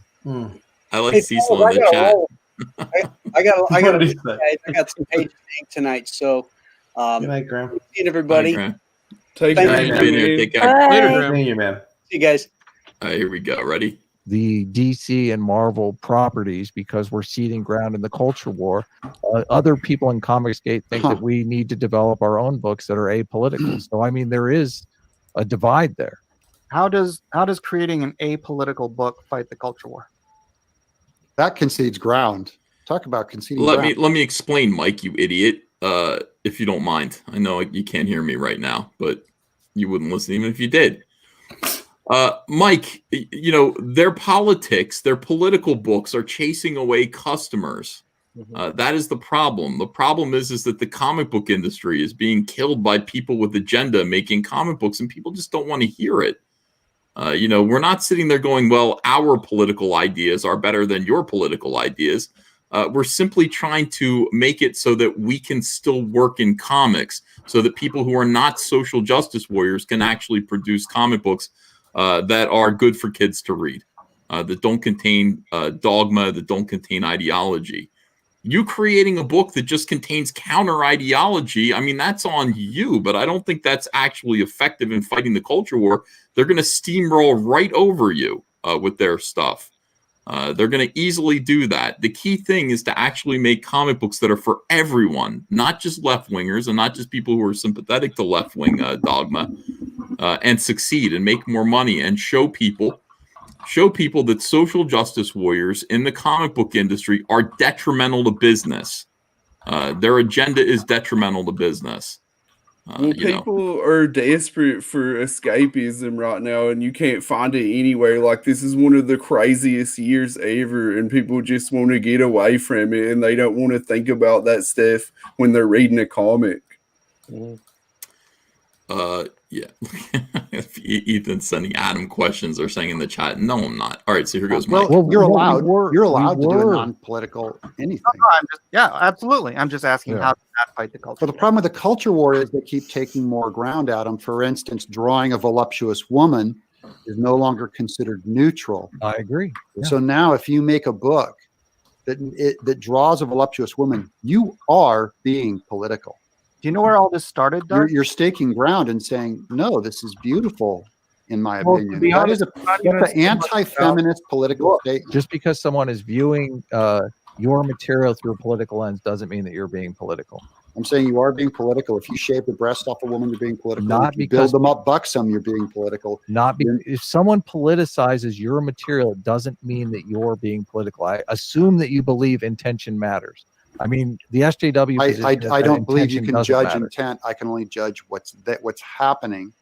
And what's happening at Marvel is there's a maximum cup size on certain characters. So that's feminism operating throughout that. If you put out a book, for instance, and we can easily see a day in a couple of years where it's illegal or considered SJW immoral to put a voluptuous, idealized It already is. human form. Yeah. So I'm just saying, so by revolting against that, you're saying, no, this is my ground this is my vote in my book. I say voluptuous people. I say you don't have to have a certain percentage of brown people on every page. I say you don't have to have gender There's a bending in every difference, though. comic. And they're There's saying a- you do. There's a difference though, because we are very much respecting their principles. We understand that they have their principles that they would like to articulate in comic books, and we would like to articulate our principles. The reason why we're defending against a culture war is because they are characterizing our principles as immoral, things that should be illegal, and even casting them as racism and homophobia and transphobia, which most people find detestable anyway. So it's a complete mischaracterization of our position, and at the same time, they want to snuff out our material. Yeah, we don't and have Adam, that. you can't win a war defending. You can't win a fight by being in a defensive war. You have to go on the offense if you're going to win. No war has Look at ever Mike been won nodding. defensively. Mike, it's not. It isn't going on the offense to make Trump comics. It just isn't. You're going to sell to people who already believe. That's all you're doing. You're not actually fighting any culture war. You're going to be selling comic books to a few people who think Trump is great and that also read comics. SJWs do believe in removing truth and beauty. They don't like beautiful things. They like ugliness. They like coarse, vulgar language. They don't like beautiful women. Obviously, they don't like masculine men. These are things that you can return to comics in a way that's pleasing to everybody. You can ignore them. You can fight the culture war on that ground. And I think we all do here. I think that's kind of... If we don't make the comics that way, in the way that we think is good, in the way that honors merit and quality, then no one else will. So just making competitive political ideological comics, then no one's going to make the right books. That's when they win, because no one's making good comics anymore. Everyone forgets what they're even arguing about. Cecil's masturbating right now. Good. On the stream, which is good. Anyway, this is a ridiculous. If you go back and study war theory, you have to go on the offense. You're going to have to hit them. So what is the offense? Is that making SJW politics in comic books illegal? Because I don't see that as a solution. That's not. I mean, that's a matter of tactics of what you want to do. My little fight is, I do the same books I've been doing for 20 years. They're just funny and beautiful, and me having fun. Exactly. I mean, if a character wanted to get political, I'd put it in. If a character wanted to get religious, I'd put it in. But it's rare. It's just it usually doesn't occur to me. I just want the freedom to make what I want, which I think is truly American and truly anti-SJW. And they never attack my content, by the way. They always attack me as a person and imply that you shouldn't buy a good book because it's made by this guy. Yeah, and that's the culture war, is not necessarily the comics that you're making or the movies that you're making or whatever that you're making. Obviously, moving the needle back towards the center, which has been lost for a while, helps. But being able to be a free-spoken individual who may stand up against gay marriage, who may not want grown men going into bathrooms with little girls. Totally okay. Say Despite- there's two genders, totally okay in a comic. Stand up and just say, And look, on YouTube. I have moral, ethical guidelines, and you feel free to disagree with me, but you don't get to cancel me because I disagree with you on a political or religious ideology. I wouldn't. Well, no, but where SJWs are right is that there's freedom of speech, but there's no freedom from consequences, and disassociating from people, from idiots who are harmful to your business is okay, and also firing people for those reasons, so if they're harmful to your business, it's also okay. I mean, it's just okay. It's not great, but it is the way it is. Mike is out there saying, look, you don't get to cancel me because I want to go out there and say that gay marriage is a sin. And I agree, but I don't want you on my show, because when you're on my show, it looks as though, it's going to make people who are gay, who are buying Cyberfrog, feel like they're not welcome. And again, Comicsgate is mostly about just selling to everybody. We just want to make everybody feel welcome. So, in most jobs that you'll work at, if you work at Taco Bell, you're going to have to keep your religious and political views to yourself. If you work at a bank, wherever you work, you're not allowed to tell customers about your divisive political or religious views. You just aren't, because it's bad for business, and you will lose your job. And you can cry at that point about being canceled. But that's just the way of the world. I just didn't want you on my show anymore. I don't think anybody canceled you for that. And then after that, it was a whole lot of stuff that I just thought was betrayal. So I don't know. I didn't cancel on SJW because I disagreed with them. Yeah. And it's cancel culture that is the battleground. Yeah, because the truth. Yeah, but again, nobody canceled you, Mike. Nobody from Comicsgate canceled you.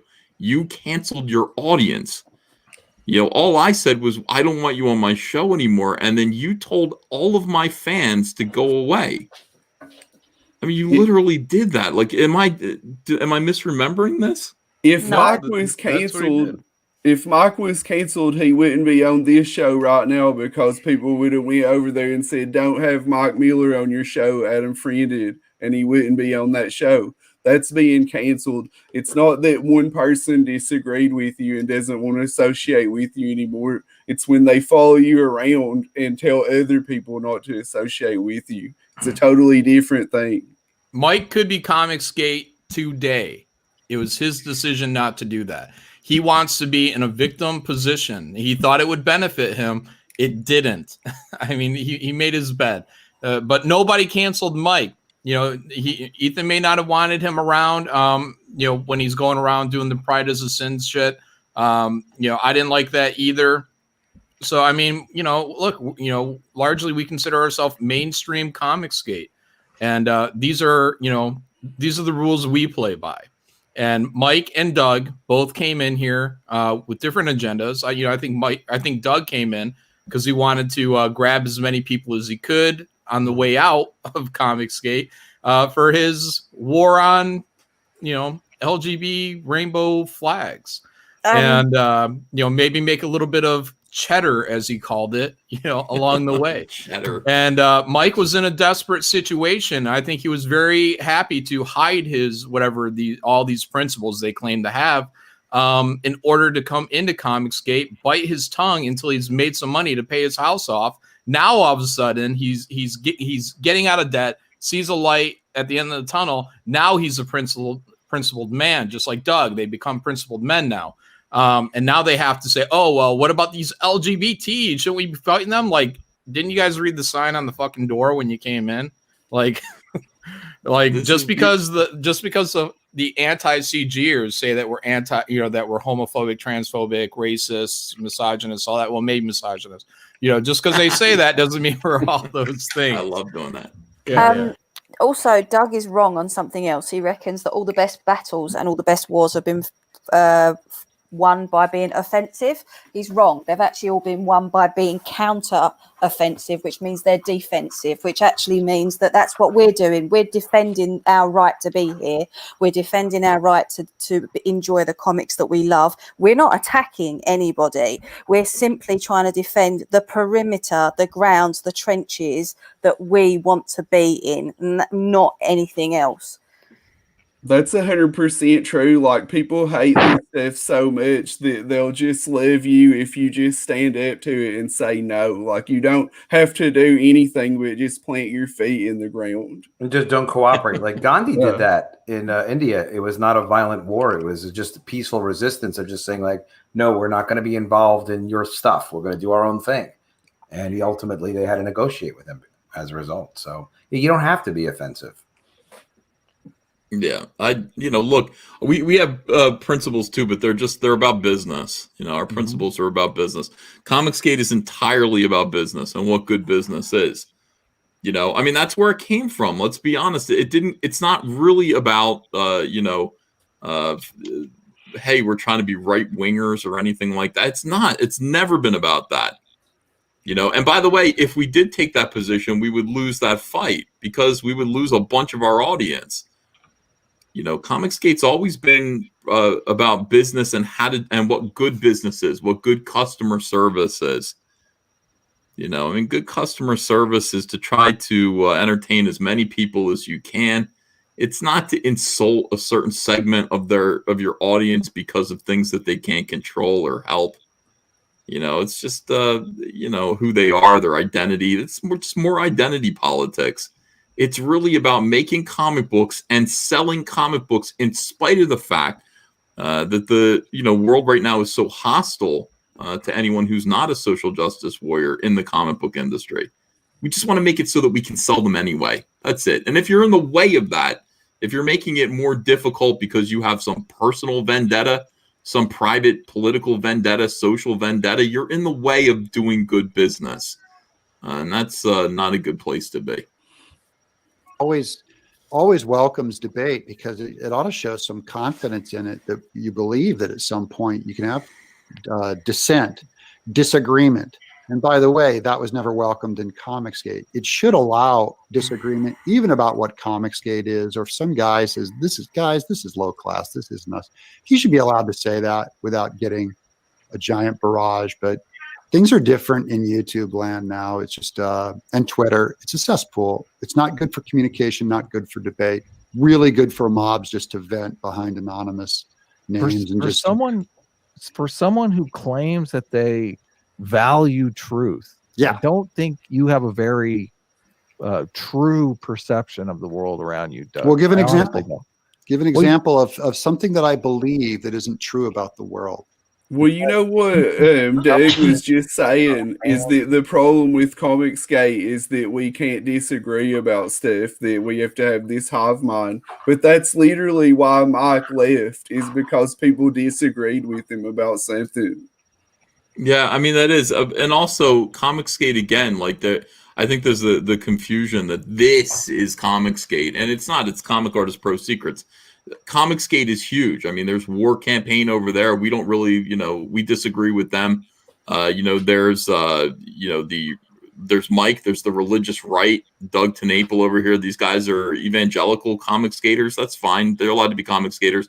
There's anti-Comicsgate. There's still Comicsgate. That's John Delarose and Preston Poulter.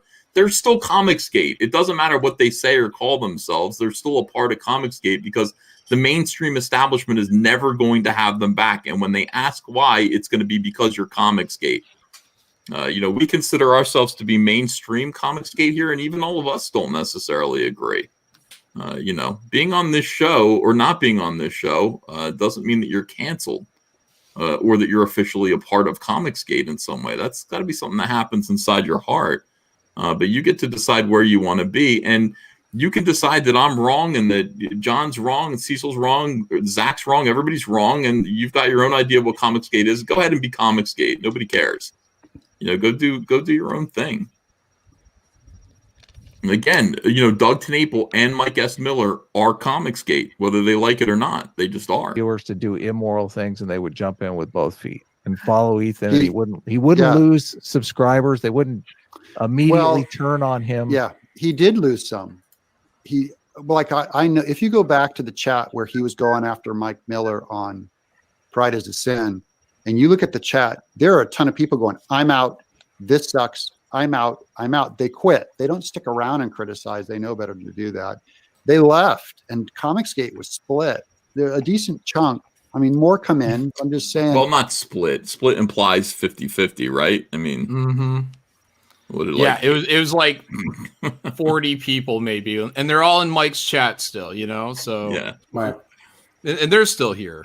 They're still buying. You'll see on free YouTube channels, there's no demand that they stay. It's just too easy for them to move on and go, this ain't me anymore. And then people that stay, they're like, oh, this is totally me. Hey, I mean, it's freedom. It's free. They're allowed to do it. But I'm just saying it's not principled. We have about if you claim we have about to not be minutes. SJW. I want to move on to another topic if we can. There's I've seen you give advice to people that I don't see as good advice. It seems Probably like, even you. I gave you advice. Yeah, you gave me bad advice. What was that? Well, you told me to avoid international shipping. Like half of our audience is international. Well, but can you see why I might say that to Yeah, but you didn't elaborate on it. You didn't go into the details. You didn't say you want to do the math a little bit better. You said you probably don't want to ship internationally. That's not good advice. That's not entirely what I said, and I think you know that. You bullshit. I talked to my artist about it. No, I said this is my same advice I gave to. You gave me bad advice, man. No, it's good advice. Same advice I gave to Keenan White. You're saying that that's good advice. That I should avoid international. No, you didn't shipping tell to the our entire fans. story, you moron. I said avoid international shipping. That's good advice on raising money to cover it. And a lot of campaigns start with U.S. only, with low shipping, and then when they can afford Doug it, has they bump up. contempt for They people. open up the international. That's all I'm saying. And I've said that for years. I've done that since Kickstarter. Well, I've heard you give other people bad advice as well. Like, well, what's that bad advice then? Because I just now kicked your ass on that one. So give me Oh another. my God. Okay, but damn. Give me another. Oh, that's just awful advice. Give me another one. Argentina. It was $68. Oh yeah, I lose $99 on Brazil all the time. Freaking crazy. Something that a small campaign may not want to think about until they reach like 10, 12,000. Can I ask a And question? I'm not going to soak my internet or my yes. Hold on, I'll pause this. Good. I'm just curious. How long did you guys put up with him? Like total time. Like how long did you deal with this guy? Like as part of Comicsgate? I yeah, 9 just months dealing with maybe. him. 9 months. Yeah. Me about like that. For me, it was about 45 minutes. That's I it. mean, I he was is just trying to get insufferable. And then I just started right? breaking his Have balls. a platform. Why not? Hold on. He is insufferable in so many ways. But I mean, the thing is, he was behaving differently when he was on the show. I mean, you know, he was kind of friendly. Yes, friendly, a team player. You know, even though like he would give signs that he was this person, it seemed like affect. Cecil did not like him. This is every Hollywood person. Like they have this fake facade that they're real friendly, but it's always obvious that there's something else there. And then eventually the mask falls. I've been around these people for years and years. I know exactly what he was doing. Yeah. All right, let's see. All right, so People should do it. we got writing. It's something you can do. I'm saying it could be done. It's not like it was impossible, but I mean, Ethan could have gotten his book out on time too. I'm just saying, what do you want the guy to do? Slop through his pages? I would just say, well, sometimes books are late. And sometimes books are very late in my case. There's been conflicting reports though, because you don't seem to be living hand to mouth. So I mean, one would judge the character of somebody based on how much $5,000 was an inconvenience. Yeah. How much of my personal finances do you want to get into? Well, the only reason I bring it up is because you yourself have said many times that you are not living hand to mouth, that you don't live in a car somewhere, that you're doing just fine. You own a Adam's home. like reading my mind. You've given us some look at your financial situation. So I'm not trying to dig in. I'm not trying. I'm not asking to look at your stock portfolio here. I'll let you figure it out. I know that's the problem. Yeah. Intermittently, I am a very rich man and a very poor man. Right. So like most artists are. Yeah, and when you're tied to things like markets and in a business like crowdfunding, that is just, it can be like this, right? I didn't know what Bigfoot Bill 1 would do, and I didn't know I'd get the Earthworm Jim rights right after Bigfoot Bill. Right. So suddenly I do a campaign that's $800,000. I didn't see that coming. I'm planning I can only say that right before that happened, the beloved Miss Tenaple, who does not work because I'm sole provider, was looking at getting a part-time job. Mm-hmm. That's how tight it is. And I go, honey, how much do we need? What are we short? She goes, like 24 grand a year is what I need. I go, let me go quickly, go try and find a way to make 24 grand before you take that job. If I can't do it, go take it. That's how tight things are. So That's weird. That's weird that he said that. That's weird that he said that. Because he came to me and said, I got a book at Scholastic canceled. It was going to be $24,000 payday, and they canceled it because of my politics. So I'm Comicsgate. $24,000, he told me. Well, at least he's consistent with the number. Shit. He was lying about that too. It's not true. I mean, every version is another story. It's quite amazing. And when he said he's tied up in markets, he's talking about investments and investments that he doesn't want to liquidate. That's how Cecil knows. That's how people talk like that. Yeah, well, whatever I said last is the truth. Stop asking questions. Hey, Ethan, I'm going to bounce. Thanks for letting me hang out for a minute. All right, Wanger, take care. I really appreciate you. Later, Wanger. Yeah. Bye. Oh, he's my people. Goodbye. Yeah, he's from where? Tennessee or somewhere. Oh, love him. Salt of the earth. He lied to me about $24,000. That's crazy. That is crazy. The books that you wonder if they will deliver or not. But I mean, that's like Critias's book, Andrew Huerta's book. I mean, I didn't mislead you. I purposely misled you. We're not the cops of Comicsgate here. I'm saying, like I said, the principles, like, you subscribe to Christianity.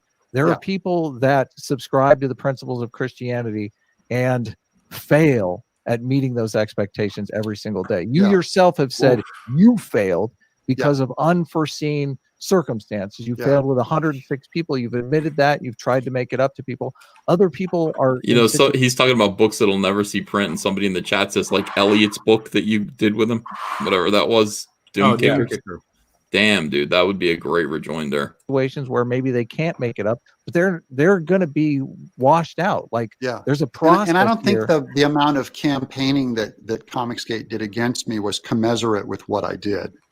If you look at it, is it to scale compared to printing a fluted book, which I would be. I mean, and I know he got some flack for that. I'm not sure. Oh yeah, that's you, Ethan. It's normal things to go wrong, to be late, to have substandard printing, to come short on print runs, to have credit card problems. Just there's any number of problems. It looks pretty common in Comicsgate. It's weird that it was a giant orchestrated campaign against that one mistake is because I left Comicsgate, not because of the mistake itself. No, it was because he pissed Sketch Therapy off. That's entirely the reason why that happened. I guess he's talking about his 106 books. Sketch Therapy would never let that go. It would have saved him so much fucking grief if he would have personally delivered that, hand delivered a book. Yeah, remember, he made straight to Puerto Rico. But that wasn't the point. The point was to say F you to people. And I'm sorry to have to say it, but I know that because he was mocking people showing that book in his little crazy video that he did. I can't take any more of this guy. I can't. I love him. More dog. Everybody, more dog. Come on.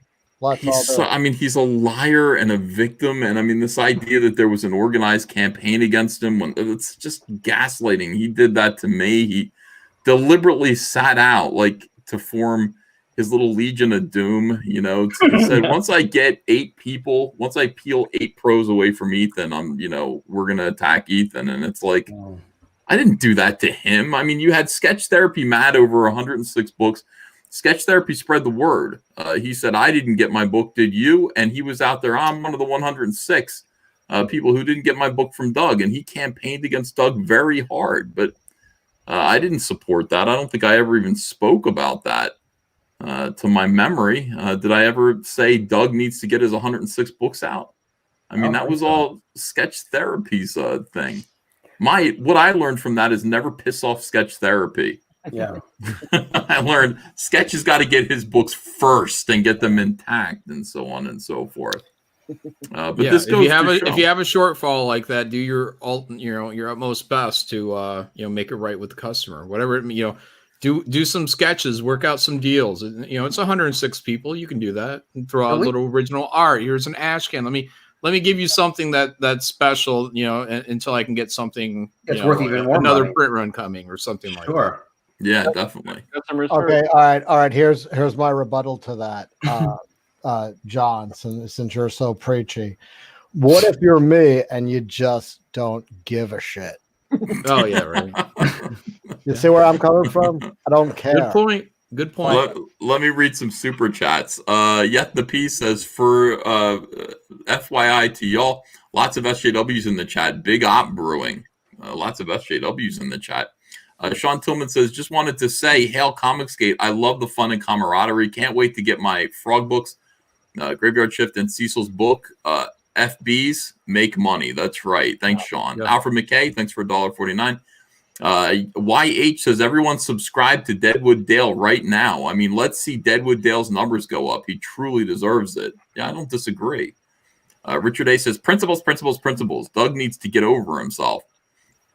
James Dean Anderson says, Doug whining about margins is not only completely his fault, he sets the prices, it ignores the fact that his kids are watching his numerous VeggieTales seasons on Netflix as we speak, and he just did Earthworm Jim. Michael T says, Doug said he didn't have the books to send to international backers, but he had 300 first print copies of Bigfoot Bill on Earthworm Jim. That's interesting. That's right, he showed them. James Dean Anderson says, Doug tried to leave Comicsgate quietly like the shooter on the grassy knoll tried to leave a crowd of peaceful flag wavers at Dallas Parade quietly. Vince Garrett says, Doug goes to the doctor with a frog stuck to his nose. Doctor says, how did this happen? The frog said, it started out as a wart on my ass and turned into this. That's a Cecil joke. Lord CG Oracle says, when the art is good, pound the art. When the writing is good, pound the writing. When neither is good, pound the table. Doug pounds the table. James Dean Anderson says, Charlie's London just dropped some truth. Well said. Thank you. King Toad, this is John Ball, says, pops, mugs, toys all sell better than their comic book counterparts because you can't infuse agendas into those. That's a good point. The Buzz General and the J Team says, today I'm a new dad to a new baby girl. Hail Comicsgate. Congratulations. Great. Leo Kuhn says, another Doug's bad advice. Don't marry an artist if you're already an artist. Shane Davis and the Breitweisers disagree. Shots yeah, fired. I think that's true. Let's see. Hey, gents, says Jason Duran. And Charlie's London, check out Star Wars The Dark Hunter on Webtoons. Make Star Wars great again. I'd be happy to provide a link. That sounds great, man. Is that Star Wars fan fiction or what's that all about? I don't know. What are we doing? Are we doing the Jack show tonight? I got to get ready for the Jack. 11:30. 11:30. Okay, we can wrap this up so that everybody can get ready for that. Jack show is going to be where tonight? My channel. We John didn't do a Malin promo for on Shane YouTube. Davis. I'm sorry, what? We didn't do a promo for Shane's sign-up list. Jesus H. Christ. Okay, yeah, we got to do. It's not a big deal. We can do it another time if you guys. It's a big deal to me, pal. Jesus. There's cats involved. Let's get it going. Yeah. I haven't even watched the video yet, so let's watch the video for Shane's really Starlight Cats. Really good. Here we go, right here. Growing up can be rough. It isn't always easy to make friends. Sometimes I feel alone. But then I met Barnaby and learned the truth about all cats on Earth, that they need my help. But the bullies are trying to stop our fun. Together with the Starlight Cats, I can collect all the jewels, so the Great Merlion will rise again. Okay, so it's an Earthworm Jim ripoff. Alien Basically. rats called the Barracuda live to devour all life forms. In this action-adventure 48-page graphic novel, Rebecca is swept up with the Starlight Cats into an intergalactic conflict. Together, they have to find the power to stop the Barracans, who are determined to conquer Earth. Only Rebecca and this elite team of cosmic-powered felines can summon the magic needed to end this universal infestation. This is Starlight Cats Book 1, Merlion Rising. Back this project today, only on Indiegogo.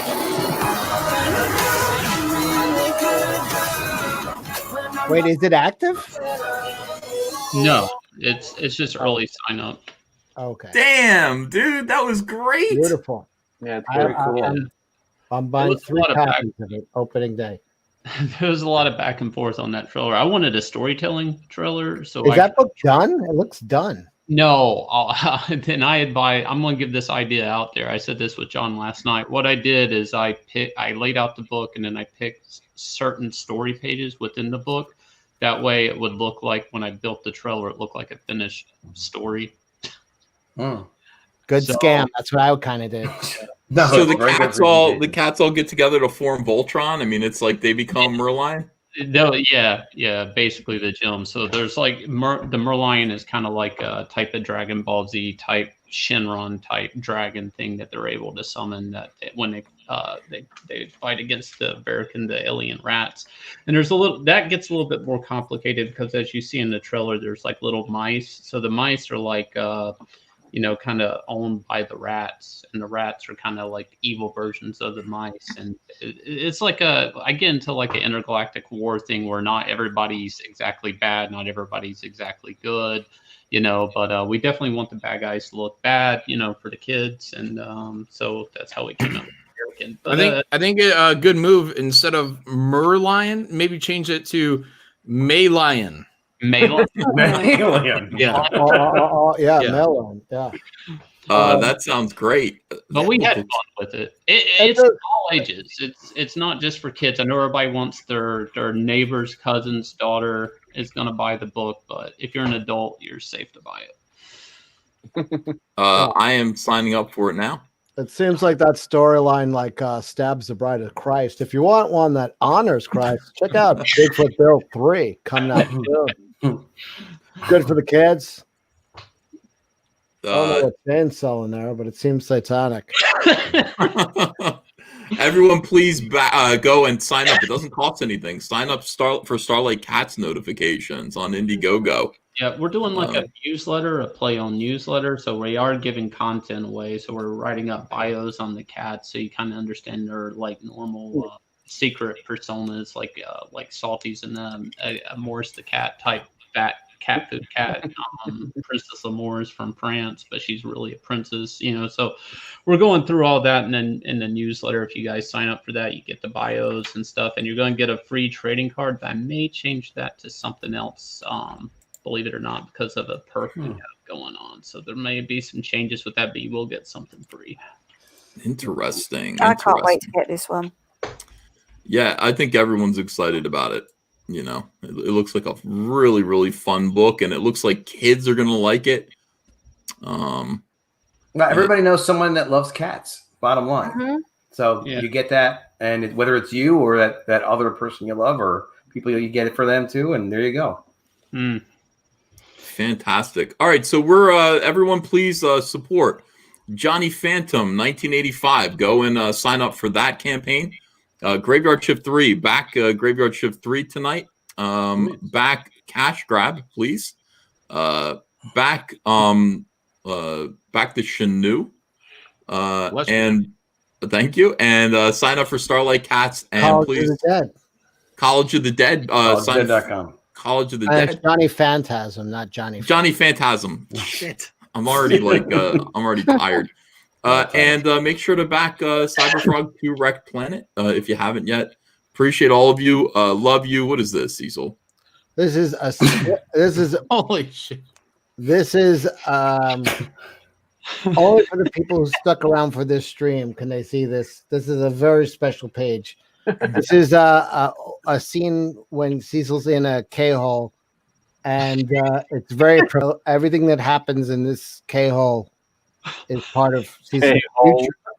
Is part of his future. So, oh my gosh. So it's a K-hole. This is a spoiler. This is a spoiler page. Is it like special K-hole? Yeah, special K. Yeah. Okay. Yeah. Crazy. I didn't know we were going there. Anyway, he's in a strip club and he does a massive amount of ketamine and he starts to hallucinate. And this is actually a prophetic scene for Cecil's life. And wow. This is spoilery, so don't look at it if you don't want spoilers. But there's spoilers. And ironically enough, this is a children's book. It is for all ages. Yeah. Cecil, is there a big part of the story about this turtle not having a shell? Is that like a big part of the story? Well, we want to get him. We want to save him because he's been reduced to a slug.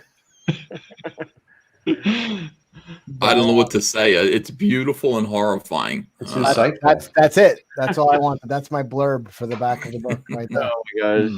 All right, so 13 minutes, and it's the Jack Show over on John Malin's channel. Please subscribe to John Malin. Subscribe to everyone's channels here if you can, and we will we'll talk to you. We'll talk to you at 11:30 p.m. See you later. Good night.